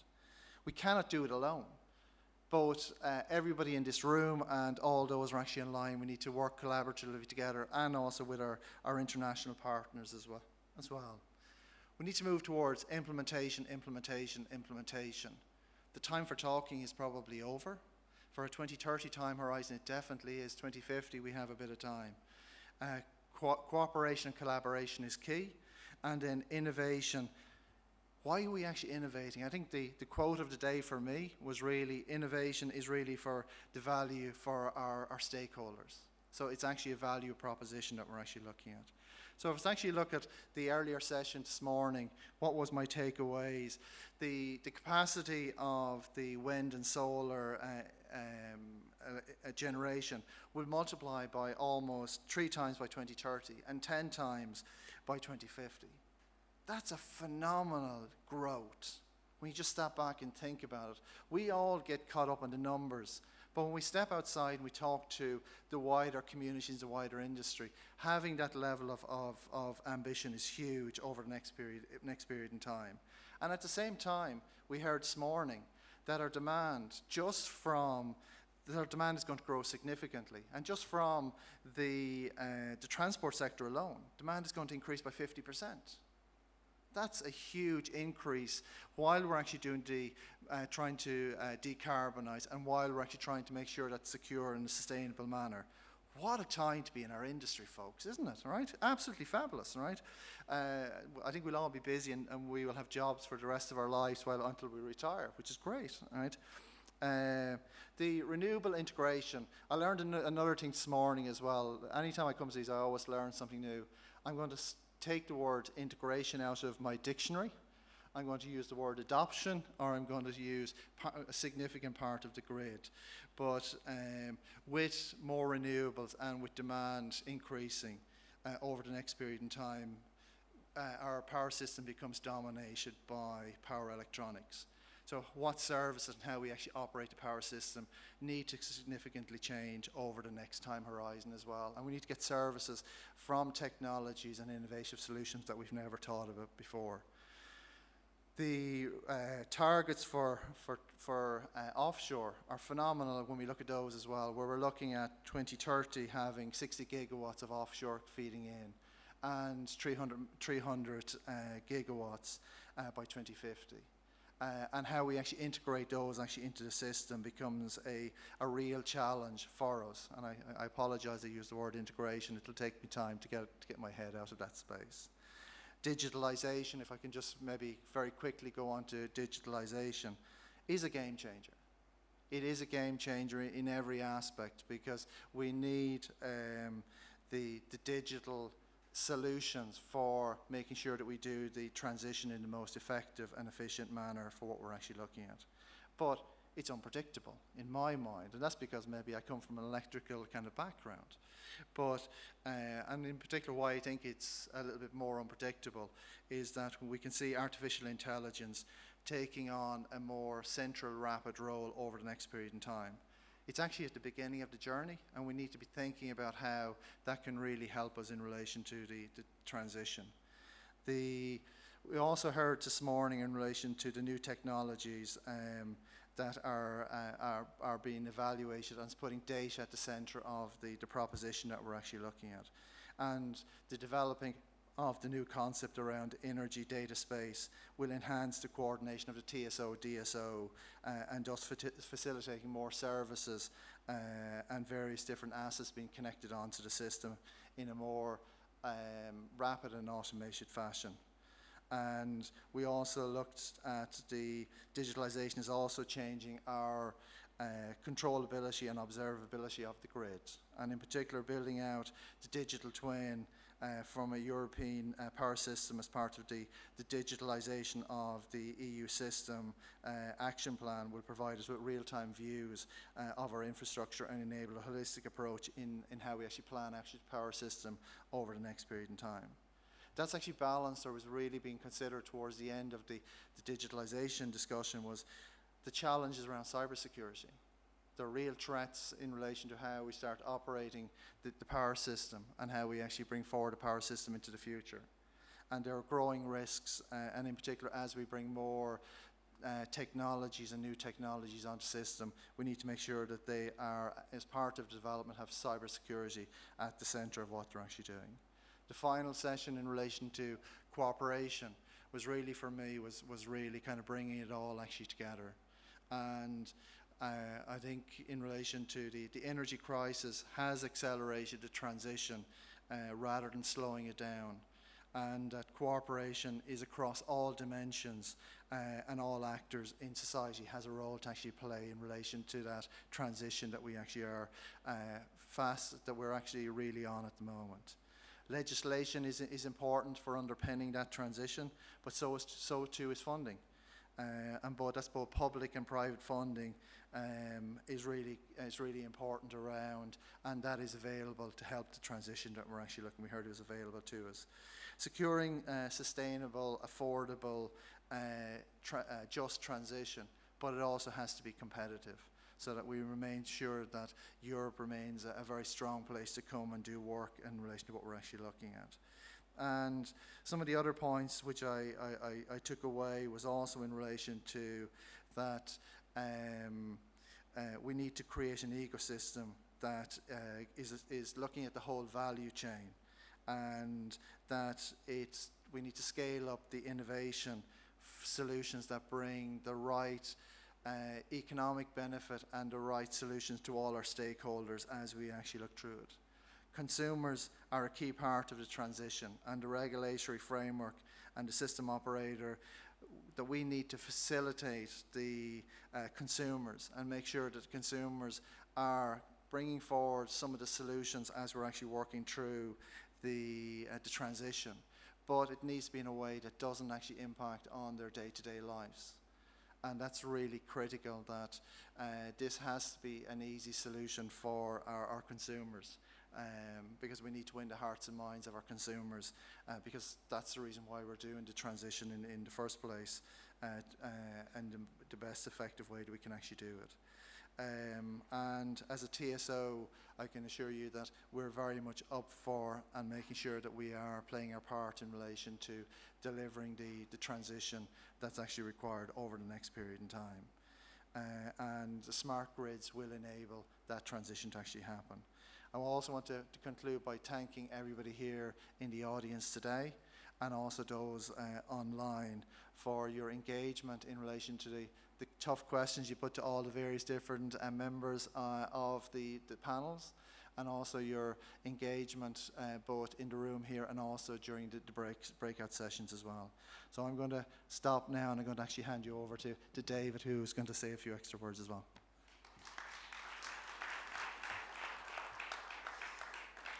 Thank you very much, Liam. And I decided to change my looks a little bit after hearing her today, and after having the experience on stage, I decided to roll up my sleeves. That's not because it's warm only, but it's also because in the Dutch it's an expression for we have to come to action. So roll up the sleeves and come to action. And I just want to give you some highlights about what I heard today. And I think, first of all, I want to start with what Jose told us his last words. What an exciting sector to work in these days. There's happening so much, and there's so much challenge, and sometimes I forget how exciting it is to work on this place, to work on this environment. So I hope at least everybody goes home with this in his mind and full energy to work for the energy transition. And I was playing with some words of today, and the theme of the InnoGrid was between urgency and energy transition. But listening to the first panel, it's the urgency of the energy transition in my mind. I was listening to all the electrical vehicles, the heat, the wind, the solar, which want to connect it to the grids. And we talk about it, and the numbers are astonishing. Liam, you already mentioned it. It's like beyond imagination what we have to do the coming years. And there's a couple of ways way out, but one, of course, we heard a lot about it today, is about investing in new grids, investing.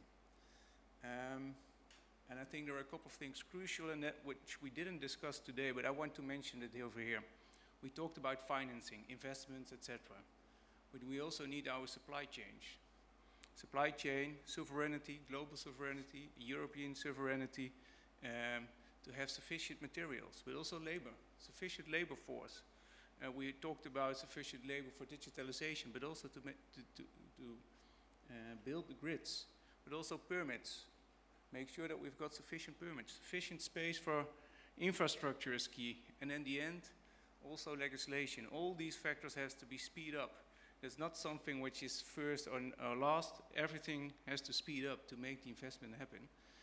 And that's why I was very happy this morning that the conference was announced on the grids.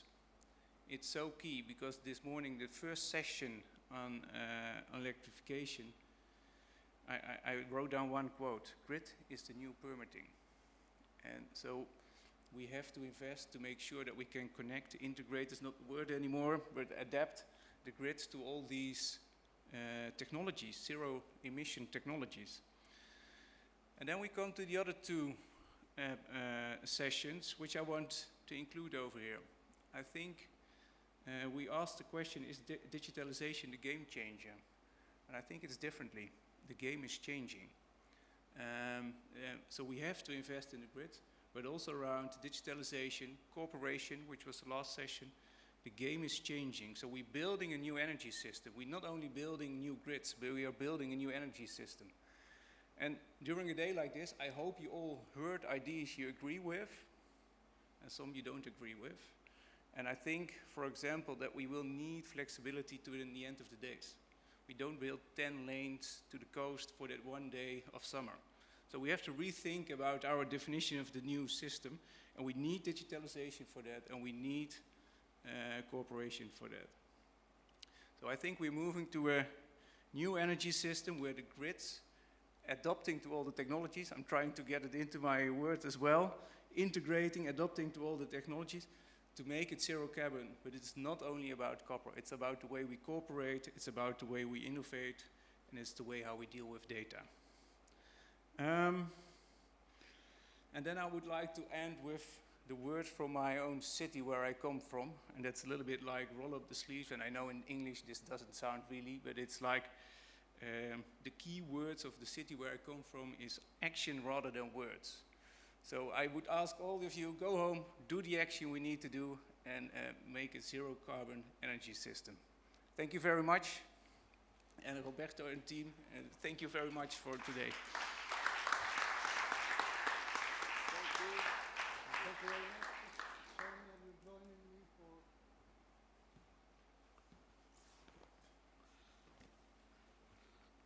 So we have slowly come to the end here. Oh, maybe, maybe time to thank all of these people, no? Yes. Please. So, yes, just thank you, Roberto. Thank you to the whole team in EDSO and ENSOE, and to you for participating today, both here in Boza, a very nice location, and also online. And yeah, I think all of the discussions were very fruitful, very interesting. As you say, roll up your sleeves, start getting to work. No time to rest. So thank you very much for a very interesting day. Over to you, Roberto. Okay, then what we have got to do is to plan the next one. It will be number 13, and we were just reckoning what kind of luck or unluck that could bring, but that is a problem for next year. We hope to see you around in 1 year as well. And maybe now, if you join us for a glass, it is in the same place, and we expect you all there. Unfortunately, those online will not have the possibility, but thank you anyway for attending in front of your screens. Thank you.